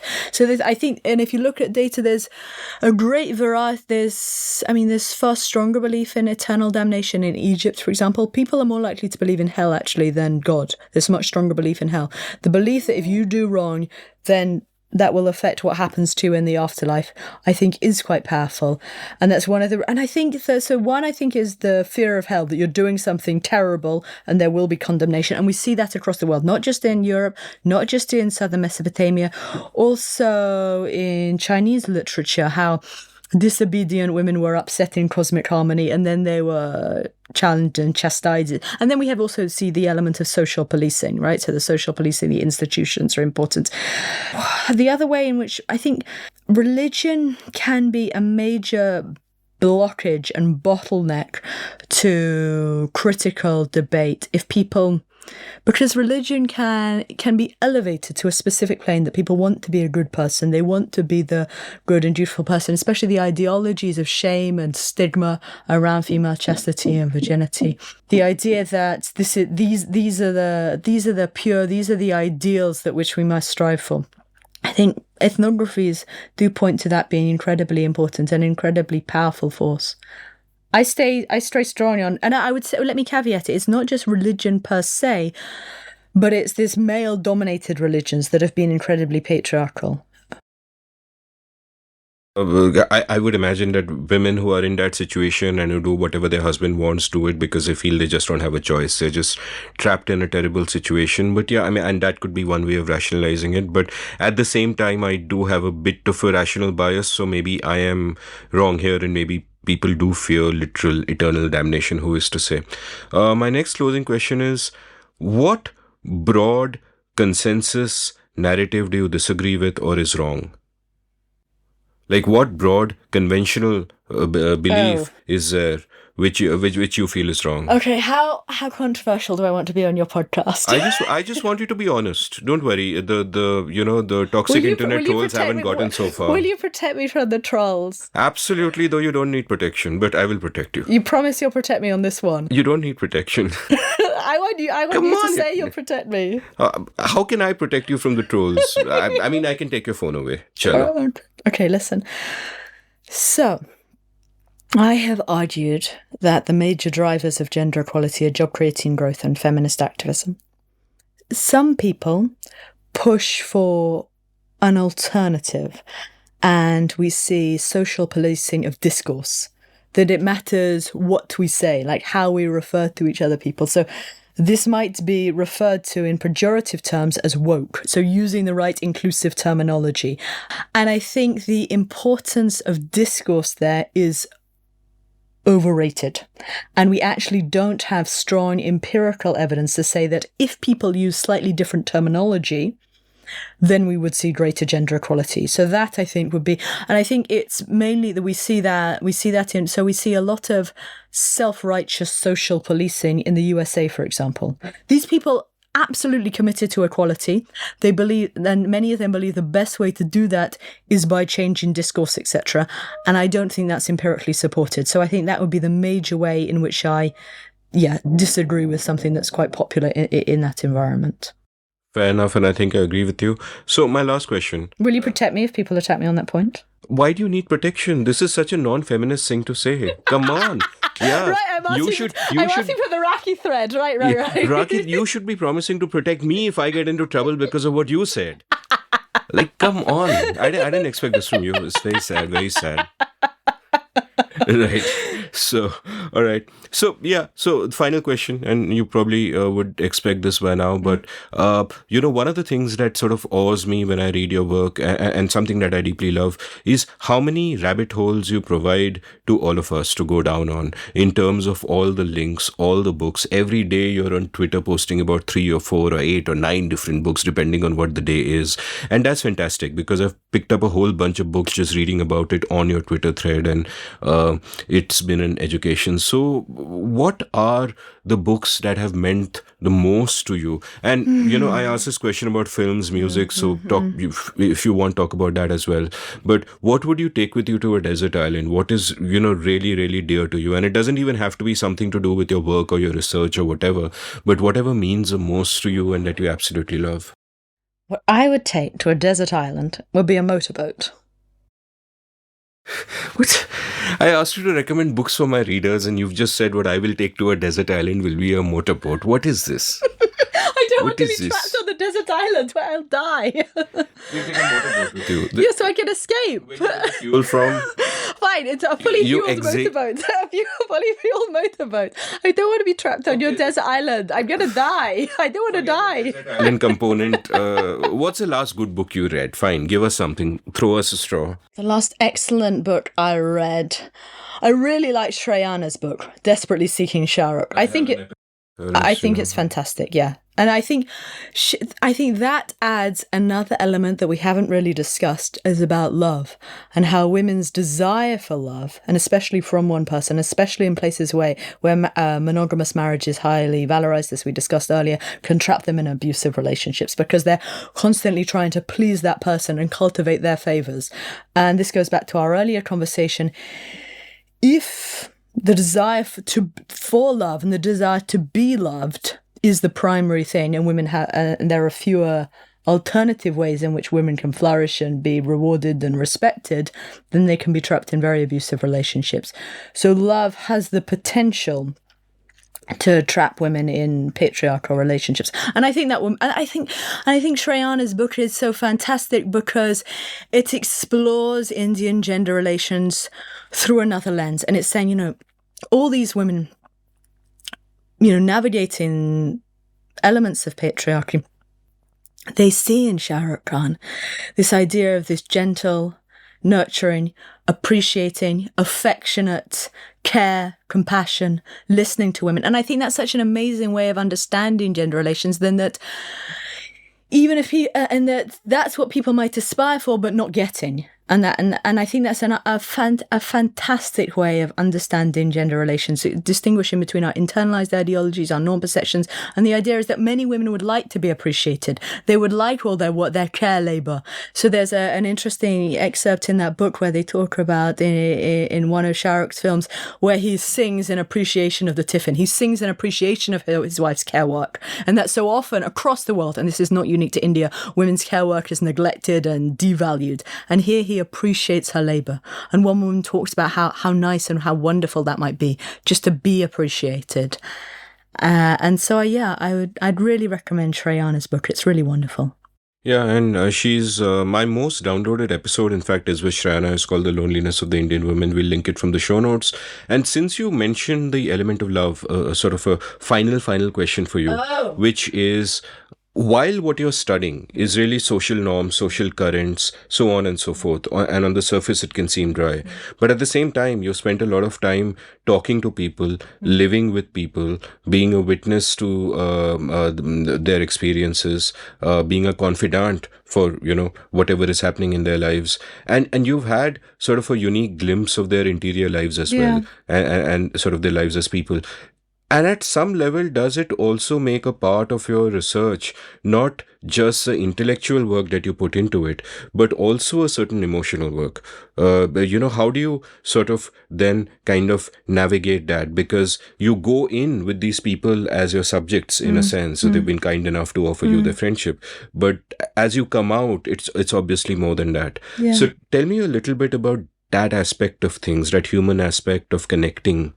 Yeah, that's such a great question, because in the process of getting to know people, in the process of understanding their stories, their aspirations, their struggles, we do form these wonderful friendships. Yeah, I maybe this will sound insincere and fake, but I really do connect. I have such strong emotional ties, really great bonds of friendship with so many people who've looked after me, who've welcomed me into their homes. And I stay in touch with so many of them, whether it's through WhatsApp or Instagram.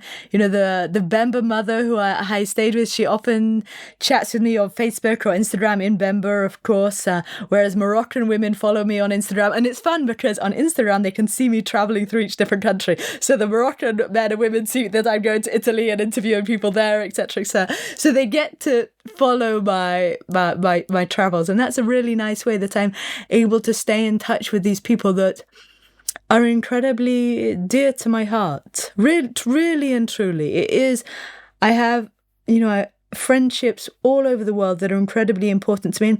And I'm so grateful for learning about their lives, understanding each individual struggle, their story, their perspectives, their individuality. And that goes back to your question on depth and breadth. And I think that, I really appreciate it. I really, really enjoy what I do. That's, I think, a wonderful note to end on, because even if the world doesn't change, you'll always have that. Yeah. So thank you so much for your time today. This was great. Honestly, I have been listening to you for forever, and I've always been a fan, and this is the greatest honor and privilege. I'm very, very happy to be here, and thank you so much. Thank you. If you enjoyed listening to this episode, hop on over to the show notes, enter rabbit holes at will. You can follow Alice on Twitter at @Alice_Evans. This will also be linked from the show notes. You can follow me on Twitter at Amit Varma, AmitVarma. You can browse past episodes of The Seen and the Unseen at seenunseen.in. Thank you for listening.